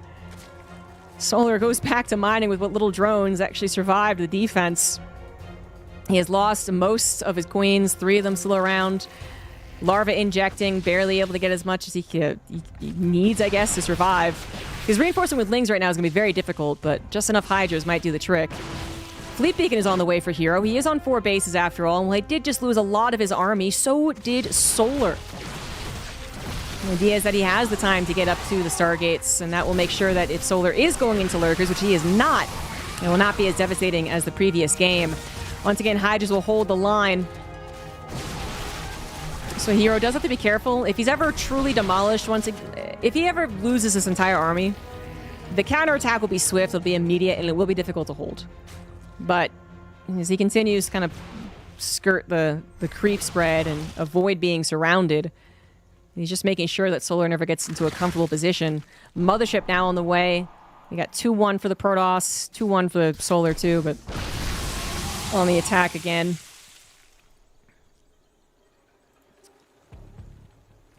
Solar, he can't not engage. If he tried to go into Station Pit now, tried to go into Lurkers now, I think it would take too much time. And it would take time and resources, in which Hero would probably still be sharking around looking for engagements. With Solar just trying to max out, Hero is forced to respond by playing a bit defensive. Storm is not quite on the 4th base, but they are at the 3rd. Good number of them, too. Baneling's rolling on in, hoping to make those connections. Not quite able to. Hydra's also bathing in that storm. It lasted forever. And this is not the attack he was hoping for. Not able to pounce on anything in particular. He does get some stalkers and a hell of a lot of probes, but he's losing drones at the same time. Hero's Zealot run by once again for finding some damage. That Nexus now the target. If he can get the Nexus, maybe he can make a game out of this, but he will not get the Nexus. 14 more Hydras on the way. Just going to be able to clear out the Zealots, and that's going to be kind of it. Solar also cut down to the similar economy of Heroes. This does look like Heroes' game. We're going to be getting into that other best of 3.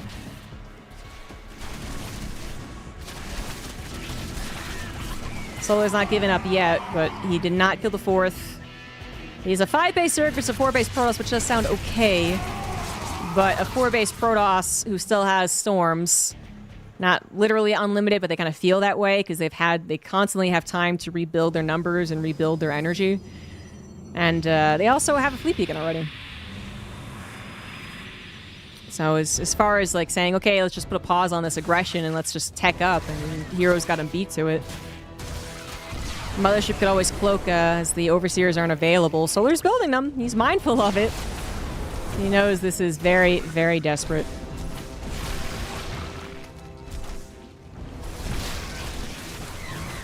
Solar does get another Ling run by into the natural. Let's kill whatever probes are left there.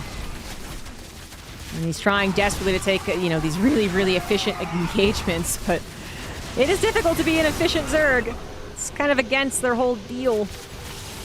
Especially if you don't have those lurkers. Ling's in the main base as well. They do have that +2 melee, so they're capable of doing big damage. Solar possibly hoping Hero wasn't paying attention. Hero absolutely was. Storms coming down, stopping the Hydras and chasing after this army, killing so many of them as well. Even the Overseers being targeted down. Solar, I just imagine him just like spamming whatever, the Hydra, the Ling buttons, just not quite working out. And he does tap out. GG's, Hero. He's the Protoss that you just don't know what to expect from him. When others would zig, he zags.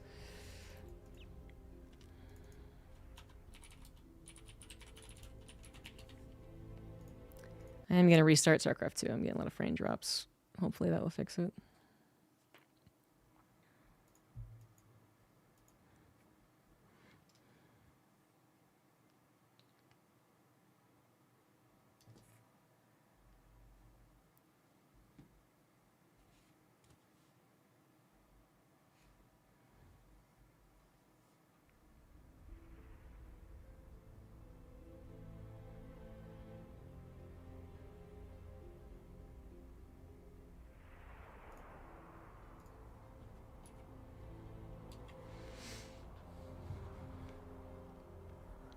There is a best of 3 restart.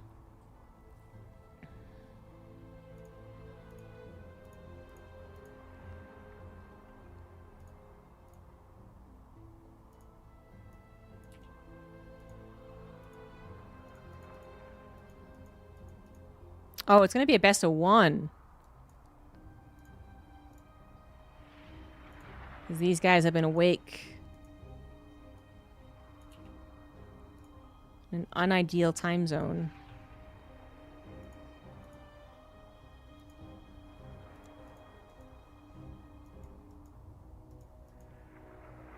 And Solar has a headache, apparently.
Hello.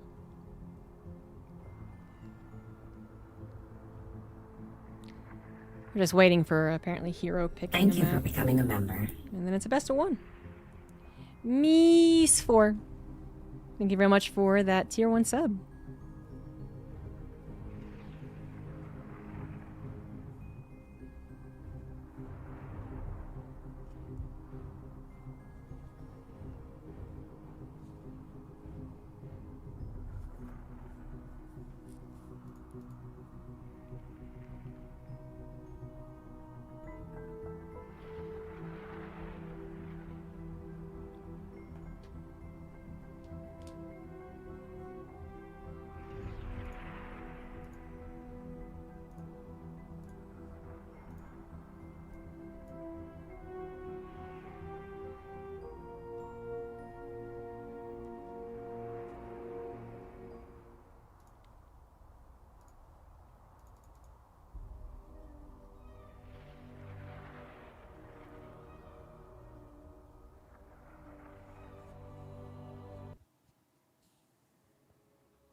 And for the final time today, on Celestial Enclave, in the bottom left, it is Team Falcon's Solar.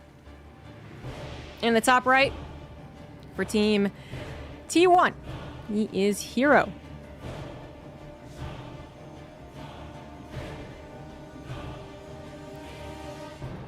So usually this would be a best of 3, because Hero got the bracket reset.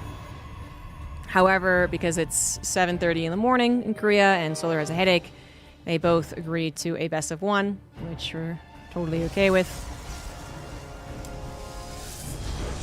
Frankly, I'm more than okay, because I never really liked the bracket reset thing either. But anyway, Celestial Enclave was Hero's choice for winning the last series. I guess, it kind of makes sense. So, like, it's one last shot to defend his victory, become the first place of the Monday Night Weekly. And if he doesn't, hopefully he can do it again next week. This is a crowd-funded tournament, actually. Exclamation point MNW for their Ko-Fi. If you want to support the Monday Night Weeklies, have them going on every single week. And then they need to get to the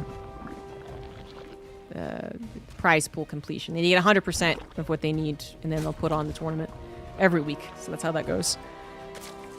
And that's where we're at. A lot of crowd-funded initiatives for StarCraft 2 since ESL has abandoned us. Blizzard abandoned us first, though, so can always blame them. Another low ground wall off, too, for Hero. You got a lot of dead space over on Celestial Enclave. These rocks can be broken, and often are. So you take that power away from your opponent by expanding here. Then they're not going to potentially catch you off guard. But that's not always been the case. I think it was Hero, actually, who did not break these down, continued to expand outside of these rocks, over here and over there and over there. And Zerg player did break them down and almost surprise him.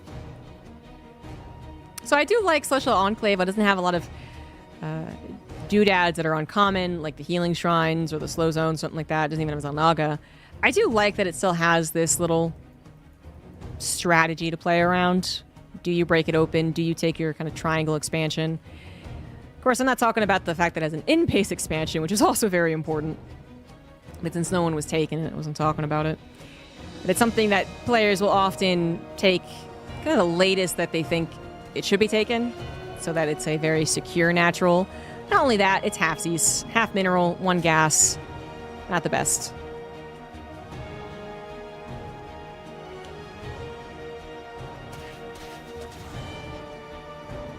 Hero with an Oracle opener this time. Not too many secrets trying to hide it or anything like that. He does follow up with the Stalker to make sure the Overlord doesn't get free scouting into the main for whatever follow-up he is planning.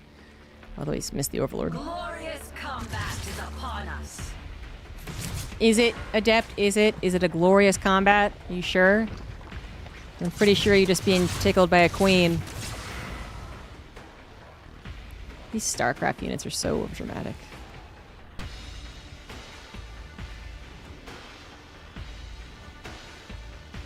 Best of one. Best of one. Hero will take that half base as his third.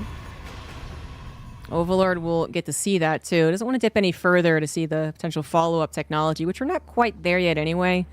But the second Oracle finishing will be there. Then we'll see if Twilight Council and a Forge, or just the Twilight Council.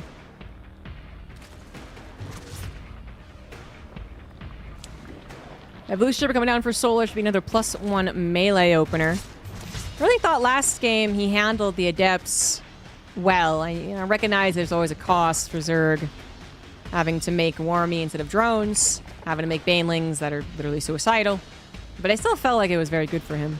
I did not get the benefit of the economy that I was expecting. Getting up to 80 drones. 4 base against Heroes 3. And I do believe part of that is Heroes' tenacity. I mean, in the face of an let's say like an uncertain game, he doesn't cower at any point. In fact, he does the opposite. He kind of puffs up his feathers and is like, I'm definitely still scary. Trust me, bro. And in that case, he definitely was, because Storm is still scary. Despite what some people say. Despite what some Protoss are complaining about. I'd say it's a little less scary for pro gamers. More annoying, though, in a different way. And then just basically the same amount of scary as it was for anyone else.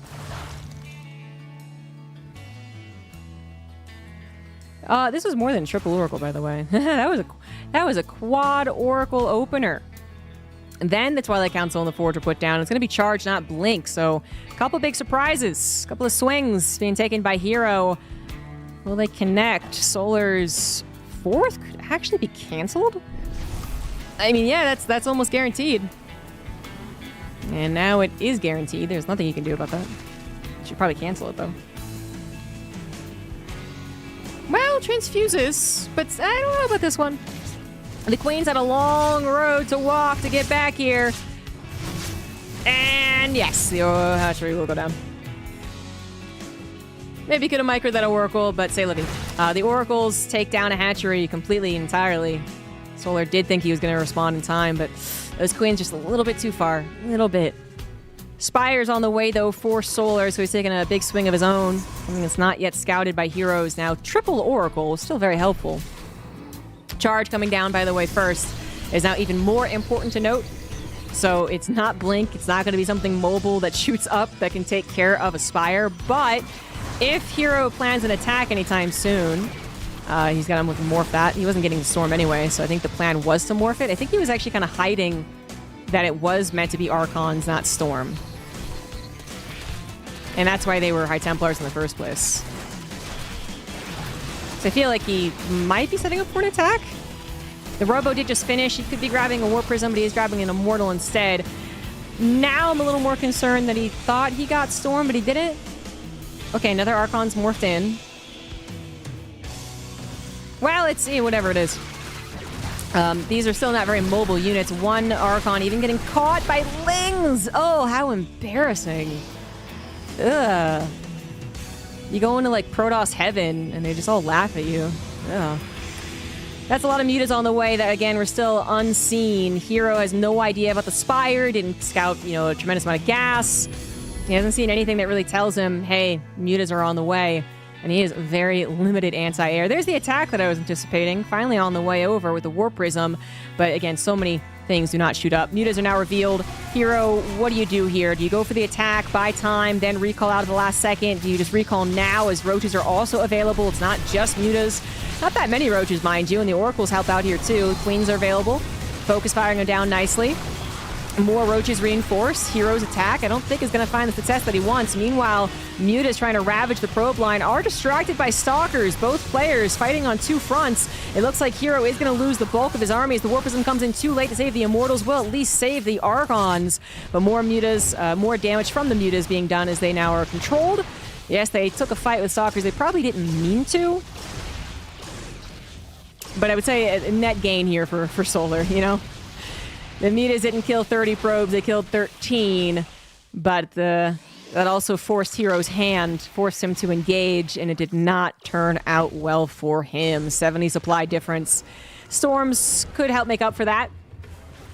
There are no storms. This was not his plan. Hero is going for a couple of tricky things himself.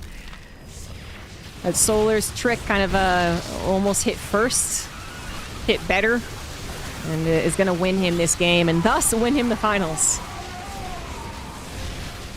Just fair enough. This overall makes it, you know, I guess it makes it a 3-3, so it actually is kind of awkward, but whatever. It's fair enough they both agreed to it, but Hero is out of luck. That is a lot of Roach Ravager. Muta's still killing probes, too. And as much as this looks like it's going well, I mean, the supplies,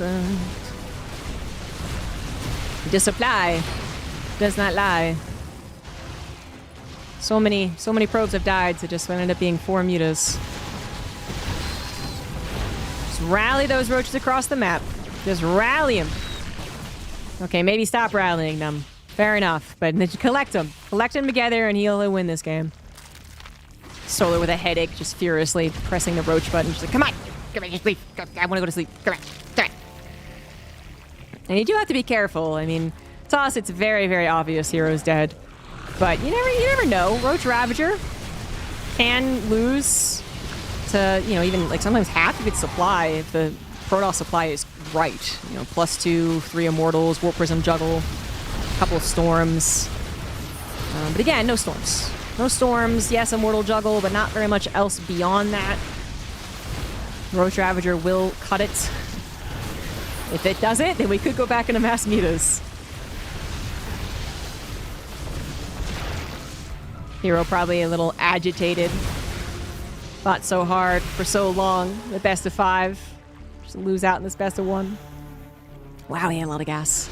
Wowzers. This is some Wings of Liberty shit we're looking at right now.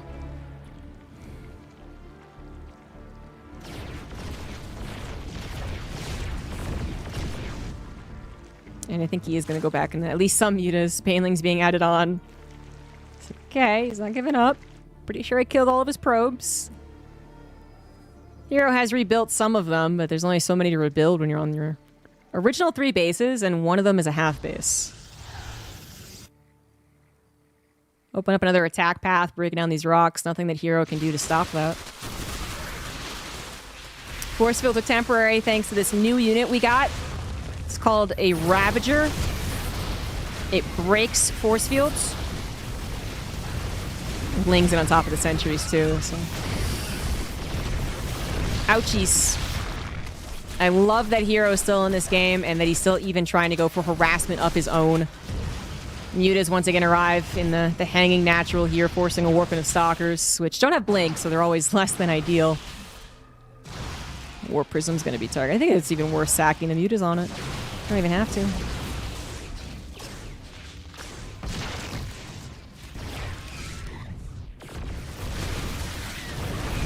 Immortal Sentry, man. Immortal Sentry.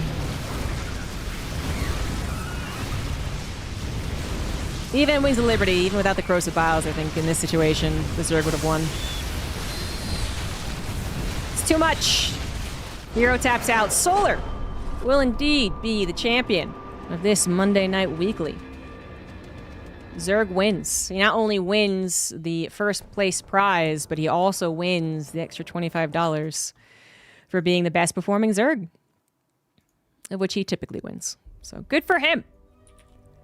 $25 is like 4 meals in Korea. It's good stuff. Hero put up a great fight. I'm glad that they're still well matched against each other, and that we got ourselves a new finals as well. And I want to thank everyone for watching and for subbing if you did. Appreciate it. Gonna send you on your merry way. Where are we gonna send you? First of all, cat. Say hi.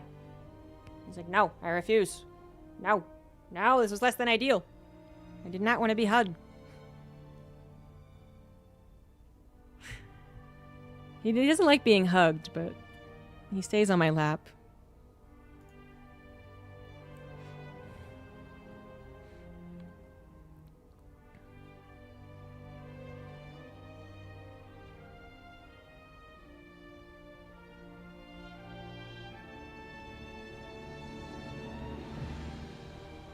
I want to really recognize streaming StarCraft 2.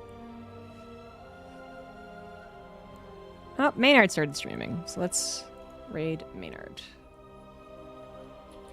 Aw, thanks. That's so nice of you to say. Well, go have fun with Maynard playing Metroid Prime. And I will see you guys Wednesday. Bye-bye. Cat cam.